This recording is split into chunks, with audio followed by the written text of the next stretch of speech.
रहने वाला है। लेकिन टीम सोल को आप देखिए, इकलौती टीम जो पूरी तरीके से हमें जोन के अंदर देखने को मिल रही है, वो टीम सोल फिनिशेस की बात करें, 4 फिनिशेस अब उनके पास देखने को जरूर मिल रहे हैं। और अब team Hyderabad Hydras versus team Soul. बिल्कुल, आप देखें मैंटी यहाँ पे मौजूद जरूर है, बट 2 प्लेयर हैदराबाद हाइड्रास के यहाँ पे डाउन हो चुके हैं। कैरी की बात करें, उनको रिवाइव करने की कोशिश की जाएगी, कामयाबी मिल जरूर जाएगी। पर फिलहाल के लिए बात करें मैंटी की, वो इसी के साथ एलिमिनेट हो जाएंगे। सोल रॉक्स आगे जाएंगे, एक प्लेयर को उन्होंने फिनिश किया। मैंटी रॉक्स के आते वो भी खत्म किए। पुकार की बात करें, प्लेयर के बाहर वो डाउन हो गए। 6 टोटल फिनिशेस आपको सोल के पास देखने को मिलेंगे। सर्कल पूरी तरीके से उनके पास है, चारों प्लेयर इस बार पूरी तरीके से सर्वाइव करते हुए। क्या ये चिकन डिनर सोल के लिए बहुत ज्यादा महत्वपूर्ण है, वो निकाल पाएंगे या नहीं वो हमें देखना पड़ेगा। बट एस ब्लैक वो भी रुके तो डाउन होते हुए। इनकोर की बात करें, उनको भी यहाँ पे कैरी किया तो डाउन किए गए। कैरी लास्ट प्लेयर सर्वाइव कर रहे हैं हाइड्रास से, बट उन्होंने अपना काम कर दिया। टॉप 5 में अपनी टीम को उन्होंने पहुंचाया। बट रॉक्स उन्होंने यहाँ पे कैरी को स्पॉट किया। बट वीरू की अगर बात करी जाए, 3 फिनिशर्स उन्होंने निकाले, एस ब्लैक को खत्म किया। इनकोर वो भी खत्म हो जाएंगे, ऑस्टिन बॉटेक्स वो भी खत्म हुए। टॉप 4 टीम मात्र 8 प्लेयर। एंड सोमराज की बात करें, वो भी यहाँ पे डाउन हो गए। बट वीरू क्या बेहतरीन गेम प्ले अपनी टीम से दिखाते हुए 4v2 का situation. And Soul finally winner chicken dinner के बहुत ज्यादा करीब। टीम सोल का रॉकेट अभी के लिए आसमान की ऊंचाइयों को छूता हुआ जरूर से नजर आ सकता है, क्योंकि रेक्स जो है वो यहाँ पर मौजूद है। आगे की तरफ जाएंगे, रेक्स डाउन है, being the last man standing. युवक उन्होंने स्पॉट जरूर किया, डाउन हो जाएंगे टीम। मेरा तो सोमराज किसको स्पॉट करने की कोशिश कर जरूर रहे हैं। एक्सलाइंस के सिंपल को नॉकआउट करेंगे और वहीं पर समुराई भी थे जरूर। और ग्लिस 5 इस फाइट में अपर हैंड बनाती हुई नजर आ रही है। योद्धा बचे हुए हैं, कितनी देर तक बचे रहेंगे, इंपॉर्टेंट सवाल। बॉम्बर धीरे धीरे आगे जा रहे हैं, अपने टीममेट्स के साथ ही मूव इन करना चाहेंगे। रिवाइवल्स की प्रक्रिया दूसरी तरफ शुरू हो चुकी है, बट क्या और ग्लिस 5 रिवाइव होने देगी? Well looks like Yes, right now. I thought कि शायद वो ज्यादा एग्रेसिव जाएंगे, बट अब जा रहे हैं वो धीरे धीरे एग्रेसिव। बिल्कुल, देखिए जब उनके जो इन्फोर्समेंट है वो आ गया, अब वो आगे की तरफ जरूर से जाते हुए नजर आएंगे। पर क्या थोड़ी ज्यादा देर हो गई? मीनवाइल टीम ओजी ने यहाँ पर टीम ऑरेंज रॉक की मुश्किलें जरूर से बढ़ा करके रखी है। टीम ओआर के 2 प्लेयर वहां पर डाउन देखने को मिलेगा। और अब टीम एक्स लाइन वर्सेस और क्लेस 5 हमें देखने को मिल जाएगा, जहां पर जो ओपनिंग रॉक है वो आ जाएगा। इंस्टेंट जो फिनिश है वो भी हमें देखने को मिल जाएगा। टीम एक्स लाइन अभी के लिए दहाड़ते हुए जरूर से नजर आ सकते हैं, लेकिन वहीं पर उनके भी एक प्लेयर जो हमें डाउन देखने को मिल जाएंगे। और बाकी के खिलाड़ी थोड़ा सा लो ऑन एचपी जरूर से देखने को मिल रहे हैं। हाइट का एडवांटेज काइलो की पोजीशन यहाँ पे बहुत ही ज्यादा क्रूशियल, तो उन्हें स्पॉट करके खिलाड़ी को डाउन के सोलो मैन स्टैंडिंग बचते हैं। अब यहाँ पर टीम एक्स लाइन्स की बात करूं, उनके 2 प्लेयर्स हमें देखने को मिल जाएंगे। ऑर्गेनाइज 5 के मात्र 1 player standing. And let's see कि वो कितना इंपैक्ट यहाँ पर डाल सकते हैं। काइलो उनका नाम है, और जब तक वो सर्वाइव कर रहे हैं उम्मीदें जरूर से रहने वाली है। फाइनली उनको स्पॉट किया गया है, एंड योद्धा के पास क्लोज रेंज बीस्ट हमें देखने को मिल जाएगा। गन करेंगे स्विच, काइलो अभी भी यहाँ पर कुछ बढ़िया स्प्रेस दे रहे हैं। फाइनली जाएगा नेक्स्ट लायन, एलिमिनेट हो जाएंगे। पैराडॉक्स वहां पर आएंगे टीम रेवरेंट के। Organise 5 still surviving. अगेन आप देखें कि जो टीम सर्कल के बाहर थी, इस सर्कल में कितने आसानी से वो सर्कल के अंदर हैं। वहीं पे एक्सो की बात करी जाए, इतना ज़्यादा लेट रोटेट किया उसके बावजूद आप देखें सर्कल का एक बढ़िया इलाका उनके पास है। आते ही एक फिनिश उनको मिल गया, गाड़ी भी सेंसे ने यहाँ पे ब्लास्ट कर दी, अपने नाम एक फिनिश भी दे दिया। बट वहीं पे टैक्टिकल की बात की जाएगी, काफ़ी ज़्यादा खुश होंगे अपने रोटेशन से। एक अच्छी प्रेडिक्शन उन्होंने की ज़रूर है कि साउथ की साइड पे वो रुके रहे। टीम एक्सपार्क मिरामार में हमने देखा उनको खेलते हुए, बट अगर खासकर इरांगल की बात करो, इरांगल में हमने देखा उनको खेलते हुए। बड़ी मॉडल शायद वो यहाँ पे फंस सकते हैं, बट पंक की बात की जाए, उन्होंने किनारे को डाउन किया।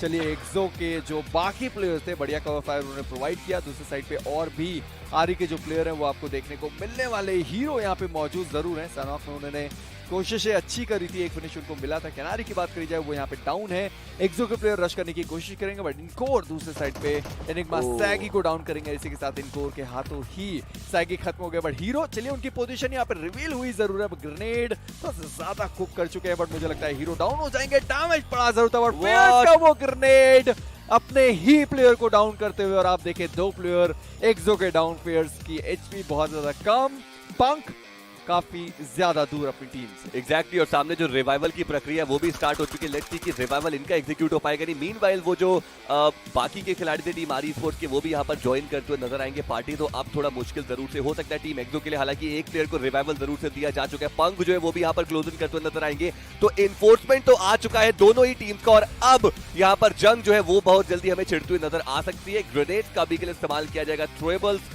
का यूज करके एटलीस्ट वो एक ओपनिंग नॉक निकालने की कोशिश जरूर से रहने वाली है। फ्यूर्स एक अच्छे एरिया में मौजूद है। आप देखिए अगर वो ऊपर नहीं होते तो मोलोटॉव कनेक्ट होता, लेकिन ग्रेनेड फाइनली आएगा। फियर्स डाउन एंड जो फिनिश है वो भी सिक्योर होता हुआ नजर आएगा। और अब टीम एक्सो के सेंसे बहुत ज्यादा ओपन में हमें देखने को मिल रहे हैं। जादू की साइड से बेहतरीन स्प्रे जाएगा, सेंसे डाउन, टीम एक्सो के पंक एंड इमॉर्टल ये 2 प्लेयर्स बस सर्वाइव कर रहे हैं। और सामने टीम आर स्पोर्ट के 4 खिलाड़ी जो भूखे नजर आ रहे हैं। अभी उनका फिनिश जो है वो उनको सिक्योर करना है। पंक जो है वो प्रोन डाउन हो चुके हैं बिल्कुल ओपन में, उनको भी डाउन किया जा सकता है। एंड जी हाँ, इमॉर्टल अभी के लिए यहाँ पर आखिरी प्लेयर स्टैंडिंग। देखिए एक्सो ने वहां पे गलतियां की जरूर है, जिस तरीके से वो खेल रहे थे एक बढ़िया गेम प्ले उनके द्वारा हमें देखने को मिल जरूर रहा था। बट चलिए इसी के साथ कैनारी का एक बढ़िया मॉली जाता हुआ और बड़े आसानी से आरी के प्लेयर ने वहां पे एलिमिनेट किया एक्सो को। आप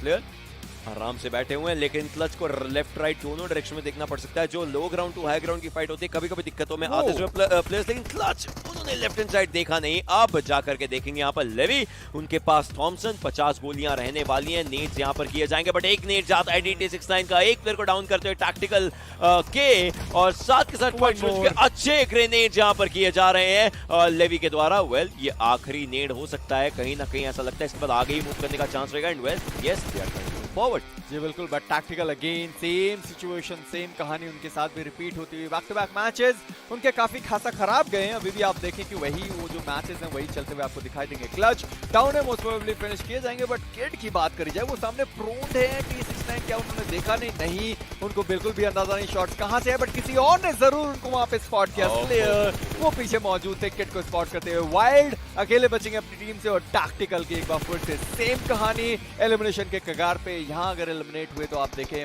मात्र एक फिनिश जो शायद उन्होंने निकाला या फिर नहीं, आई गेस उन्होंने कोई भी फिनिशेस यहाँ पे निकाले नहीं है। 0 पॉइंट, 0 फिनिशेस, 0 प्लेसमेंट के साथ हर कुछ शून्य के साथ टैक्टिकल एक बार फिर वाला है। दोनों निकल गए या फिर कॉल आया हुआ कि आप सर्कल के अंदर है, वो ज्यादा बेहतर। अभी भी आप देखेंगे टीम स्पा के तीनों प्लेयर आपको सर्कल के बाहर देखने को मिलेंगे और काफी बेहतरीन फाइट निकाल रहे हैं। अल्ट्रॉन एक और फिनिश निकालेंगे। The air of Ultron has definitely started.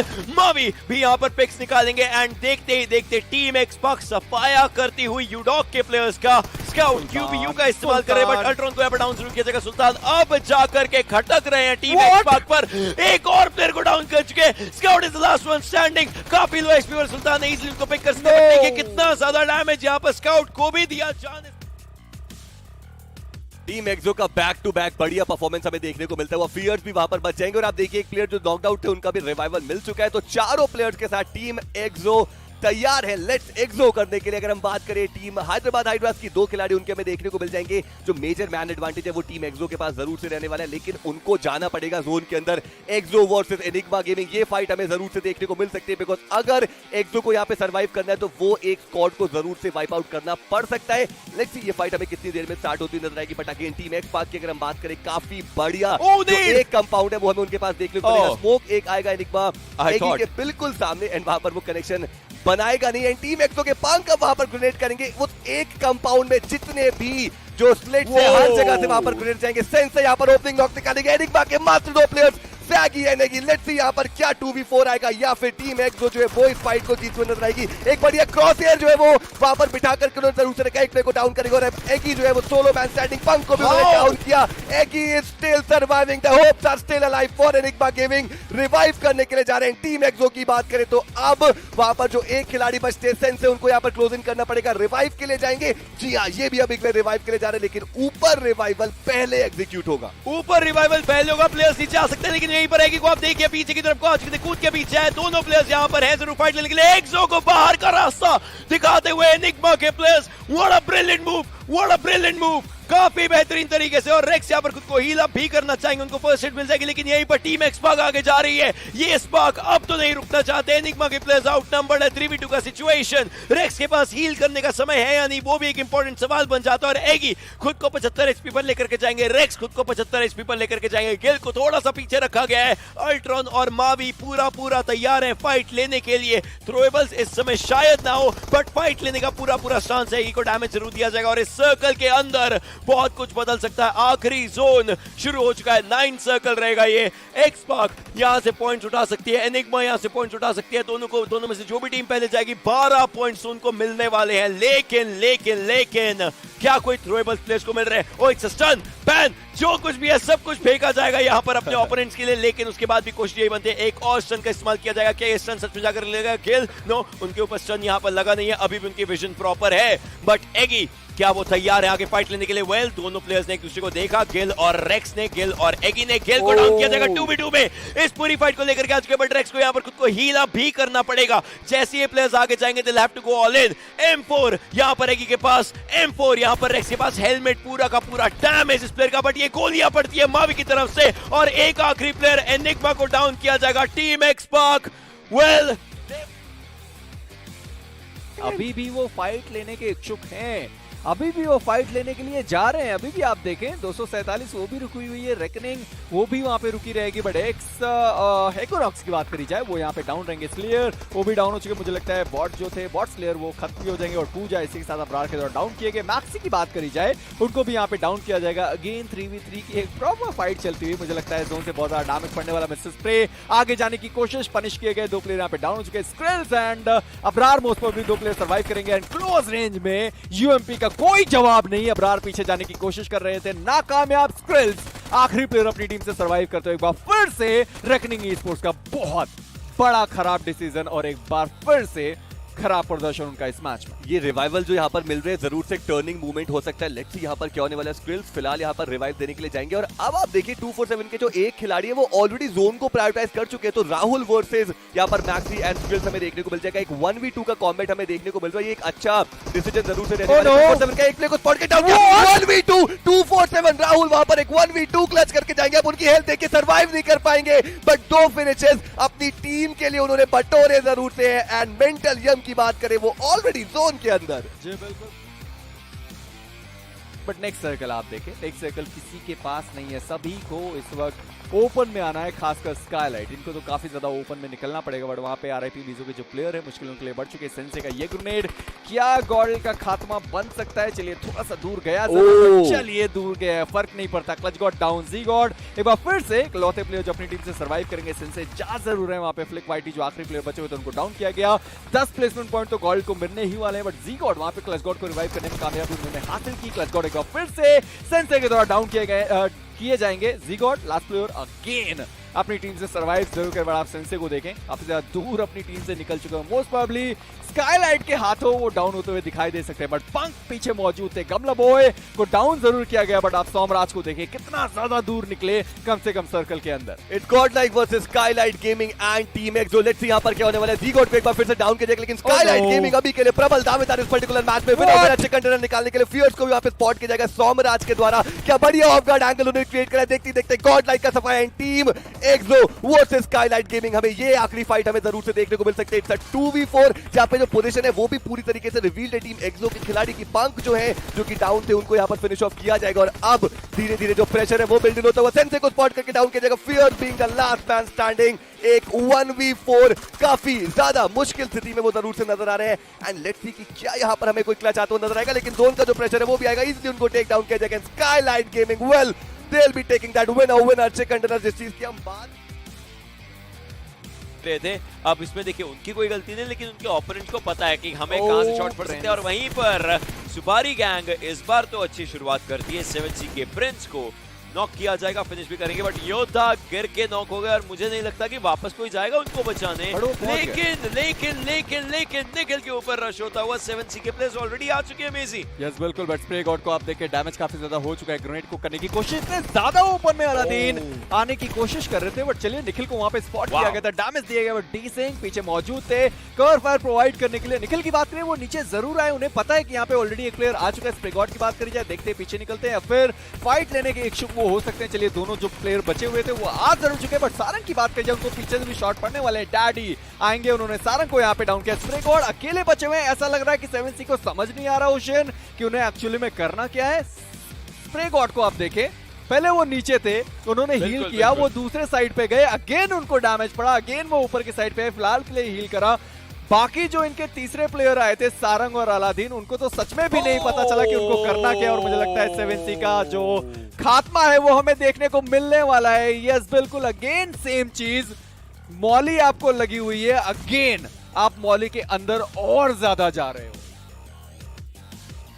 हुई थी एक प्लेसमेंट पॉइंट, साथ में एक फिनिश पॉइंट। वहीं पे सोल की स्क्वाड की बात करें, 2-2 स्प्लिट में है, प्लेयर डाउन है, रिवाइव किया गया, बट मुझे लगता है ग्रेनेड आया जरूर और फटेगा वो ग्रेनेड। दोनों प्लेयर फट सकते थे बट नहीं, बट कार्तिक वो जरूर आपको डाउन होते हुए दिखा देंगे, बट नेक्स्ट सोल्यूशन किसी के पास नहीं। नेक्स्ट जोन किसी के पास नहीं है, सोल के प्लेयर्स को यहाँ पर दिक्कतें हो चुकी है। आप देखिए एक्सलेंस के सिंपल वाइपर को पिक करते नजर आएंगे, लेकिन अब आप जहां कहीं पर भी अपनी मुंडी दिखाएंगे तो ऑब्वियसली आपको भी दिक्कतें होने वाली है। एक्सलेंस के सिंपल भी डाउन हो चुके थे, समुराई को इनफैक्ट यहाँ पर पिक जरूर किया जाएगा। दिक्कतें बहुत ज्यादा एक्सलेंस के लिए भी बन चुकी हैं। वहीं पर सोल के युवा, उनकी तरफ से भी कोशिश हो रही है कि वो प्लेयर्स को यहाँ पर पिक कर सके और यूडॉक के ऊपर कहर बन के टूटना चाहते हैं। एक्सलेंस बहुत दूर दराज के एरिया में है, लेकिन कोशिश यहाँ से जारी। सोल युवा की गोलियां नहीं बची, रीलोड यहाँ पर करेंगे। माधव को ओपन में स्पॉट किया जरूर था। Well he is trying, is calculating. एक प्लेयर को नॉक यहाँ पर जरूर किया जाएगा, but x Lions I mean in सब के बीच में सेल्सियस को बहुत अच्छा फायदा है। ये सर्कल का एरिया के अराउंड बहुत सी फाइट से सकते हैं, लेकिन सोल के दो प्लेयर्स आएंगे जरूर डाउन किया जाएगा साथ के साथ। Soul what is happening? Well we can't see right now, but Dreams भी एकदम सामने की तरफ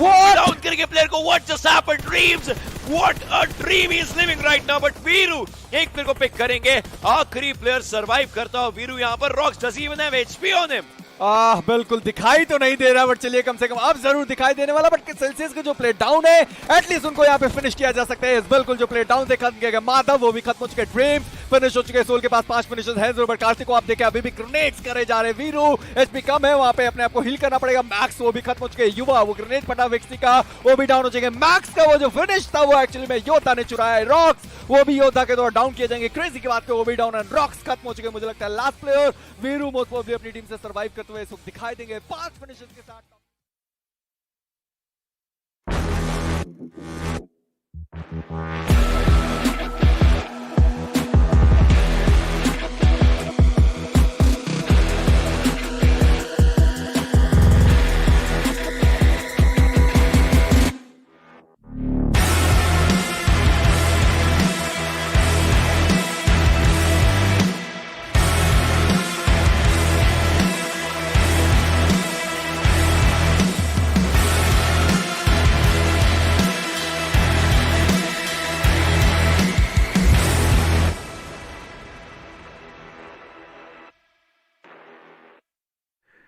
Ladies and gentlemen, boys and girls, hello and welcome to the iQOO Battlegrounds Mobile India Series 2021. My name is Angad the Experiment Chehel, and with me we have the lost hope of humanity. It is Piyush, but we know him better as Sparrow, the Latin word for hope. Sparrow, we are halfway through the semifinals. 2 days of intense action. Day 3 is finally here. Oh boy, today is going to be a chaotic day, XP. You know why? Because the third day of a tournament is always going to be chaotic. This is semi-finals, and I have to say, these teams are feeling the pressure. Oh, they are feeling the pressure, and of course, it is day 3, and well, like I said, we are halfway done with the semis. All teams have played 8 games, with 8 more left to go. But before that, let's just call out the giants, the Goliaths themselves that made all of this possible. Of course, I'm talking about the iQOO 9 series for giving all these players this platform, this pedestal to come on and basically bask in the spotlight. And well, it's on them whether they want to make it or break it. Well, it's up to them if they want to make it or break it. But today is going to be a fun day because there are a lot of teams who are feeling comfortable, but at the same time, there are a lot of teams who are not feeling well. They have to play well. They need to get some points on the table, and I would love to see if they can get it or not. Well, let's see if they can get it. But again, don't take our word for it because we are making this up. And well, let's have the official word from the official smartphone sponsor of BGIS 2021.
Well, there you have it. You always get to see something new in that promo video. And of course, I want to still go and test out my gaming prowess because, well, you have to feed that monster inside you, that gaming monster that wants to be unleashed. And, well, this is the device you want to have in your hands. Absolutely. I mean, look at this device. It is sleek, it is slim, it is just brilliant. But talking about this device, it has India's fastest processor in it.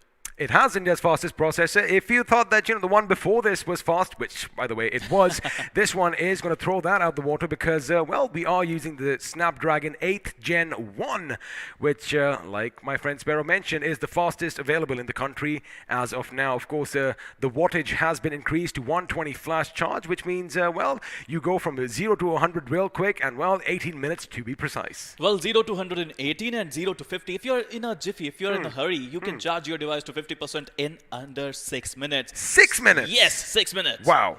That is hardly anything, basically. So you're saying if I'm at 0, if I plug it in 6 minutes, I'll be at 50. Yep. Have you tried this out? Yes, I have. The thing is, we don't endorse anything over here without trying it, although, well, we have to. But again, we are giving it our word. And if you want to get your gaming prowess on, this is the device you need in your hands. But now, let's come to the moment everyone has been waiting for.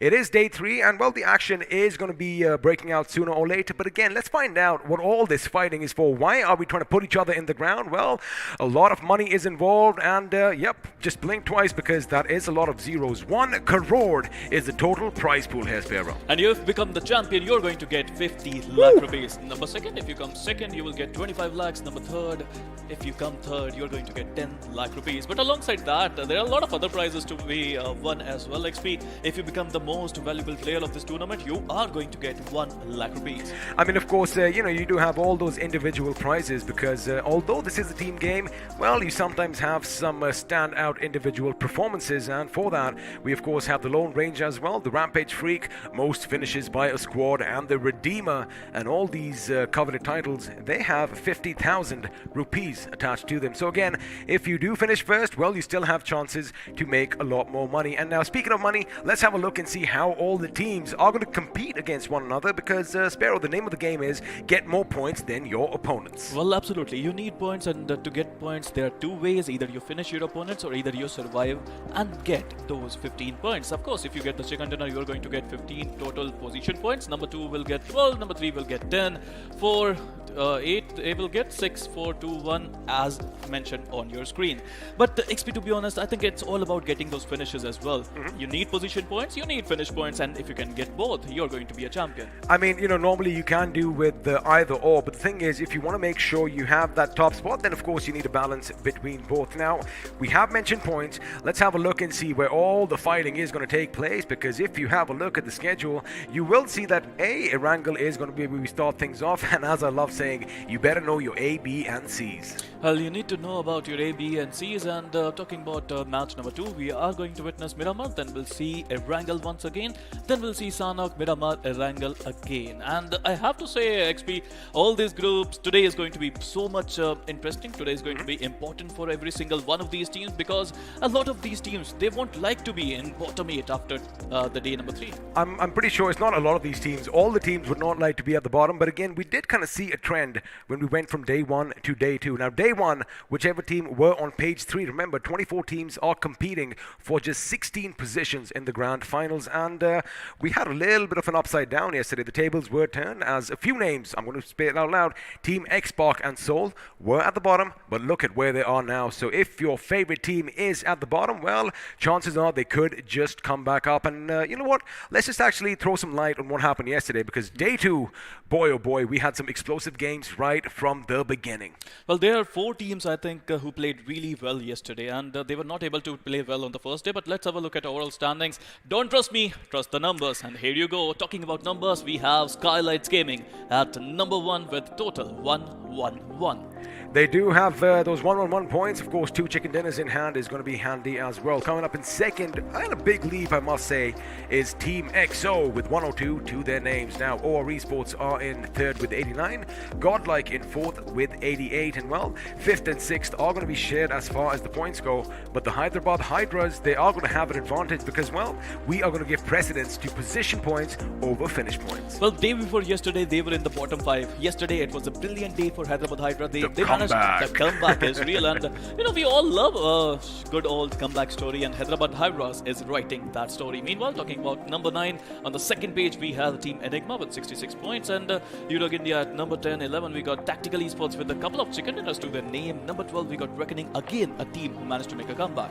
Absolutely, and a few of these teams had good days and they have bad days. Now, if you look at Tactical Esports, they do have 2 chicken dinners. However, that came on day 1. If we talk about day 2, well, they only amassed a total of 10 points from the day, which goes to show that anything can happen. But now, oh boy, this is the page you do not want to be on. And well, have some faith, have some hope, because there is some light at the end of the tunnel. They can still make it to the previous ranks. Of course, only Glitch in 17th with 47. And as we go down, up until August 5, only 5 points separate 17 from 22. Now, this is where it gets a bit tricky. Team Chicken Rushes, 247 Gaming. They are going to be low on the points, Sparrow, but again, one good game could probably give them that momentum to move forward. Well, they managed to get 1 chicken dinner, but it's all about consistency, XP. If you're not consistent, it's not going to work out for you. Again, this is not a one-day show. It's a 4-day show. You are going to get 16 matches, and if you play well in all of these 16 matches, or maybe at least 70% of the matches, you have to play well if you want to qualify. All right, 70% is the cutoff over here, and brings me back to my school days, man. But anyway, 70% is what this guy says, and before that, a lot of these teams, they keep entertaining us. They are giving us so much. So we thought we are going to give something back to all you lovely viewers. And, well, we do have the giveaway winners, which are going to be popping up on our screens shortly. And if you see your name, well, congratulations. And I am a bit jelly. Well, giveaway winners are always going to be there, and I have to say these guys are very lucky. Talking about giveaway, I think they can just go into the description and click a link, so let's fill do their this. details. Let's do this. Before we actually announce the names, of course, we still have a few left over from yesterday. Let's do this. Let's just open up the floor for everyone. All you got to do is hit the description below. There is going to be a link. Click it, fill it proper, and all you have to do is just vote for your favorite team, and you might stand a chance to win some great BGMI merchandise. Now, of course, that is all for you. Thank you for watching. Now, let's get back to the brass tacks, right? All these teams are going to be battling it in the battlegrounds below, but everybody wants to know who is going to come up first before we get to the matchup. I got to ask you that question again. It is going to be Erangel. We've seen, slightly slowish or slightly sluggish starts. Is that going to change today? Because like you said, day 3 is chaos. It is going to change today. You know why, XP? Because all these teams who are in top 5, now they have to be free. Now they're not feeling any kind of pressure. They know that 50% of the semifinals are over. They can be free. They don't want to be number 1. It is not about number 1. I mean, talk about Godlike. They're playing free. They don't care about points anymore. They want to just finish you. Well, speaking of points, they are going to have to make some points, because first up we have Group A going up against Group B. And well, Group A comprises of Reckoning Esports, Old Hood Esports, OR Esports, Only Glitch, Team Chicken Rushes, the Supari Gang, Team X Lions, and of course Celsius Esports. But the question is, are they going to heat things up today? Well, they have to. Talking about Group B, they're playing in Erangel on the first game. Hyderabad Hybras, 7C Esports, Tactical Esports, Team X Park, Enigma Gaming, Udog India, R Esports, and Team Soul. Now, talking about Team Soul XP, yesterday was a decent day for them. The last match they played, they managed to get the chicken dinner. That was so important for Team Soul. But, I always feel it's always about the comeback with Team Soul. It is about the comeback. And, just speaking of Team Soul, let me just give you a little bit more light as to what their plight was just a few days ago. On day 1, they ended the day with just 13 points. But they did turn their fortunes around, because on day 2, they walked away one shy of 40. That is 39, which goes to show that, again, anything can happen. And of course, they did get that delicious chicken dinner as well. So, if your team, again, is at the bottom, well, they might just come to the top in the next couple of days. But before that, oh boy, it is going to be Group A up against Group B. Are we picking any favorites over here? Do you want to? Look, we have the analysis, we have the stats in our hands, so I think we might just have a little bit of an advantage. But again, it all comes down to what's happening, right? It's all down to the situation. Again, you might have a good day, you might have a bad, you might have a game plan, and, well, somebody might just come and stab you in the back. You know what? It's as simple as it may be. All these teams who are in bottom 8, they have to play really well. All these teams who are in the middle, they need to do something crazy. They need to be consistent. But all those teams who are in top 8 today, let me tell you, they are going berserk. They are not going to care about anything else. They just want to go and have fun. Now, in my mind, of course, I like thinking that, there are always two sides to the same coin. Yes, of course, they can go berserk. A, they have that little leeway over the other teams. And B, what I have seen in the past with a couple of names that I am going to mention, well, I'm just going to bring it out right now. OR Esports. Now, historically speaking, they have been the chart toppers for, you know, most of anything in the past, but somehow that pressure seems to mount on them towards the end. However, these are just the semi-finals, and well, the grand finals are still some distance away. But before that, you know what, let's actually stop talking, because I'm pretty sure that is what all our viewers are going to be saying right now, unless they do like you and I talking. And if you do like us talking, well, he goes by Sparrowcasts, I go by XPcasts on Instagram. Drop in and give us a follow.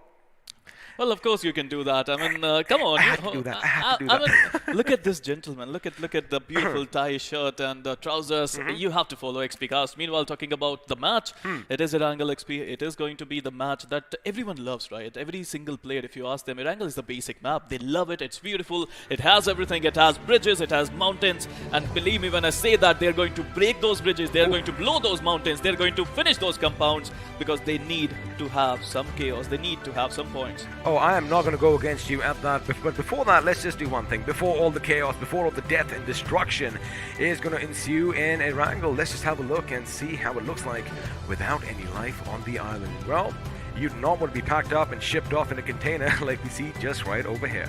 Absolutely. I mean, these containers, we have some really good memories, I mean, to be honest, XP, but all these players, they don't want drop clashes. They want to loot first, they want to rotate in the zone, they need to have a decent spot.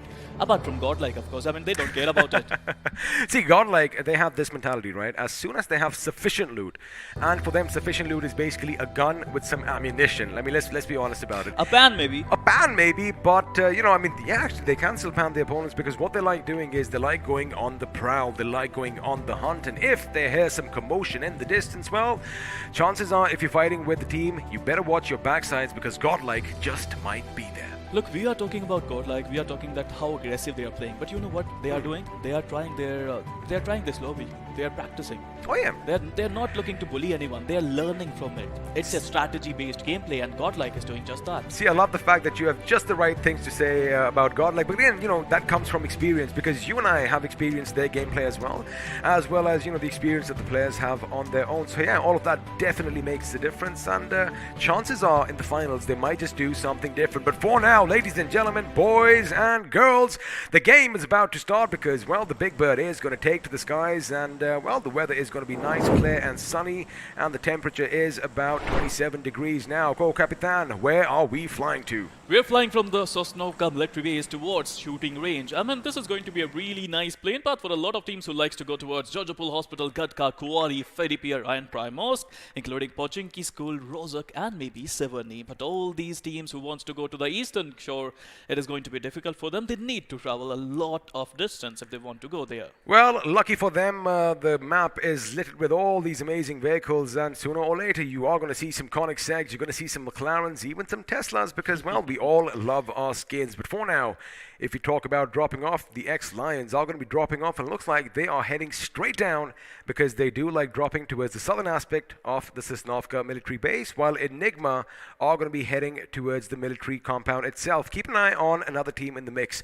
Our esports could be heading for the military base, and it looks like we have a little bit of switcheroo, because our esports dropped down at the military base itself before Enigma could, which means Enigma could be forced to go to Novorapnoi. Well, Revenant is not in this group, it seems, and that is why Enigma is going towards Novorapnoi. They can get a really decent loot there. Talking about Ferry Pier, I can already see only Glitch going there. They will get a decent amount of loot. Nobody is nearby in the vicinity. Talking about Team Soul, they are going to their old drop. Of course, Global Esports got eliminated early. Orgles 5 is not here, so they can go near Quarry. They can loot those compounds. I think I don't see any drop clashes so far. Not so far, but that is what homework is all about. And, well, we might just see something happening down in Pochinki if Tactical Esports do decide to, you know, move a bit up north. For now, if you have a look at TX, they are going to be in their favorite spots, the Water City, with the Ultron a bit towards the north, on the other side of that little creek just north of Rozhok. But for now, our esports are going to be enjoying themselves in the military base. They do have some competition which should pop up sooner or later, but since we had a look at the circle, I'm pretty sure the majority of the teams are going to be happy with what they see. And, well, for us, the only clash that might come early could be in Georgie, but again, a big could. Well, again, it's a big good, but talking about our esports, I think we have to talk about them, XP. I mean, what a team they are turning out to be, rising stars. I've never heard of them before, but the moment they came in, the moment they took out the big guns, and now they're playing so well. Now they're in the semifinals, and yes, they are looking good.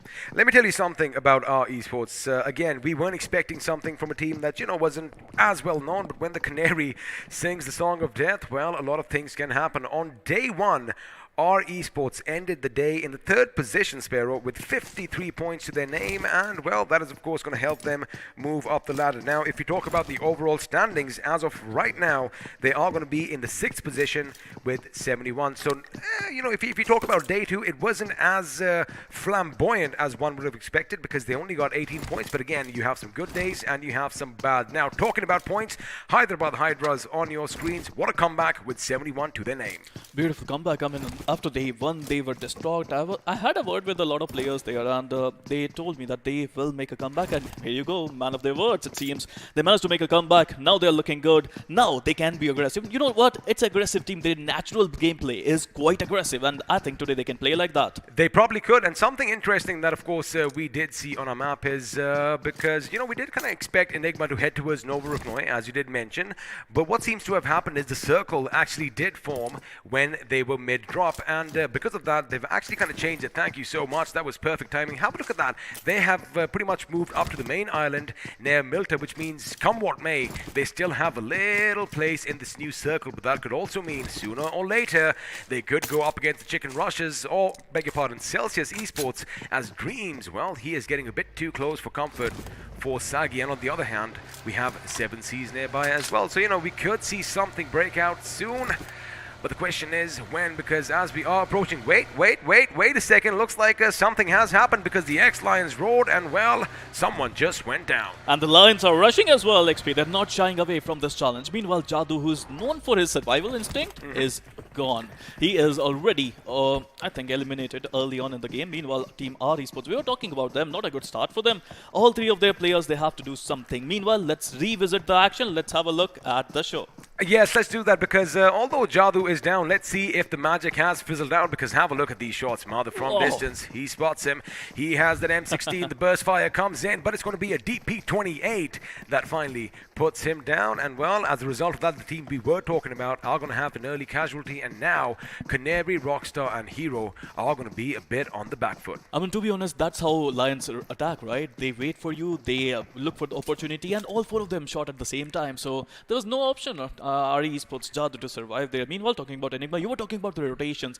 I think, it's a brilliant gameplay coming in from Team Enigma. They studied their opponents really well. They know Exo is not playing, so they managed to go near Milta. I love this slide right now. Now have a look. This, of course, is the overall rankings in Erangel. Just the map of Erangel, ladies and gentlemen. And looks like, for now, Team Exo and Skylights are going to be leading the charge with 57 points each. But if we talk about finishes, of course, you cannot leave the demigods behind because Neo, the Matrix himself, is going to be topping that chart with 13 finishes, with the Canary in a close second with 11. Well, Canary will have to work really hard because they are not 4-man strong anymore. Number 3, we got Exo Fierce, who got 10 finishes in Erangel. Number 4, we got Sultan, the Sultan of Swing, as XP calls him. But yeah, he got iQOO MVP 3 times already, XP.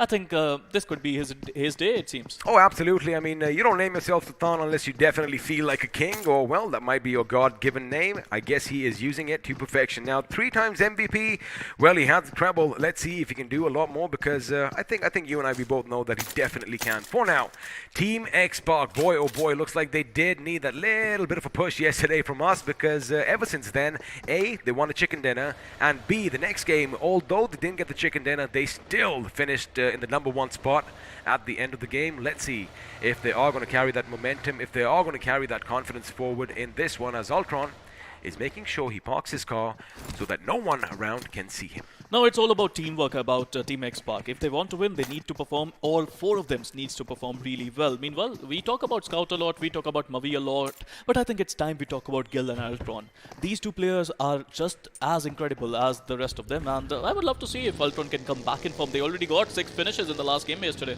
Speaking of Team X-Spark, let me just paint a picture for all our lovely viewers. Now, on day 1, they did end the day, well, in the 23rd position with 4 points to their name, but let me tell you one thing. Oh boy, day 2 was amazing because they ended it in the 4th position with a total of 48 points just on that day and that one chicken dinner, which means, well, if you talk about the total, they are now going to be sitting with 52 in the 15th position. They have made the cutoff so far, but boy, oh boy, I definitely expect a lot more aggression. Now again, speaking of Seoul, a similar story, and in fact, it's turning out to be a little bit of a fairy tale over here because although they have 52 points right now, day 1 was not so good because they ended it in 13, like I said before.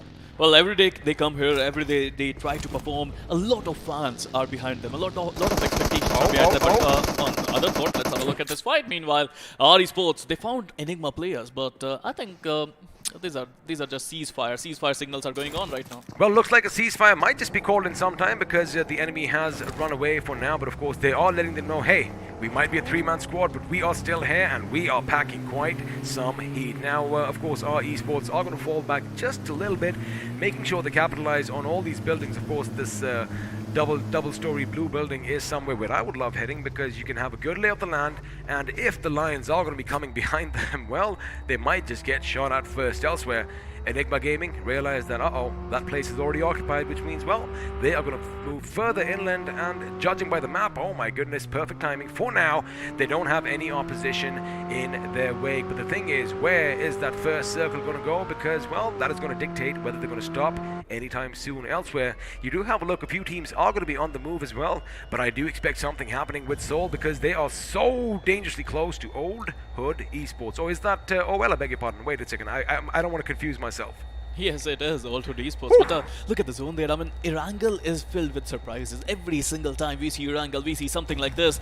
Again, Northern Island and the Middle Island, both are in the zone, and I think this could be another water circle. Have a look at that. Looks like a few vehicles are going to be coming across the bridge. Let's see if Canary is going to let that M4 sing, because for now, Canary's looking in the wrong direction. Sooner or later, it could be possible Team X Lions might just come in, but Hero has spotted something.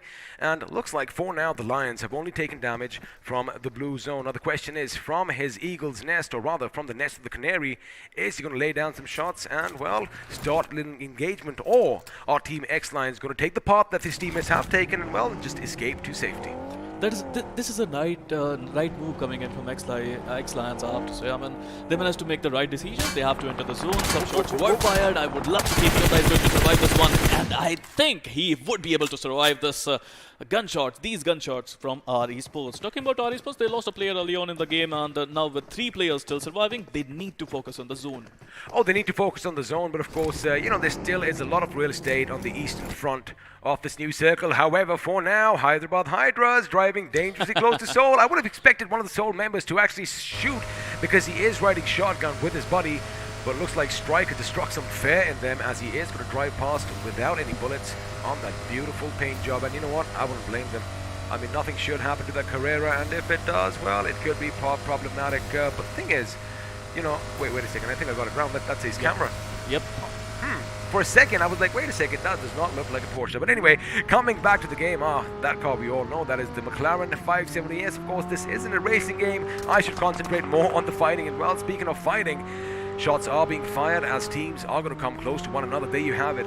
OG are going to move in behind the Lions, and looks like action could break out near Potato Hill. I mean, look at Orange Rock, look at OR Esports. I mean, look at the position of Jelly. He's the IGL. He's on a different position. He has a different compound all for himself. But I would love to see if they are going to continue with this strategy. This strategy was used by another team that is playing there. Team Xpac used to use this strategy, but at this point of time, nobody is going near Jelly, and he is safe. He is safe for now, but again, everybody wants to find that little niche. They want to find that little bit of fortification for themselves in the next circle, and for now, they have plenty of options, as Enigma is trying to make sure that he is going to be making sure he surveys the land, and if he spots anything, all that information is going to be given out to his teammates. For now, again, it is kind of surprising that no one is ready to take any fights with the opponents because, well, we want to see some action right about now. 11 minutes, 45 seconds on the clock, and only one man has fallen thus far. 16 teams, 63 players still surviving. It's going to be a really good battle. I think Rozak is going to play a crucial role in the zone.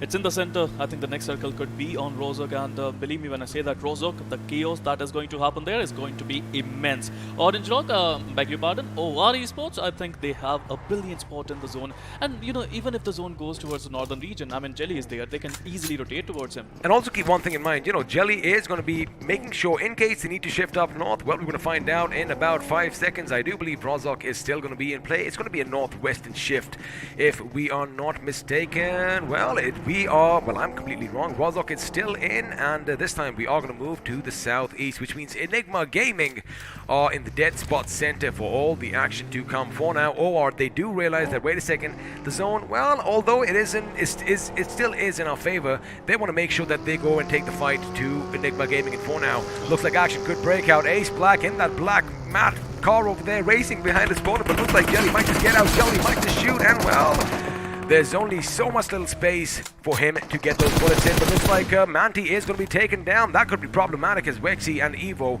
were on hand to provide their teammate some much needed cover fire. Now Striker is still going to be behind them. Question is he going to be hit? Because elsewhere, Tactical Hitman definitely took a lot of lead from Spray God. Now Jelly was the perfect bait XP, and that's how you do it. Or Esports off to a wonderful start. All 4 of their players are still surviving. They have one finish to their name. Meanwhile, talking about 7C, it's going to be a very important day for them. They got the first finish. They have 4 players. It's an aggressive team. They need to get some points. They're in the zone, and I love this position.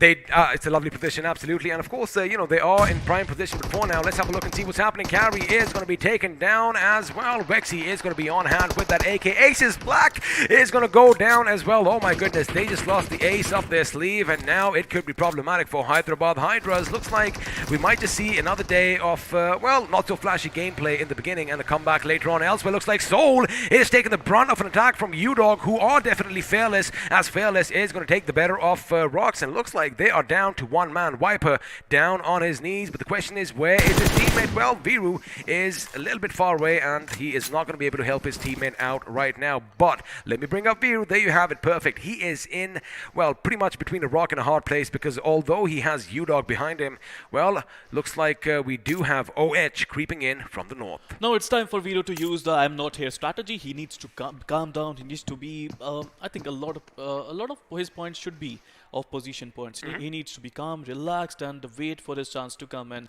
I mean, he's in the zone. He does not even have to do anything at this point of time. He doesn't have to do anything for now, but the thing is, if that circle shifts away from him, which we are kind of anticipating, I do believe we might just head towards the school or Rozok sooner rather than later. Again, I wonder if Old Hood Esports did get a glimpse of him, you know, moving in that visit hub, because if they did, well, they know that somebody is going to be lurking inside. Elsewhere, we did see 7Cs in a good position atop that hill. Looks like they are going to move into the apartments, and lucky for them, they don't have any rowdy neighbors as of now. Elsewhere, a little bit of a stalemate going on, but we might just shift to some action because, well, Tactical Esports are looking their opponents in the eyes with just one tiny road between them. But for now, UDog in there, 3 finishes, all 4 members still alive and kicking. Again, I think School is going to be a very important place. XP, I think School, Rozok, these mountains, and I think the position is going to be crucial. No, it is not going to be crucial. What just happened there? I mean, all these teams who are near School, who is near Rozok, every single one of these teams have to rotate now. All the telltale signs that you and I wait for, well, they just threw us off a game because we expected to come down towards the school. Looks like we are going to be going up north, and you know what? Viru is now in a very critical position because someone might just come for that watchtower, but for now, it is going to be Team Xbox, Scout, and Gil on hand with their weapons out as Chicken rushes. Well, they are trying to rush by, and looks like they just might make it to safety. But the question is, for how much longer? Now, there is a massive migration taking place in the circle as a few cars are pretty much, you know, they should realize that, wait a second, that car behind me is not my teammate, but for now, UDog could be in a good position to rack up a few finishes for themselves. They are still in the circle, Sparrow, and they have this little dip to work with. But elsewhere, it looks like Chicken rush as well. They rushed into the wrong building, and Enigma Avi is going to be on hand, but it's Eggy who takes down Sniper. Now Enigma hits the ground. Oh my goodness, Eggy comes in from the side. The AK rattling off. Chuckboy is taken out as well. They are taking the fight to the enemy. A 2-man squad are giving them a taste for their money as Notorious and Vampire now the only 2 members surviving. They do lob a grenade inside. In fact, it's a molly. It could be problematic, but for now, they have some respite in this tower. They have to be careful. I mean, Enigma only got 2 players there. The rest of their players are somewhere else. They are in the water already, XP, and they are doing that strategy. They are in the water with the submarine. they have to do something. Meanwhile, 7C, they're trying to rush in. Chicken rushers on the back foot. They have 2 players and they are on the back foot. Here you go. Notorious trying to survive. Barely managing to reach that compound. But 7C, Aladdin, Spray God, Sarang, Prince, they are rushing right now. They are rushing in. In fact, another grenade goes off, and well, Aladdin is going to get the better of Vampire, which means 7Cs are now going to be moving in. Eggy, mind you, is already down on his knees, and well, 7C knew that, wait a second, there's a fight going on. We're going to take the best of it elsewhere. OR is opening up with TX, but we are going to focus in over here as Aladdin, through all this mist, can he spot his opponents because he doesn't know that, there are 2 teams over here. Or well, he just might elsewhere. Looks like TX are going to be picking the fight with OR. Jelly moving in, Ultron is down, Gil is down, Mavi is down, Scout is the last man standing. Can he do the impossible? Can he go up against OR Esports? Because the tip there is going to be on the right flank, and well, moving back to the previous fight, 7C up against Avi. Avi is finally taken down, and I do believe with that, another one is going to bite the dust. 7C Esports still a whole team with 5 finishes, and now back to the fight we all have been waiting for. OR Jelly, he is making a move. He knows where Scout is. He wants to run the opposition over, but it's going to be a grenade that's going to make sure that Mavi is put 6 feet under, and with that, well, Scout bites the dust as well. Team Xbox eliminated in the 15th position here, Sparrow. Again, Jelly, the amazing bait. He was a bait there, but meanwhile, talking about Rad Esports, Rockstar is the last one standing, it seems, and he has to face Team TSG, which is not going to be easy. Rockstar going back. He wants to survive this one, it seems. He does not even want to fight at this point of time. Canary is there. It's a 2-man squad against the team of TSG. It can all change in an instant because looks like a grenade is going to go out. Beasing, in fact, is going to be put in the ground, and now Krish, Nikhil, and Daddy, well, they have their work cut out. You don't want to go up against the Rockstar, and you don't want to go up the Canary when the Canary is singing. But for now, let's see if we are going to hear the sweet sound of death, or are they going to be snuffed out because Rockstar, he is lobbing a grenade, and unfortunately, no one is going to be in the blast radius. The audacity to use those nades. I mean, even they are just 2 men strong. They have to be careful about this situation. Meanwhile, Yudo coming into the party. Fearless getting a beautiful shot in on Nikhil, getting the knock there, and now Team R Esports, they can make a rush if they want to. I mean, they would be reading the finish feed, it seems, XP. They should be reading the finish feed, but again, they got to be careful because if they rush into their position, looks like UDOG could get a better of them as well. Because again, have a look at that. They have their building,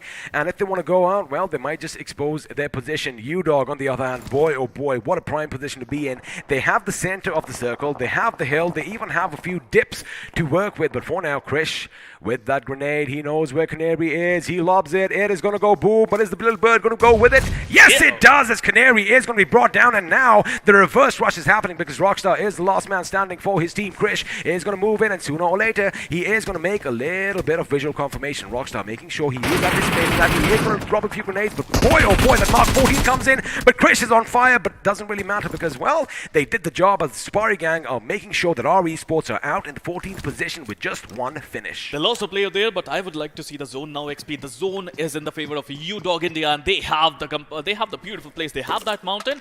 You know, Team Soul was there a moment ago when their 3 players got finished. Meanwhile, Enigma, if you talk about them, I just love the fact that their 1 player just went straight into the water, and he was just trying to be there, but zone is not on him. Speaking of 1 player straight in the water here, looks like a striker for the win from Hyderabad Hydras. Of course, the last hope for this team is going to be in the water, as he just mentioned, and now his position has been given away. Eggy, on the other hand, has a vehicle in the water, so you know he can still patch himself up from time to time. Soul still surviving. We'll see for how much longer, because Tactical Esports, well, nothing tactical about them today. They are out in the 13th position as Reckoning Esports. They are making their move amidst heavy fire. You got to be a little bit to the left, but looks like they are going to make sure they deploy smokes near that rock and, well, secure their position elsewhere. OH opening up on OR. Evo goes down. Rexy goes down. Jelly goes down. Wait a second. OR surviving by just 1 man. Can they do something? Let's have a look, because OH, they are looking hungry. I mean, we all love the rotations coming in from OR Esports previous days, but today it's not working for them. Meanwhile, OR Esports getting eliminated at 12th position, and Soul on the back foot, because you know why? Because Sultan or Swing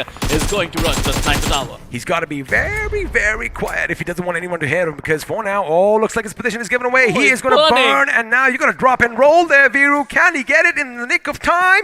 Well, the first aid is going to be patched up. Now the question is, are the grenades going to finish him? Because, well, they are going to be coming in full force. Now now, Viru, he just has a few options. Either he can jump out the window and brave the opposition, or, well, be burned to a crisp elsewhere. 7C Esports, well, oh boy, they don't have the waters around them, but they are going to be falling one by one. Aladdin is taken down as some more smoke is going to come in, making sure that they are going to be, well, in contention. Sarung is going to be taken out as well as Soul. There you have it, Old Hood Esports, making sure they are out in the 11th position. Striker still striking hard with his grenades as Mr. Spray from Reckoning Esports is going to be brought down to his knees. Again, we have been talking about it before. We've been saying that one player can change your game completely, and here you go. Team Hyderabad Hydra, Striker, the last one standing. Another nade comes in, another beautiful finish coming in from Striker, and Reckoning Esports just got eliminated at the 10th position. Well, talk about comebacks. Looks like Striker is making sure he can do everything in his playbook to do something for his team, as now Old Hood, they realize that, wait a second, the opposition is done with, and now they could take the fight to UDOG India, and UDOG India, although they are in a good position, they are clumped way too close, and the grenades are going to be lobbed, but Ayush has to move back. Oh, it's a smoke, but Sultan is going to get the better of Rambo. Fearless down on his knees as well, which means, well, Dave and Doc have their work cut out. They are trying to give it their all, but now OH are going to move in. Shots are going to be fired. Dave is going to be the first in the line of defense, but Ayush is going to come in from the right flank. He does spot the enemy. In fact, he completes Rambo. Dave goes down. It is now down to Doc. He needs to find some shadows. He is still lurking in the smoke, but sooner or later, all that floor could be lava, as Fearless is trying to creep and crawl his way away from the opposition. There you have it, Ayush coming in. He has an idea where the enemy is. He goes right, he shoots, he connects, and he gets taken down, but from afar, looks like someone else has the same idea. I mean, UDOG learned the hard way that you don't want to mess with the hood there, and the Old Hood Esports just managing to finish Team UDOG. Talking about the zone, talking about the advantages, and here you go, Team Celsius, Team Only Glitch, they have the best spot in the zone, and they are looking to defend that spot with their life. They are indeed, and it looks like Blaze is going to fight up his own, because while his teammates are going to be concentrating on Celsius, he is going to make sure he does some damage to the Safari gang, and well, DT69 is going to join him as well, because he does have this little bird's eye view. Now, if those vehicles go boom, it could be problematic for TSG, because have a look at what's happening on the left. Although Samurai is down on his knees, we still have two Lions. Question is, are they going to be roaring in the plains of Erangel, or are they going to fizzle out and, well, be knocked out from the map? Elsewhere, Celsius, again, they do have a good position, but 7C, against all odds, still have all four members alive. But now, OH could open up on their position. Well, again, yesterday was not a good day for 7C, but now what a comeback. Oh, but they're rushing, they're crazy is coming in, and you have to be a little crazy if you want to do that.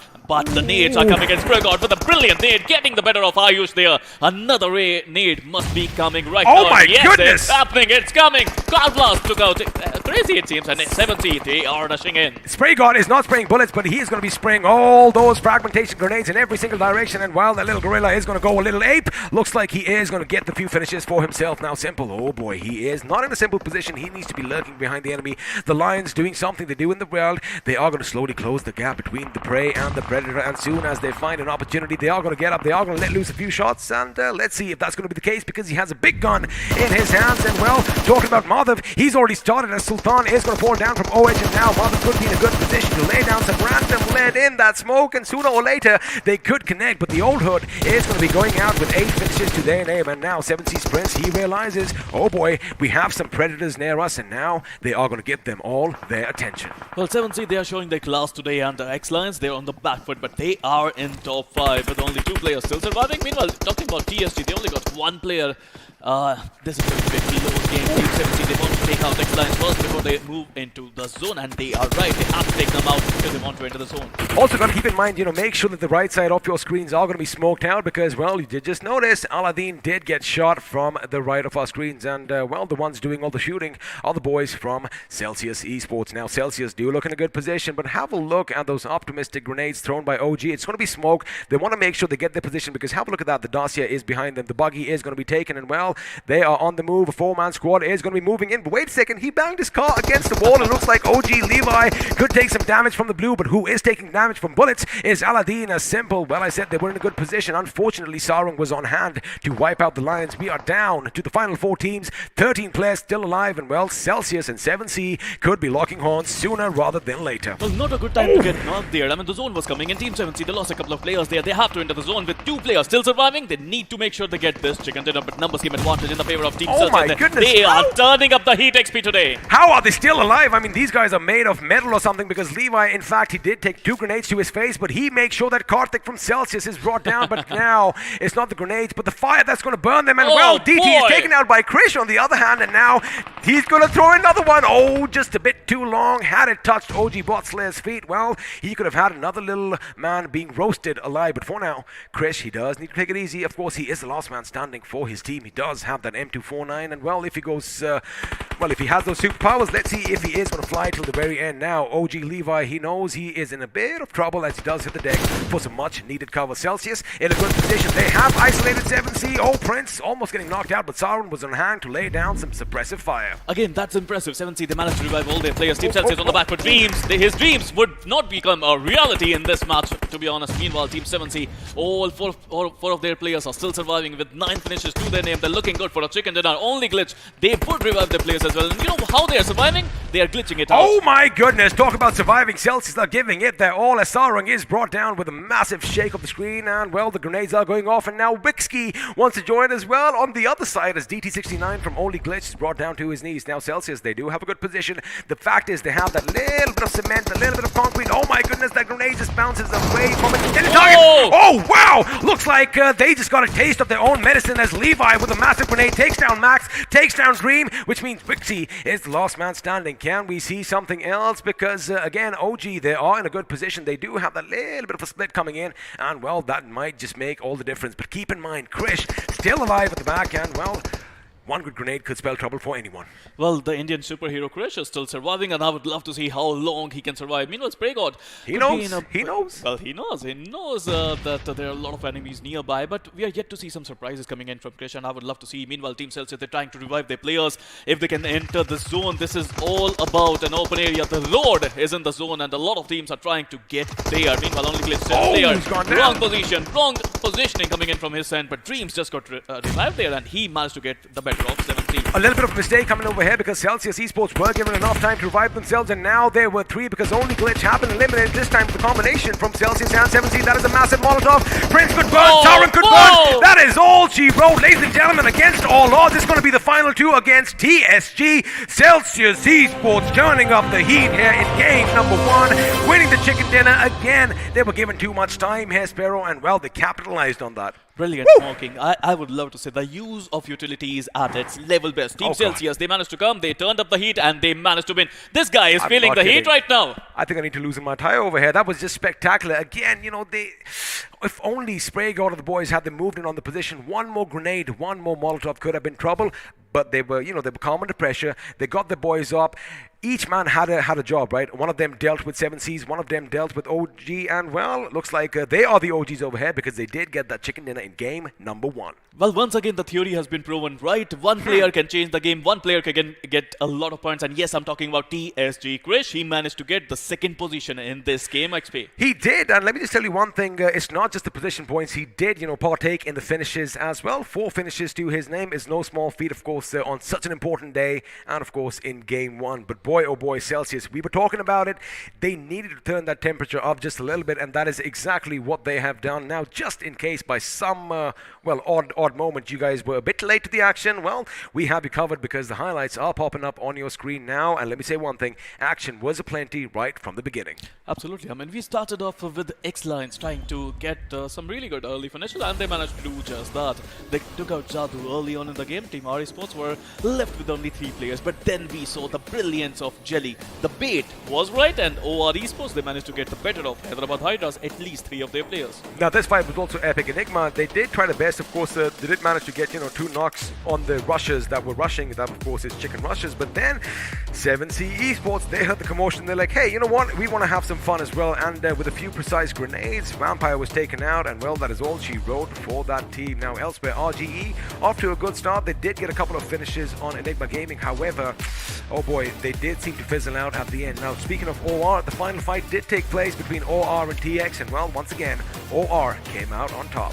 I mean, OR Esports, I love their rotations normally, but today they were a little bit off there. The rotation, the decision making in the end didn't favor them. Meanwhile, talking about TSG, Krish managed to get a lot of points for their team, and the Viru, who the last man standing for Team Soul, I think he was trying his level best, but once you're stuck, once your position is gone, you are going to face a lot of lead. However, it is inevitable. I mean, it's not just the lead, it's the shrapnel that is more dangerous in that situation because, you know, in enclosed spaces, grenades are going to be devastating. And speaking of grenades, this is exactly what happened over here. Look at that. Striker, they exchanged grenades. I mean, although they were wiped out, well, Striker went out after that, and that is what you call catching hot potatoes because you have to play it. He realizes it, but a bit too late. Now, 7C again, they were under fire right from the beginning. It's a miracle, in fact, that they did survive till this end. But over here, OH pushes in on UDog's position, and they did get it. But again, 7C's the opportunistic parasites that they are. They did not give them any respite because there you have it. Grenades came in, and with that, Old Hood, well, was destroyed and their dreams were shattered. Beautiful performance coming in from 7C Esports. Yesterday was a horrific day for them, a day that they would love to forget, but today they managed to make a comeback. Not only that, them, I mean, Only Glitch came in, Team X Lions came in, TSG, Team UDog India, everyone played their part, and in the end, the Team 7C, even though they were not able to get a chicken dinner, they managed to get a lot of finishes. A lot of finishes indeed, but again, you know, it's just amazing. Have a look at this. At every single time in every single skirmish, 7C almost had two members down on the knees, but it's just amazing how they picked him up. Now, of course, this little exchange that you are going to see over here was pretty much very risky as Wixky did spot the enemy in the distance, but Levi's grenade is still going to come in. It is still going to go boom, and with that, two of his boys were taken down. Now, lucky for them, the grenade thrown in from the other side fell on the other side of that little barricade. Otherwise, they would have been wiped out in an instant. I mean, just how many nades these people are carrying these days? I mean, I can't believe my eyes. Are they carrying 8 nades per person? Oh, I'm pretty sure it's a lot more than that because, well, the precedence is given to grenades these days than all that lead. But there you have it, the final few fights coming out. Wixky gets up, they spot 7C, they know exactly what they want to do. And, well, the Indian superhero, he can only do so much when, well, 3 guns are trained in your position. And, again, it was amazing. Now, TSG, let me just bring them up. They did have, I do believe, 8 finishes to their name. Oh, you can see that. And, well, I'm still trying to calculate in my head. Again, I thought we were on the same team.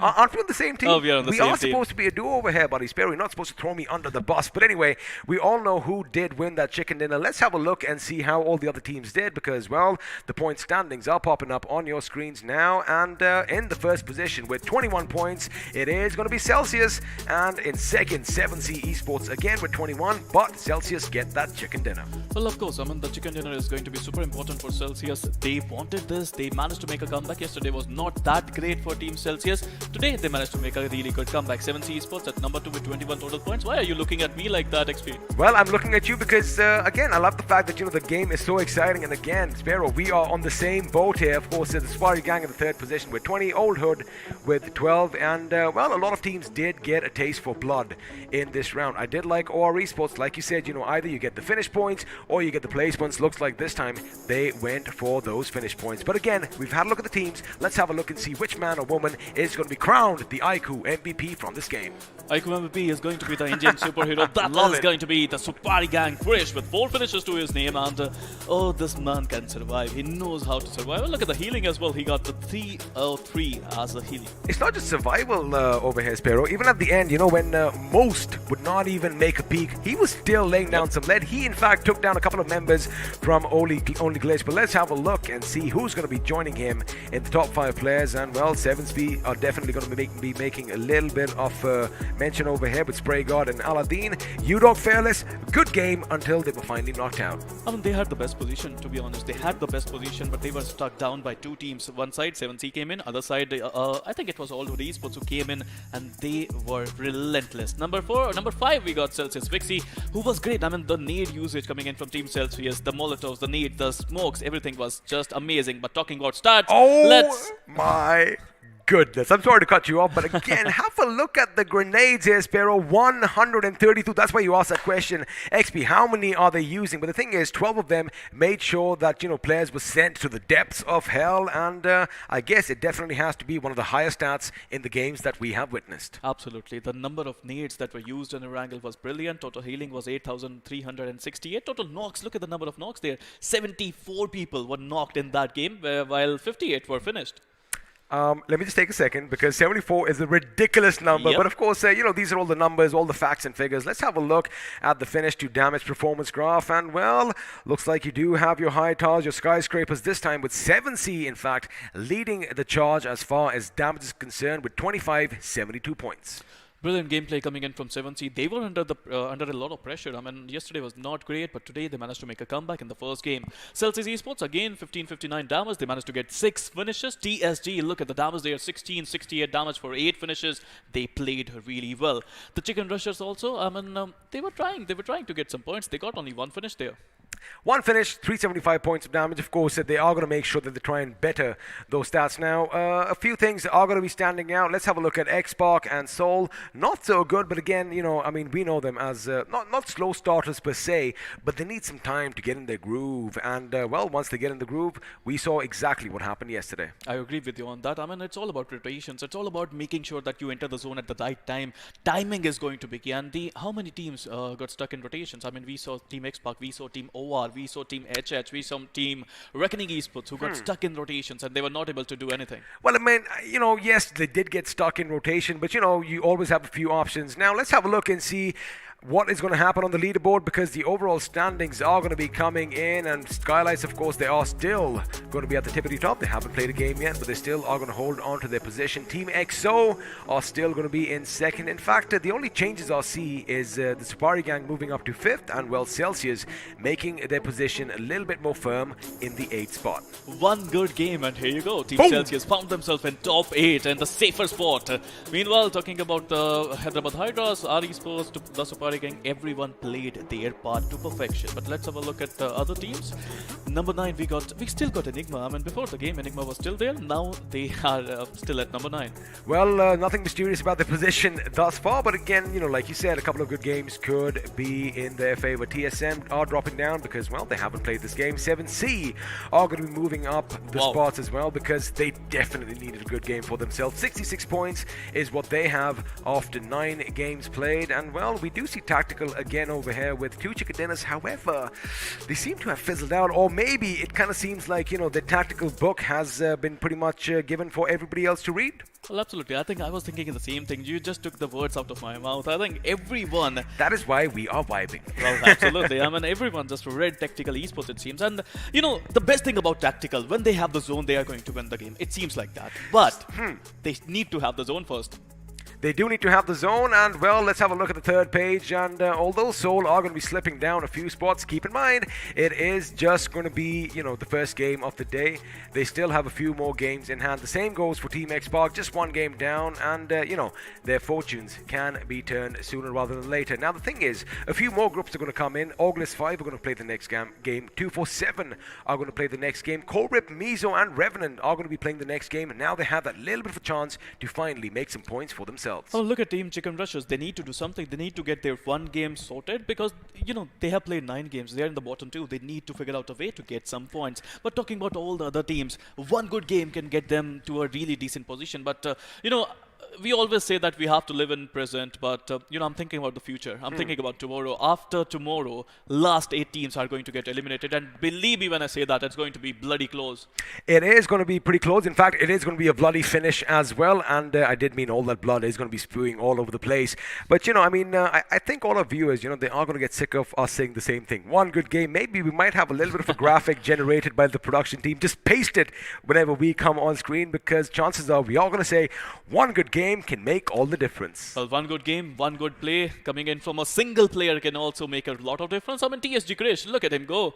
1 man surviving and managed to get a lot of points. You just said one player can do everything. Let's do one thing. Let's actually take 2 players this time and pit them against one another, because the player face-off is here, and it's going to be Aladdin from 7C going up against Fearless from UDog India. Well, nothing much to separate them, to be honest. I mean, look at the finishes, 3 finishes to their name. They got the damage, even Steven's damage, to be honest. 7C Aladdin winning that battle by a sliver of damage. Number 3 is the number of assists in the favor of Aladdin. 5 assists goes to Fearless. All in all, a brilliant game by both these teams, but I think UDOG would be a little disappointed. They had a decent spot in the zone. They were not able to, defend it. The thing is, when we do come back on camera, I'm going to bring something up against UDOG. I need some visual graphics with my hands, actually. Now, let's do one thing. Let's bring the squads in and make them face off against one another, because this time it is going to be the Supari gang going up against Old Hood Esports. And, well, the only thing that is pretty much constant is the fact they both have 8 finishes. Well, in the end, that's what matters, right? I mean, finishes will get you some decent points, but you know what else matters? TSG, they managed to get the 2nd position, while Old Hood Esports, even though they had the numbers game in their favor, they were stuck out. Team 7C versus Old Hood, that fight was really legendary. It was indeed, and now of course we are going to go back to the fight, because where OH were, once upon a time UDOG was over there, and this is what I wanted to say. Yes, they have the mountain toss, but they have that little dip to work with. And the thing is, what happens is, if a grenade comes in, it'll just keep on rolling towards the center. And where are most of the players when they want to take cover from all the firing above? They are clumped in the center, and that is what was the Achilles heel as far as UDOG India go. But again, anything can happen. This, of course, is a battle royale. But let me tell you one thing, amazing action, and it was all thanks to all these wonderful devices in our hand. Of course, we are talking about the iQOO 9 series. I have the Pro in white and with the BMW racing stripes. He has the black, and he just won't give that to me. Well, I'm wearing black right now, so I was so you're trying matching to, it. Well, I think this looks a bit more corporate, and I've got the tie on, so this is right for me. Absolutely. I mean, iQOO 9, these devices are just flawless. I mean, we were here already. We were taking some pictures. The camera on this device is just incredible. It is incredible, and in fact, the thing is, he isn't posting those pictures with me. I don't think he really likes me. But anyway, what we're going to do is we are going to have another word from the official smartphone sponsor of BGIS 2021. See you after that.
Well, ladies and gentlemen, it seems like we are out of experiments to run at the moment, so it's going to be I, Floki, taking his seat, and with me is going to be the beacon of hope himself, Spiro. Spiro, we had a very, very fun last game. I mean, in fact, I was quite surprised that 7Cs didn't take the chicken dinner there, but can you tell me what went wrong for them? Because it seemed that they had the man advantage, they had the positioning, but for some reason, they just couldn't move out and capitalize on that man advantage. It's all about information, right, Floki? I mean, Team Celsius, they knew where 7C players are. They were throwing those nades at the exact position. Of course, I mean, Team 7C, they didn't have that compound, right? They had just one tree in front of them. Every single player was in front of a tree. And, I mean, that was their demise. But all in all, a great matchup, a great game. Let's find out who are going to play this one. Absolutely. In the Group A, we have got Reckoning Esports, we've got Old Hood Esports to work with as well. There's OR Esports, Only Glitch, Team Chicken Rushers, the Sapari Gang, X-Lines, and Celsius Esports. Well, the Chicken Dinner winners of the previous game. But on the other side, we've also got a couple of names that you're going to be familiar with. So, Spiro, why don't you go ahead and introduce them? Well, in Group C, we got Godlike Esports, Skylarks Gaming, Oculus 5, TSM, 247 Gaming, Team EXO, Revenant Esports, and CO Rip Mizzo. And I have to say, I mean, all these teams, so we were missing them in the first game, but now they are back, and I would love to see some really good action coming in from Group C. Oh, yeah, speaking a little bit more about Team EXO, now if you had tuned in yesterday, you would have noticed that they were going for those finish points a little bit more, and in fact, they were the team yesterday to score the highest number of finishes for the day, tied with X-Park at 12 finishes total. So Team EXO certainly being very, very aggressive over here. Do you think they're going to continue doing the same sort of thing, or do you think they're going to go for a slightly different approach, considering that it's day 3, and right now, perhaps you sort of need to strike that balance between being aggressive and getting those placement points? I think they could be more aggressive today. I mean, they have the points on on the table. You don't need to be number 1. You don't need to be in top 5. You need to be in top 16, right? And as far as I am concerned, I know these players. They're going to be aggressive. They're going to be ruthless. And today, as we were talking about me and XP, it's going to be chaos. Absolutely, it most certainly is going to be chaos. But I also want to do a quick throwback real quick to the first game. Now, I think I spotted, we were discussing this out there while watching the game, I believe 7 Seas might have run out of consumables and throwables at that point, which is why they couldn't really change their position in the end against Celsius Esports. Maybe if they had a couple of smokes, that fight could have looked very, very different. But the reason I point this out is because, I mean, yesterday, they were the team going out there taking tons and tons of risks. They were the ones going out there trying to go for those finish points, racking them up. It didn't work out for them. Today, though, it starts off on the right foot. Sure, they don't get the chicken dinner, but at least they got themselves second place and a lot of points to work with. I mean, in fact, I think they were tied for first place if it wasn't for the chicken dinner. Look, today, a lot of teams would love to be in top 8. After the day, those teams who are in top 8 are going to be in a comfortable position. Those teams who are not are going to be in a very tough position. Believe me when I say that the competition level is rising, and it's rising really fast. We have seen the overall standings, right, Floki? Oh, I mean, look at the difference between top players and top teams and bottom teams. It's not that much. Apart from last 2 teams, all these teams, one good game and you're going to go up the ladder really quickly. Absolutely, just one good game and you could be moving up the ladder real quick. But once again, you have to remember this is day 3. So right now, if you take any risks that you're unfamiliar with and you get punished, well, you are going to be in for trouble tomorrow, because tomorrow is the final chance that they've got, Spirit. Today, they can still maybe make a mistake or two, but if they're not careful and they give up way too many points, give up way too many games, they could be in a world of trouble. Well, again, it's not the talented team that's always wins. It's always going to be the most hardworking team that is going to be your champions. You know, talent comes with a lot of responsibility, but if you work hard and if you are talented, you're going to get a lot of points and a lot of value out of these games. But truth be told, Floki, today is going to be a chaotic day. Miramar is a fun game. It's the best map. You can't hide in it. And let's get ready for some action. Absolutely, let's just jump straight into Miramar and have a look at what the map is going to be offering. Last time around we saw the map, I believe we didn't see a single Los Leones circle in the end. That's what made Miramar so interesting, the fact that there was constant fighting going around every single time that we jumped onto the map. I mean, sure, it took a little bit of time to get started, but I believe we had a western finish towards the end and a bit of a finish towards San Martin, if I'm not too wrong, in the first map of Miramar yesterday. So maybe we could be seeing a little bit of repeat happening today, but yeah, I mean, I'm hoping, fingers crossed, that there's going to be more action in Miramar, because once again, seeing those early sniper shots, seeing those early DMRs come into play, it's always just so fun to watch teams that are hungry for those finish points. I mean, the algorithm is changing, the meta is changing really quickly, Floki. We used to see a lot of southern zones in Miramar, but right now it's different, right? Things are changing. Erangel is also different. Sanhok, I think, is still the same. The Hathin zone is going to be most prominent in Sanhok, and it's still the same. But Miramar is different. Miramar is legendary. This map, all the experienced players, they love playing in Miramar because they know gun game, teamwork, synergy between the team is going to be most important thing in Miramar. Absolutely, it's going to be the most important thing to do in Miramar, and if you're not able to, well, get that gun game going, if you don't have that synergy, then, well, Miramar is going to be very, very troublesome for you. You do need to get your hands on those DMRs, those sniper rifles, and in fact, yesterday I think we had the pleasure of seeing someone being finished off by the Winchester at the very start of the game. Oh boy, that is legendary, right? I mean, it's a rare sight to see someone getting finished by, Winchester.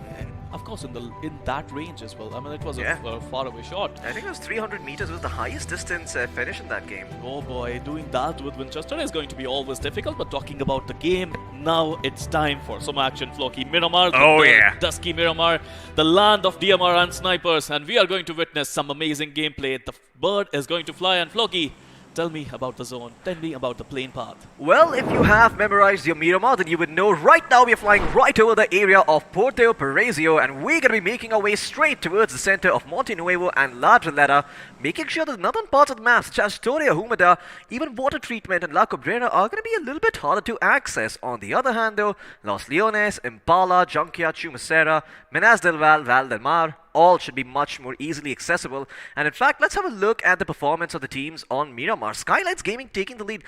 Didn't they also have the lead on Erangel? Yes, they did. I mean, I guess that's what happens when you're at the top of the table. I mean, they are playing on a different level altogether, but right now I would love to see if they are going to continue this momentum in Miramar. Talking about number 2, we have Godlike Esports with 40 total points in Miramar. It's a very aggressive team, right? And in Miramar, as we know, their split gameplay comes into play. They are aggressive, and it's an open field, right? A lot of ridges come into play, a lot of compounds come into play, and Miramar is the playground of the gods. Absolutely, Miramar most certainly is the playground of the gods over here, as we'll see a lot of teams try to drop in towards their favorite drop locations, get themselves some loot to work with, and we'll see which team comes out on top. Now, of course, if you are a team that likes Tutorial Humida or Cruz del Val, El Azahar, it's going to be a little bit hard for you to get there, so perhaps they make, a bit of a pit stop a little bit earlier, get themselves a vehicle, and maybe then rotate in towards those areas and start looting them up. Speaking of which, look at that circle on the eastern side of the map this time around. Of course, Los Leones is still in the picture over here, but Spiro, this is the first time we have the water in the circle on Miramar. I mean, this is a desert, right? But, I mean, this is going to be really fun. We have those couple of islands in the zone, and I still remember, if the zone go there, these teams are going to struggle a lot. So it's all going to be whoever comes first come, first serve basis, whoever will reach the island first. If the zone goes there, then they will have the advantage. Absolutely. Reaching that island could be big right now, but of course, you have to be a little bit careful. Wait for that second circle to show up. That's when you're going to have that surety knowing that, okay, well, if you do end up going over there, it is going to pay off. In the meantime, Levy9 right next to the members of Old Hood Esports, as they will get into a jeep and look to rotate away from, the western part of the map up a little bit further towards the north. Should be able to get themselves, up ahead and hopefully get themselves their hands on some better loot. In the meantime, though, I do believe we should have a couple of other teams dropping in Los Leones. So it is their, premier hot drop. And I don't think this time around anyone's going to be there to contest them. So, it's going to be. I'm going to be curious to see what's going to happen over there. But in the meantime, we're going to turn our attention towards El Pozo, where we've got Skylights Gaming going up against the side of the Sapari gang. Well, Skylights Gaming being number 1, they can be reckless today. They can be aggressive. They would love to take out TSG. If they find someone in the open area, they are going to shoot at them. Meanwhile, TSG, they managed to, I think, come back into top 8 in the overall standing. So they are looking good as well, Floki. Now, the first preference is always going to be loot. They need some decent loot. They have a UMP. Nickel got a UMP with a level 1 helmet and a level 1 vest. They would love to find some better equipment. Oh yeah, TSG, I mean, that's going to be their first priority right now. Even just getting those level 3 Western helmets on this map can have so much more impact. I mean, usually you do want to have those, things. I mean, it's obvious. But on this map, they have an even higher impact because of the fact that if you're going to be caught out in the open and you get shot, well, reducing that damage could certainly help, especially against the likes of a couple of sniper rifles and DMRs, the Mini 14s. Very, very popular on this map. I do see a VSS lying in the distance, though, but it doesn't look like Vexy will pick it up because he's already got himself a DMR to work with. He's got that Mini 14. A lot of people in this map love Mini 14. We used to call this map the land of DMR and snipers, so Mini 14 is going to be their prime DMR, it seems. But there are some players like Scout who love SKS, who love SLRs as well, so they know which weapon do they want to use. Mini is a good weapon, Floki. I mean, it has a good control pattern. You can control the Mini really well. If you want to tap it faster, you can still control it. It's pretty accurate, even though it uses 5.56. The damage is not that great, but it is pretty accurate.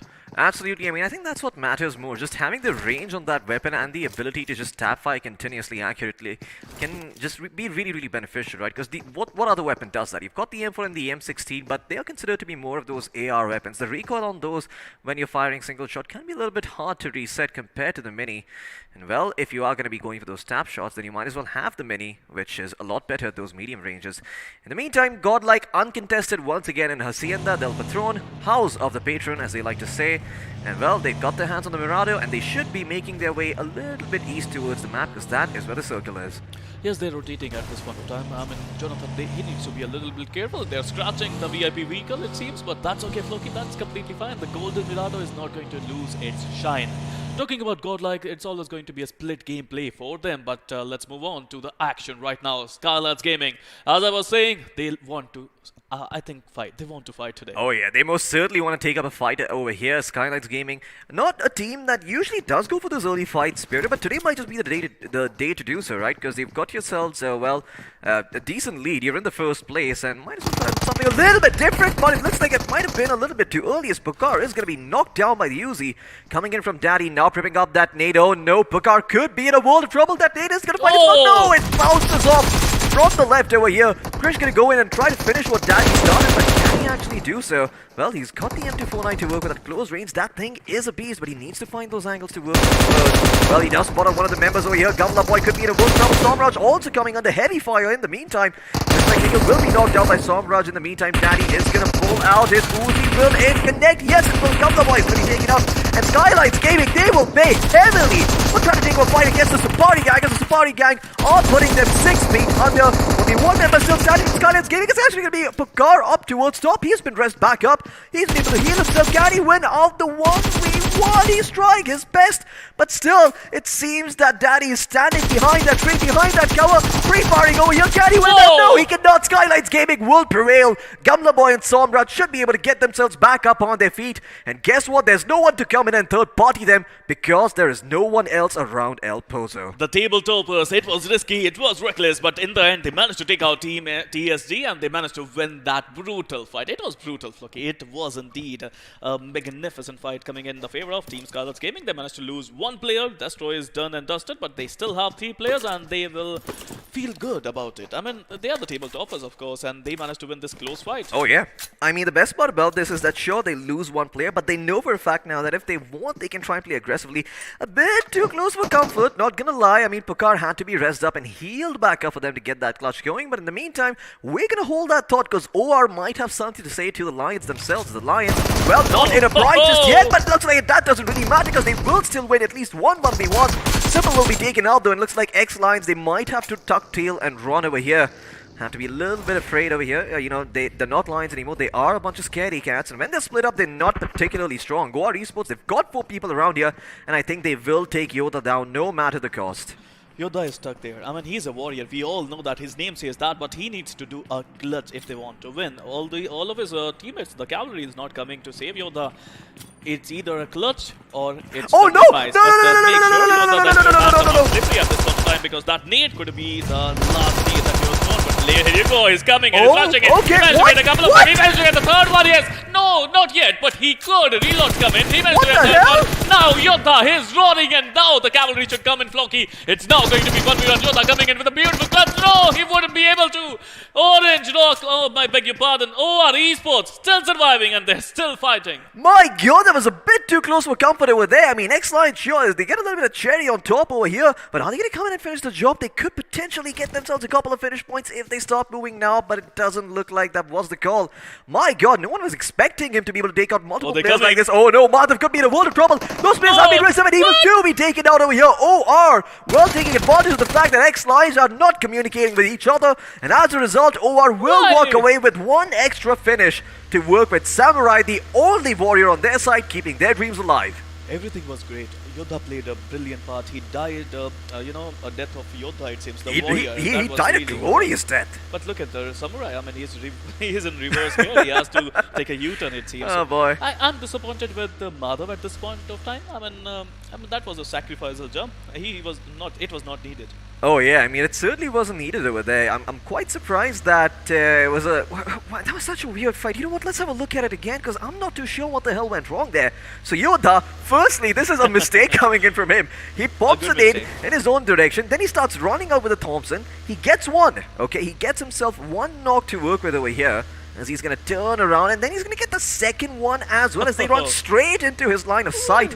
Evo almost losing the battle over here, and he still has 18 bullets on Yoda, but he quickly reloads. Will get that third knock, but Wexy then comes in and gets the cleanup with only a sliver of HP to work with. Yoda could have really clutched it all out for his team, but the price of just one finish on his teammate, but unfortunately the X-Lions, being the prideful creatures that they are, there was a little bit of miscommunication happening over there, and in the end they paid a heavy price for what Madhav did. Well, Samurai just did the U-turn there. They have to be a little careful. Or was there, and I think OR Esports, they're gonna know this. They need to first heal themselves fully if they want to fight. I don't think Orglass 5 they did want to enter the action at this point of time, but Yoda, that clutch was incredible. Almost clutch. I have to correct myself, that was not a clutch, almost clutch. I mean, it was so close, right? It was like 90% of the way over there. He had taken out 3 players, only had to take out the 4th, and well, he almost did. But Orglass 5, I'm quite sure during the rotation they might have spotted out what OR are up to. In fact, I think they might have taken a bit of a stop.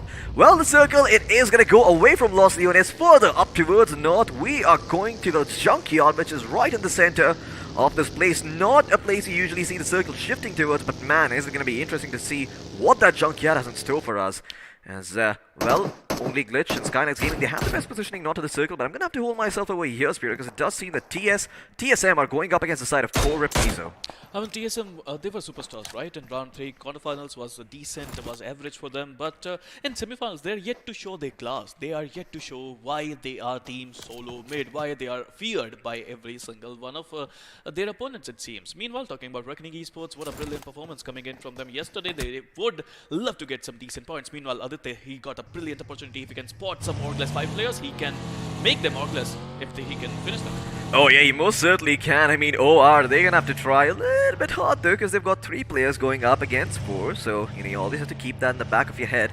But the question is he gonna still go for it? If he gets a good angle, he might just, right? I mean, if he knows he can find a knock and convert it into a finish, why the hell not? But okay, Neo's cutting out a lot of things over here. In fact, he's gonna let go of the M4 1-6. Get a couple of few shots in, but don't really connect. That's okay though, because you know why? He's got the silencer, he's got that suppressor on it. They're not going to know where he fired from, and he might just have another opportunity yet.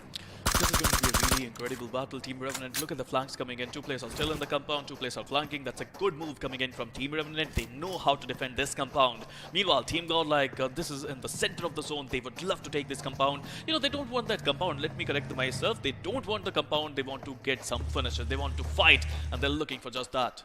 Absolutely, that is exactly what they want to do for the time being as...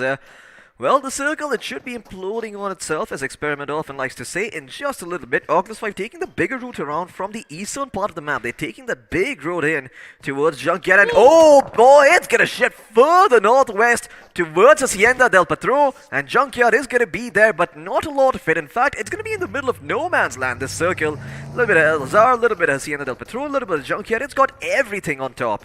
Well, now the Godlike, they have to be careful. A lot of teams are going to come from the southern side of the region, and I think this fight, either they have to finish it early or they have to be careful, because a lot of teams are going to rotate from here. Absolutely. Well, we'll see if the side of Godlike are going to be able to get themselves a couple of finishes, as they have pushed themselves up on the high ground, and Neo most likely hasn't been discovered yet. In the meantime, O are going to turn their attention towards Celsius, who are still regrouping over here. They're not together just yet. Their forces still a little bit split up, so could be in a world of trouble. But in the meantime, looks like Godlike are going to go in for their head. They take out Austin Bot with the nade, and look at that. They're just so hungry for those finish points. They go forward in the Mirado. Neo's going to have to be careful, because there is a nade that exploded right on his feet, and Core will be taken out. But Clutch God and Z God both have been put a little bit further down over here. Jonathan is coming in for the backup, but it looks like Oh, okay, wait, never mind. It is Godlike in the mix. Oh my God, Top Dog is still going to be able to take that fight.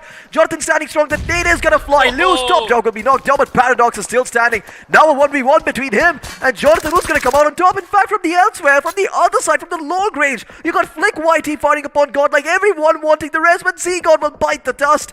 And it looks like Godlike will have to work with a 3-man roster. In the meantime, 247 Gaming also have been knocked down by the members from EXO, and OR is coming into the fray over here. Immortal still holding strong inside that compound, but he's got 2 players to worry about. One on his back, one on his front. In fact, that player on the back is going to be joined by another, as Wexy and Jelly are going to try and take away Immortal's life. Snuff it out real quick. It's going to be a brilliant third party coming in from OR Esports. Meanwhile, Pooja, the superstar from quarterfinals, is still surviving, and he would get some revenge on EXO Immortal. Meanwhile, look at your back, clear your back. Pooja, what are you doing? He just sat in the vehicle there. That was a big mistake, and he was hungry to get some finishes. What the hell happened Meanwhile, to EXO, the last man standing, fierce. He has to be fearful, because OR Esports, they are rushing in. Jelly, Vexy, Aditya, all 3 of these players, they want some blood. Absolutely, they are sharks, and they smell blood in the water, which is a bit of a paradox considering that this is the map of Miramar and there is no water around. But still, these sharks are just as strong on land as they are in the seas. Can they go in and finish? Well, it looks like that action doesn't matter. We're going to switch over to Godlike and have a look at what they are up to, as all the players have been rushed up in the meantime. X have been eliminated by the side of 4R, and now we're going to see what Godlike are going to be up to, as Skylights Gaming could be in a world of trouble. 2 of the players a little bit split up, as Somraj occupying the wider side, and towards the downhill area, you've got the rest of the members from Skylights Gaming. You have to remember there are only 3 players alive from Skylights, so they have to be careful with how they approach this. Well, I was saying, I mean, this is not a great spot to pick a fight, but Godlike, they don't care about it. Okay, right? Skylights they just actually want to do something. Meanwhile, talking about Skylights Gaming. Down to 2 players. I'm really sorry to cut you off there. I just wanted to correct myself, but go ahead. Yep, Skylights Gaming down to 2 players. they are number one, right? Team Yeah. Godlike, Team Scarlet's Gaming. They're not here for the points. They don't want them. They just want to take out all the opponents, and they just want to have some fun, it seems. Yeah, absolutely. They just want to have some fun at this point, and we'll see if they're able to do that just yet. Skylights Gaming looking to go forward and maybe get on the flank. Gumla Boy could be in. Oh, yeah, he's got a big angle. He will swing, but Clutch God still somehow managed to survive, hiding behind the container. And now Jonathan is going to duck and cover because he doesn't want to expose himself from multiple angles. Somraj could be set up over here. They're all looking towards Gumla Boy and their attention in his general direction, but we'll see if Somraj can find an angle to work with. Jonathan seems to have an idea that there is a player watching that angle. In the meantime, oh, okay, I'm not too sure what happened there. Max has been knocked out by the plays on elsewhere from Celsius, but Korip Mizo could be coming in for the third party if both of these teams aren't careful. And guess what? On the receiving end of it is going to be the boy with the plants. It's going to be Gumla Boy. And elsewhere on the map, the team of Chicken Rushers could be in a world of trouble. As I see, one of the players has been knocked down. Another, while still standing strong, is going to have to work against two members from Reckoning, Abrar as well as Mr. Spray, making their way over here. And it looks like, well, okay, one of the Reckoning players is going to be knocked down, as it seems the Vampire has a direct line of sight to protect his teammate. But with Striker coming in, I don't think this is going to be enough for the Clutch to come in. In the meantime, OR Esports, they do seem to have won their fight. And Vampire, Whoa. well, still holding on. It looks like Abrar will be able to take out Notorious, finishes him off. Oh, Vampire has to be a little bit careful that Nate is not going to connect on him. Still holding the ground with the AKM. He gets a few shots. He gets both of the dogs going in. And he will be able to clutch this out, at least secure two finishes to his name. But first he needs to heal himself back up. He's got himself those first aid kits to work with. And then he's going to go back in for that finish. Or is he? He's going to go around, trying to get the other knocks as well. Trying to pull off another miraculous 1v2. And Nate to delay the push. Try to prevent them from walking up the staircase so he can get that reload going. You know what, they say vampires are immortal, but I think they are, and this vampire is looking to be immortal. He's rushing in, he's pushing in, Abrar is in front of him, and here you go, Reckoning Abrar, the clutch master, the savior for Team Reckoning Esports. Meanwhile, on the other hand, it is going to be David versus Goliath, or I have to correct myself, it is Goliath versus Goliath, it is Godlike versus Scarlet's Gaming. 2 versus 2, two of the best teams right here, and they are fighting with everything they got. Absolutely. Well, if you've seen your Power Rangers, you will know that this is the battle of the Megazords over here. Unfortunately, only 2 players alive on both of these teams as the Goliaths go up against each other. In the meantime, OR will bite the dust. Well, at least one of the players will be taken out over here, and OR with only 1 player standing. They've got 7 finishes to their name, so if they survive long enough, get themselves to their 3rd or 4th spot, they could be in for a buttload of points, but I'm not sure if that's going to happen. The circle about to close in once again, and towards the center, you've got Korip Mizo with a very good angle, but my goodness, there's going to be a lot of late game chaos because look at the number of teams still standing strong. A lot of teams are still there, but look at CORIP Mizo. They have the best pace. 4 of their players are still surviving, and they are at a decent spot. Talking about Godlike versus Scarlet's Gaming, it is continuing, but Clutch God is rushing in. Gumla Boy is the last one standing there because Somraj is far away. But would he be able to get the clutch now? It is going to be Jonathan versus Gumla Boy, but Jonathan coming and getting the better of Gumla Boy, and here you go, Team Godlike a little bit on the back foot because Somraj managed to find a shot or 2, but Jonathan would revive his teammate, and is he going to revive? No, he's not going to revive. He's going to heal himself. He's going to boost himself. It is Jonathan versus Somraj. IGL versus probably the best gunner in India. Let's see if Jonathan can get the clutch with that jiggle of his. This is going to be super interesting, Flocky. My god, look at that. They're going around. They're trying to jiggle left and right, but they can't bob and weave. They are Muhammad Ali, and well, they're going to learn a little bit better from the master himself. In the meantime, we're going to turn our attention towards Old Hood Esports, who are, well, taking fire against the side of Reckoning Esports. They've knocked out one of their members, and looks like there might be more to follow. Good positioning for Old Hood, but with only 3 of the members alive, they once again, well, not 3, they actually have got all 4. I wonder where the last one is. Might be off on a scouting mission over there, but Sultan, he's been the man to look out for his team. He's the one racking up all those finish points.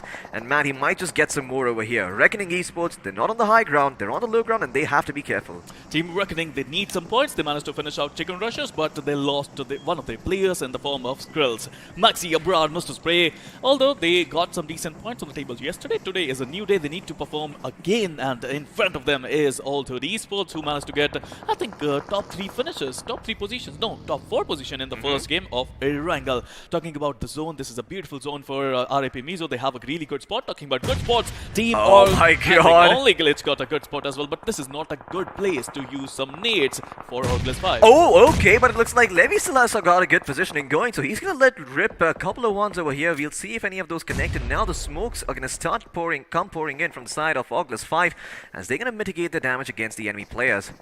Well, it seems that for now, you've You've got 8 teams in the mix over here. All going to be going up against Reckoning Esports. One of their players still standing. It's going to be Maxi OP. He will clean up one from the side of Oldhood. Sultan is also going to be knocked down over here. Crazy still standing strong, but can he live for much longer? That's the question. Oh boy, Oldhood, they bite off more than they can chew. And boy, do they pay for it over here. Abrar going to take this time to rescue his teammate from the belly of the whale or the belly of the beast itself. Get him back up on his feet, and then they can take a more even fight. Well, Close is still surviving, and as they say, is he from the Vampire Diaries? Because he is trying to be immortal as well. Let's see, with that Scarl, level 2 helmet, level 3 vest. This is not going to be easy. Meanwhile, no. Somraj, oh my god, from far away, he would be the demise of Team Altered Esports. Somraj has done so much work for his team, and now he's gotten himself to those double placement points. In 7th place, he's got at least 2 to work with over here, and the longer he survives, the more points he's going to rack up. They've already got 11 finish points to work with, and at this point, Somraj is just trying to see what else he can get away with. Reckoning Esports sandwiched between Only Glitch, Celsius, as well as Skylights Gaming, so they're going to have to be careful where they step foot, because Maxi OP couldn't be long for this wall. That nade comes in, and Reckoning Esports will be eliminated at the hands of Only Glitches. They will rack up a couple more finish points to work with. Karthik, in the meantime, just biding his time over here, will tank a little bit of damage from the blue zone and then look to shift back in as a circle. Oh boy, it's shifting right on top of August 5. They've got the prime position to work with. And on the other hand, there is TSM coming in from behind of Korip Mizo, who are behind Only Glitch, who are behind Celsius Karthik, and Karthik will be taken out. Skylights Gaming, well, they've got one horse in the race. Can Somraj get to that finish line? He's a one-man army, it seems, Floki. Somraj is just ripping things apart today with 6 finishes to his name, 12 overall with his team, Team Scarlet's Gaming. They are in the sky, and the light is super bright, Floki. Oh yeah, it is scorching their eyes right now, burning it to a crisp, taking out all the moisture from within it. But in the meantime, Rip Mizo, they're going to be careful a little bit over here as well. They've got 4 players still standing strong. TSM have them surrounded though. Not from all sides, but from one side at least. And I don't think that would be called getting surrounded, because getting surrounded actually means being surrounded from all sides. Well, apologies for the little brain fart and the little segue over there. But it seems that TSM, they've got the high ground to work with at the very least. So they should be able to capitalize on that and maybe take up a fight against Korip Mizo. Smokes come pouring in to provide themselves some ability to move around this open areas. And look at that person in the distance. Somraj still standing strong for his teams, getting those placement points to work with Spiro. I think he might just rack up a couple more. Well, absolutely. TSM, they're looking desperate. They want to enter the zone, and if they want to enter the zone, they need to take out Team CORIP Mizo. Meanwhile, on the other hand, it is going to be Orglas 5 taking on Team Only Glitch. A beautiful gatekeep scenario coming in from Orglas 5, and they can do wonders. Meanwhile, Scarlet's Gaming, Somraj, the last man standing, is still pushing in, is still looking to do what he does best, and that is wreak havoc on his opponents. Absolutely. We'll see if Somraj can get himself a couple more picks to work with over here. In the meantime, Korip Mizo, they're going to make their move against the side of TSM. It looks like Ninja John has taken out Jacob Boy over here in the meantime. While Korip Mizo and TSM are going to be fighting, this is going to be free real estate for Somraj to work with. He's just going to sit there, wait for this fight to get away, and see if he can come in clutch and get those picks to work with. Well, he's got that smoke grenade. He's going to toss it out. That will reveal his position, but I think he's looking to end things right here. In fact, TSM, they will be eliminated by Korip Mizo once again. And it seems that Korip Mizo, they've discovered where Somraj is, or is that August 5? I'm not too sure. Either way, Somraj has been found, and I don't think he's going to be long for this world. In the meantime, Only Glitch, Levy 9, he's going to fire up a couple of shots in the general direction of Somraj, but none of them seem to connect. And Korip Mizo, Only Glitch, and August 5 could be in a 3-way triple threat match. I don't know who's going to come out on top over here, but I know who they don't want to win, and that is Skylights Gaming Somraj. Well, he's still surviving, ANT, and he is looking absolutely fantastic. He just needs to enter the zone, and actually he did eventually. Meanwhile, talking about RIP Mizo, they're also surviving with 3 of their players still there and still trying to get that beautiful chicken dinner for themselves. Absolutely. Korip Mizo, in the meantime, they're going to try and make sure they don't reveal too much of their hand, because they want the element of surprise in their favor right now. So they're going to go around the enemy smokes instead and maybe try and get themselves to a better position over here. Auglas 5 might not see this coming, but on the other side there is Somraj, and it seems that Korip Mizo are aware about it, so they're also making sure that they don't go a bit too far out, expose themselves a bit too much. They're just trying to strike that perfect balance at this point, but Somraj is making things so difficult over here. He's got the highest point now, and man, that position is so good with the DMR. He will be able to find one, but it looks like Levy will spot him in turn, take him out with the DMR, the Mini 14 coming in action, and looks like this is all Skylights Gaming are going to be able to get. They already got too much to work with over here, and now August White going to make their move against the side of Only Glitch. They will take out DD69. DD69 trying his best to fight over here, but now with only one member standing, Only Glitch they're not going to be able to do much, and I think that last member will also be taken down. Livy9 will bite the dust, and then there were two. Go-Rip Mizo against Orgless 5. Now it's going to be a 3v4 battle, and believe me when I say that this battle is going to be legendary with the RIP Mizo having three of their players separated. This will be really fun. They have a wing formation coming in from their favor. ISO managing to get the first knock on Bomber. Now it's going to be a 3v2 with Orgless 5 on the back foot, and RIP Mizo looking to get their first ever chicken dinner in this competition. Ewok also bites the dust. Verse is coming in with the reverse strategy. my And God. here you go, team RIP Mizo. Finally, the man, I think I have to say the boys from Mizoram who are staying in Delhi, they managed to get a beautiful winner chicken dinner. Absolutely. I mean, we've been waiting for such a long time for Go-Rip Mizo to finally start shining. It seems that day 3 is the day where they wake up. Great performance by them towards the end. Not only do they manage to win a 3v4 fight, they do it in style. I mean, great performance once again by Go-Rip Mizo. And I do have to mention Somraj's dream because, I mean, at the end of the day, he was in 8th place. 8th place. All by himself, he survives up until the very end, gets himself that 4th place spot. That is an extra 7 points going in the bank for the side of Skylights Gaming, and they will continue to maintain their lead at the top over here, Spiro. The man, the myth, who's trying to be a legend, I think, Somraj, the IGL. When the leader comes in forward and says, I'm gonna do it myself, that's how they perform. Yeah, absolutely. That is what Somraj is. He is a leader of men. I wonder if you're going to get that reference. But in the meantime, I do believe we're going to be getting the highlights ready and having a look at everything that went down over here. Of course, a couple of big names not having the best of starts. I am talking about Team X over here. Got eliminated fairly early on. Even Godlike bit off a little bit more than they can chew. And in the end got punished for it. You know, I like the fact that Godlike likes to play aggressively. But it seems that right now they just crossed the line a little bit too much. A little bit too far ahead. And they got punished for it. They got taken out a bit too early for my taste. Well, they are too aggressive, right? But let's have a look at highlights. Let's relive all these memories. But you know the best moment for me? I think it's all about strategies, right? And I'm a man of numbers. I'm a man of facts. I love to see some good gameplay. And in the end, RIP Mizo, that winged formation. One guy on the right, one guy on the left, one guy in the center. That formation was everything for me. Absolutely. I mean, this is also a little bit risky coming in from Skylights. You know, they went in, they took this fight. They ended up losing one of their members. I believe Destro got taken out. He was the first person to bite the dust. And yeah, well, in the end, there was only so much he could do. Pukar did win the 1v1. So yeah, Skylights giving a good surge of confidence for them, you know, to be honest. I mean, given the fact that they're already on top over here, that was big. But man, this clutch coming in by Yodha that we are about to see. Almost, you break my heart, Spiro. Every time you say that, you break my heart. Because Yodha, it started off with a big blunder. There it is. You know, in my eyes, for me, that was just miraculous. The way he took out Team OR one by one.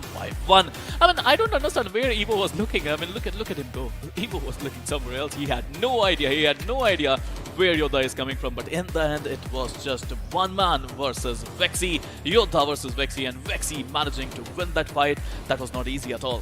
Oh yeah, that wasn't easy at all, as Vexy almost ended up falling over there, surviving by the skin of his teeth. And I'm not too sure what the hell happened, but Madhav just went in a bit too deep and didn't get the memo. And Samurai was like, oh, okay guys, I guess I'll try to live. I guess I'll try to get those placement points. I mean, very weird coming in from X-Line. Somewhere or the other, the communication did had a bit of a lapse in there, but Godlike, well, this is just about how they like to play. They go in aggressively, they get those picks, but sometimes they do tend to overextend, and it seems that this was one of those situations where they didn't have complete information of their surroundings, and Skylights Gaming were able to come in and snuff them out of their lives. Well, again, I would like to comment on that fight here. I wonder Yodha, after getting 3 knocks, he must be shouting his lungs out, "Come here, support me, there's only one standing there," and that is why Madhav must have felt the pressure there to come. Oh, yeah. But meanwhile, focus on this fight, Team EXO. Team OR, they are opportunistic. They always manage to rack up those points. They're always consistent. Oh yeah, they most certainly are very consistent over here. Oh man, Jonathan, such a great shot coming in from that guy, but in the end, those placement points not really being found, as the members from Chicken Rushers too, they had a chicken dinner to work with yesterday, but it seems that now they haven't really been able to get off to that same hot start. Vampire Man, you know, credit where credit is due though. This guy almost clutched it out in the end. He got that 1v2 going, but there just wasn't enough room to work with as the third member came in and took him out, put him out of his misery. And great clutch by Gamla Boy here as well, right? I mean, look at that. I mean, sure, he's going to be knocked down over here, but it does allow Somraj to come in and finish the job. and Jonathan ended up being taken out. Look at that, look at that strafing, left and right, just making sure he's not going to get hit by the AR. Move like a butterfly, sting like a bee. Beautiful stuff coming in from Scarlet Gaming. Somras there. I mean, he didn't stop there only. He managed to get to a lot of finishes even after that. Talking about Reckoning Esports, I think they were stuck between two teams. Celsius were on one side, and on the other side, we had only Glitch, who were relentless in this game. Absolutely. I mean, only Glitch were very, very relentless. They just went forward and were very, very hungry for those finish points. They did rack up a lot, to be honest with you. But, I do have to say, I believe it was Rip Mizo in the end who took the chicken dinner. So somewhere or the other, they did overextend a little bit. Somraj, though, I mean, look at this man. He's just the helping hand. He's the fourth member on the side of Rip Mizo when they had three. He was the Jacob boy for their team. He caught that one knock on TSM. And Rip Mizo are like, you know what? Thank you very much, buddy. We'll take both of those picks for ourselves. Well, absolutely. I mean, he is a one-man show, one-man army for Scarlet Gaming, and I feel Scarlet Gaming is brimming with confidence. After this performance by their leader, I think they're going to come out all guns blazing in the next game of Erangel. Absolutely. I mean, all of their members just having a breakout performance over here. Somraj taking the helm and leading the team by example. And, Korip means they were the ones to get the chicken dinner, but I'm quite sure Skylights Gaming are going to be up there too in terms of points. The only unfortunate thing for them is that they didn't finish in a higher place. If they did, I mean, if they got third place, I believe they would actually be at the highest possible position on the points table. They would be in that first spot with over 23 points to work with. Well, my math and my memory both are kind of terrible over here, so I'm going to let production do their thing, add up all the tallies, make sure they've got their numbers right, and then we're going to be having a look at the points table. But once again, congratulations to Korip Mizo. I think this victory was long awaited by a lot of their fans. Well, I have to say, I mean, 4 young players, they have a dream. They have a dream to succeed. They have a dream to play, and they're playing their level best. Oh, yeah. This is a big stage, right, Floki? This is the biggest of them all, and these kids, they're coming in, they're playing their heart out, and they are winning. Absolutely, they most certainly are winning, and we'll see if they continue to win more over here. But if they want to win some moolah, then they actually got to make their way towards the grand finals, because the semi-finals, it's all just for bragging rights at the end of the day. It's all just to make it to the grand finals, which is where the real action's going to be. So right now I believe a lot of teams are going to try and underhand and try not to display their full strength. Skylights Gaming, a lot of heads have been turned. A lot of heads have been turned in their way. But I do imagine that soon enough teams are going to wake up to the fact that Skylights Gaming is strong, and in the grand finals they may not have that same level of performance over here. However, there is a special someone that we would like to thank. That is the iQOO 9 series phones, and you stand a chance to win one of them. Spiro, why don't you tell them how they can do that? Well, first of all, you're talking about heads turning. My head only turns for this guy. I mean, this is just amazing. The moment they gave me iQOO 9, I'm just having this every single time, 24/7. I'm having this device. I'm using it as my personal driver, and with Snapdragon 8 Generation 1, this is the fastest processor in India. Absolutely, the fastest processor out there, and guess what? It also charges really, really quick. It gets to full battery in 18 minutes. Imagine that, 50% in 6 minutes. So if you want to just get a game of BGMI going, you plug it in, wait for 6 minutes, and by the time, I don't know, you're going out there, you had a glass of water to work with, maybe a snack. This phone is ready to go, and you can play a couple more games on this device. But of course, if you want to win this, you got to go on their website, sign up, click the link down in the description as well. Sign up for all the giveaways we have, and you could stand a chance to win the iQOO 9 itself. So do make sure you sign up for that. You don't want to be slipping by that. You might just be the guy who beats the odds, gets that, I don't know, 1 in 100,000, 1 in 200,000 chance, and gets himself a hands on one of these bad boys. And guess what? If you do get your hands on one of these, we might be seeing you over here on our screens playing the BGIS 2021, or rather 2022, because I think 2021 has ended. Well, we don't know now. I mean, to 2022 we can see another BGIS coming in, so that would be. I'm waiting for that one as well. But right now, I think if you win this bad boy, don't forget to tag us as well on Instagram, because we would love to see how lucky you are and who you are. Absolutely. But you know what? I'm going to keep this one. I'm not giving it back. I am going to make sure I take that phone away from you. I've told this to Angad as well. You sign up for those giveaways, I will make sure that I take out your entry, because it's only for the viewers out there. These guys, they tune in every single day. They make sure they give us all the views. They make sure they show love to all of these teams. And I mean, I don't know what the issue is, man. Like, why do you have to take it away from them? These guys deserve it way more than you do. I mean, I'm not taking it away from them. I'm not taking the part and giveaway. I'm messing with you. I just want to keep this one. I mean, I love this one. Can I keep this one, Floki, please? Well, I don't think you can ask ask me about that. You're going to have to ask iQOO themselves that ask them. question, and maybe, you know, they're going to say yes, maybe they're going to say no, but there is definitely a chance for you guys to win this bad boy in my hands right here, and the only way to do that is to go to the iQOO website, you know, click on the giveaway link, sign up for it, fill out all the details, and make sure you are in the race. And guess what, Caster? Stop talking, because the point standings are what we really want to see. Well, we've heard your yells, we've heard your cries. Let's have a look at the point standings and see who is there on top. It is going to be iQOO Battlegrounds with 21 points to work with, but look at that second place over here, Spiro. It is Skylights Gaming with 21 points too. Oh boy, they played well. They indeed played incredibly well. The number one team in our overall standings, they are still looking good. Number 3, we got Orgless 5. A much needed, some points coming in from Orgless 5. That was much needed actually, Floki. Oh yeah, it most certainly was. Orgless 5, well, they had a decent time over here, but you know what, enough about the teams. Let's actually single out one player and see who is it that deserves the MVP spot out of all the 64 that did play. And well, no surprises over here. It is going to be Somraj from the side of Skylights Gaming, winning that 1v1 clutch in the end and surviving from that 8th spot, I believe, to the 4th spot and getting himself those 7 points to work with. Let's have a look at the 4 other players following in his wake. It's going to be Jonathan, Pukar, Abraropi, and Rip ISO. So why don't you tell me what they did this game, Spiro? They did a lot of great things, right? If they are here, they managed to get a lot of points for their teams. And Abrar, again, I was talking about Reckoning. Abrar has always been the savior for Team Reckoning, always the last man standing who always gets a lot of clutches. But talking about stats, let's have a look at match summary now, Floki. How many nades were used? 79. That's a low number, it seems. Yeah, 79. I mean, for Miramar, I'd say it's pretty high, right? Because usually you're not popping those many frags, but the smokes were popped. So out of 80 or 79, 5 resulting in finishes, not that bad of a ratio. Longest finish distance, no surprises over there. Total healing, also no surprises over there. And yeah, well, average stats over here, nothing too out of the ordinary. But the finish damage shot might tell a different story, Spiro. In fact, let's have a look at that and see if there are any tall buildings in town. Well, there are not. In fact, it is a city that has been developed very, very evenly. Every part of the city been given some good priority. Well, looks like my city, but it's okay. Skylights Gaming, they managed to get 13 finishes with a total damage of 1844. TSM, they managed to get, look at the damage there for TSM. They managed to give 1354 damage for only 3 finishes. Oh yeah, only 3 finishes to work with over here. And TSM, I mean, sure, they had a lot of damage to work with, but in the end, it was Skylights Gaming who converted that damage into finishes. In fact, you know what, enough about the finish damage shot. Let's pit 2 players against each other from this heavy action-packed game and see who came out on top. I already know who one of them is going to be. It's not Somraj, it's actually going to be Abrar Hopi from the side of Reckoning Esports and Jonathan from Godlike. 3 finishes for Abrar, but 4 in favor of Jonathan. Oh, look at the damage, pretty even, Stevens. Nothing to separate in the damage department. Assist, Jonathan managed to give 1 assist. Meanwhile, Abrar, he managed to give a couple of assists. Survival time in the favor of Reckoning Abrar, but I love these stats. I love these numbers. They show us a real story about the game.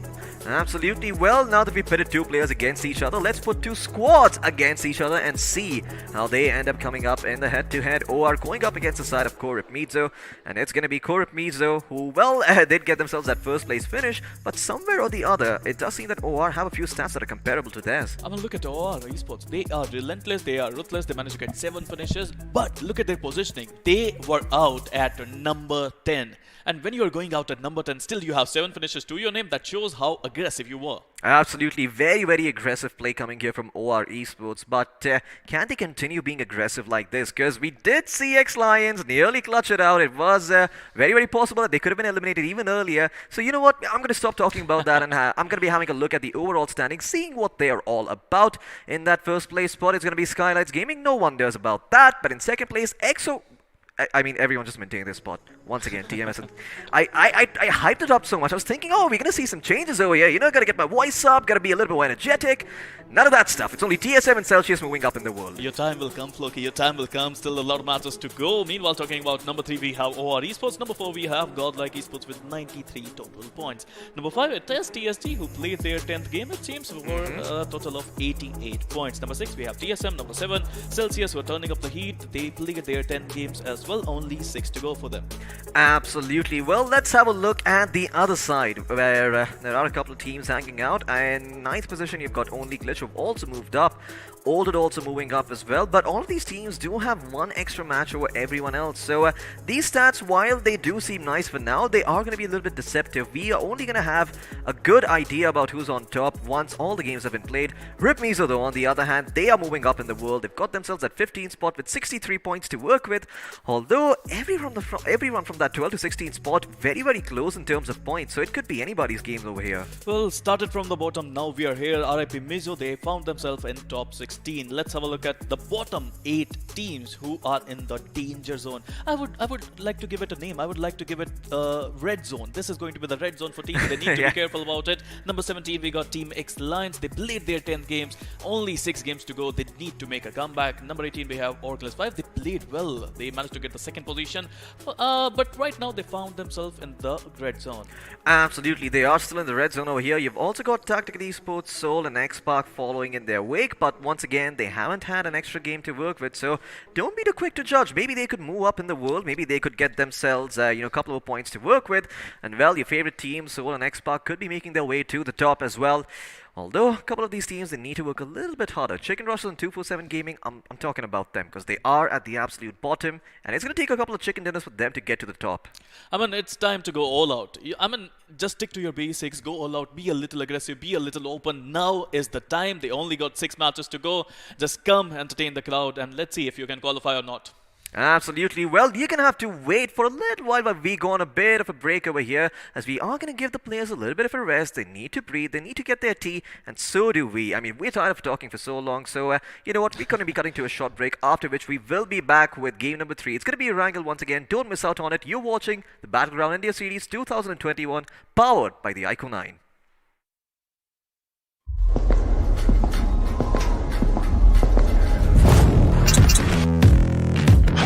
No, I'm so boy. I know, yes, man. You ain't seen nothing yet, but that's fire. Burn it down, yeah. You ain't seen nothing yet. iQOO.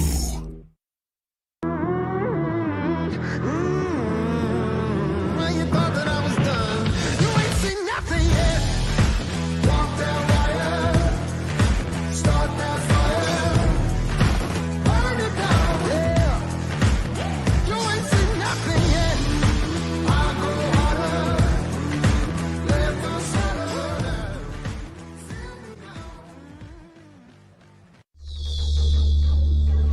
iQOO.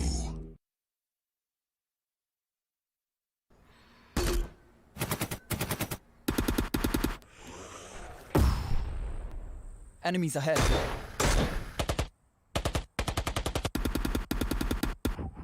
No more non-stop gaming. Introducing Battlegrounds Mobile India with OTP control, 3-hour limit, and other gaming tricks.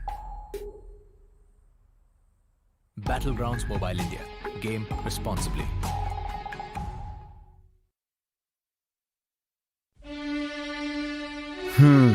वो एक दोस्त game में फंसा, कोने में बसा, gang में अकेला, दिन का भूला.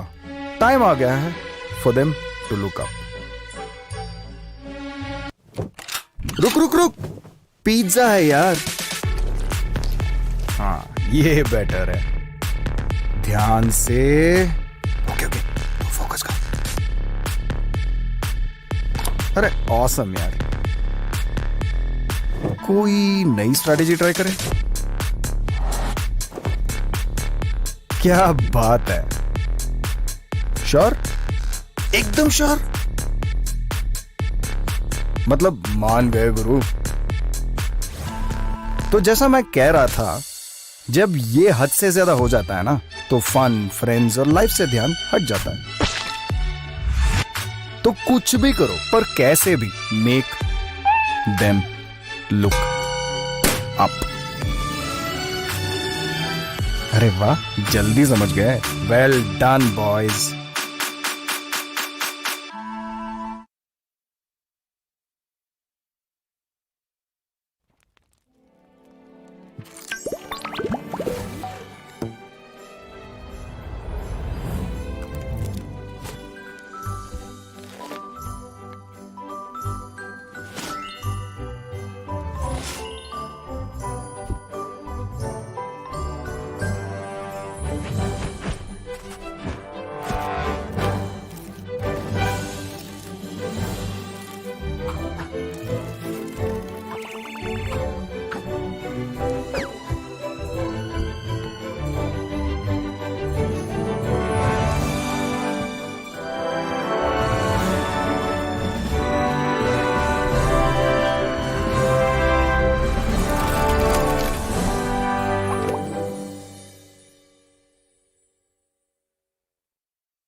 Hello and welcome back to the iQOO Battlegrounds Mobile India Series 2021. Now, as Hope has floated away, it looks like the mischievous devil himself is joining us. I'm talking about you, Floki. That was actually pretty good. I like that. My name, of course, is Angad the Experiment Chehal, and, well, you are watching some intense BGMI action, and, well, we are at the midway mark on day 3, and let me tell you one thing, things are getting heated up. I had to lose my tie. Absolutely. I mean, I think the last game was so good coming in from TSG, right? You saw that Somraj getting that clutch against the members of Godlike, going forward. He's my 4th placement to get to that 4th spot. I mean, you can see how excited I am. I'm literally stuttering because the way he pulled it off. Speaking of Sonbaj, of course, representing Skylights Gaming over here, you can't get a bit confused with that. You know, the thing is, he was on the ground level with them. Didn't get that angle while his teammate was, you know, on that high ground. He goes all the way around above Jonathan on top and then starts raining down death. Of course, that is what, you know, presence of mind is all about. But the big story is CO Rip Mizo getting their first chicken dinner, and it's about time. I'm sure all the Mizoram fans out there are going to be spamming some hearts, and, well, you might as well do so right now. Another thing is, the next game is about to be underway, and let's have a look and see which all teams are going to be battling out on the battleground below, because it is Erangel once again, as Group A, comprising of Reckoning Esports, Old Hood Esports, OR Esports, Only Glitch, Team Chicken Rushers, the Supari Gang, and Team X-Lions and Celsius Esports, they take on Group C. Absolutely. Group C is once again going to be playing over here. This time around on a different map, though, so we're going to be having Erangel coming up. And, well, on the other side, as you can see from the corner of your eye, there is, well, Godlike Esports to work with. There we go. There's also going to be Skylights Gaming, August 5, TSM, 247 Gaming, Team EXO, Revenant Esports, and COX Rip Mizo. So, yeah, definitely a lot of strong teams over here in both of these groups, but definitely Group C looking sort of like the group of death. I mean, Skylights, Godlike, TSM, EXO, August 5, Revenant and Rip Mizo on the same. So all these teams very, very strong. They are very strong indeed, but again, you know, if history teaches us anything, if the last couple of games teach us anything, you know, you might be down, but as long as you are not out, you still have a chance to get right back up again, and that is what, well, Celsius Esports did in Game 1, and, well, in the last one, that is what Rip Mizo did. Now, the thing is, we are going to be heading... Wait a second. You know what? I just made a little bit of an oopsie.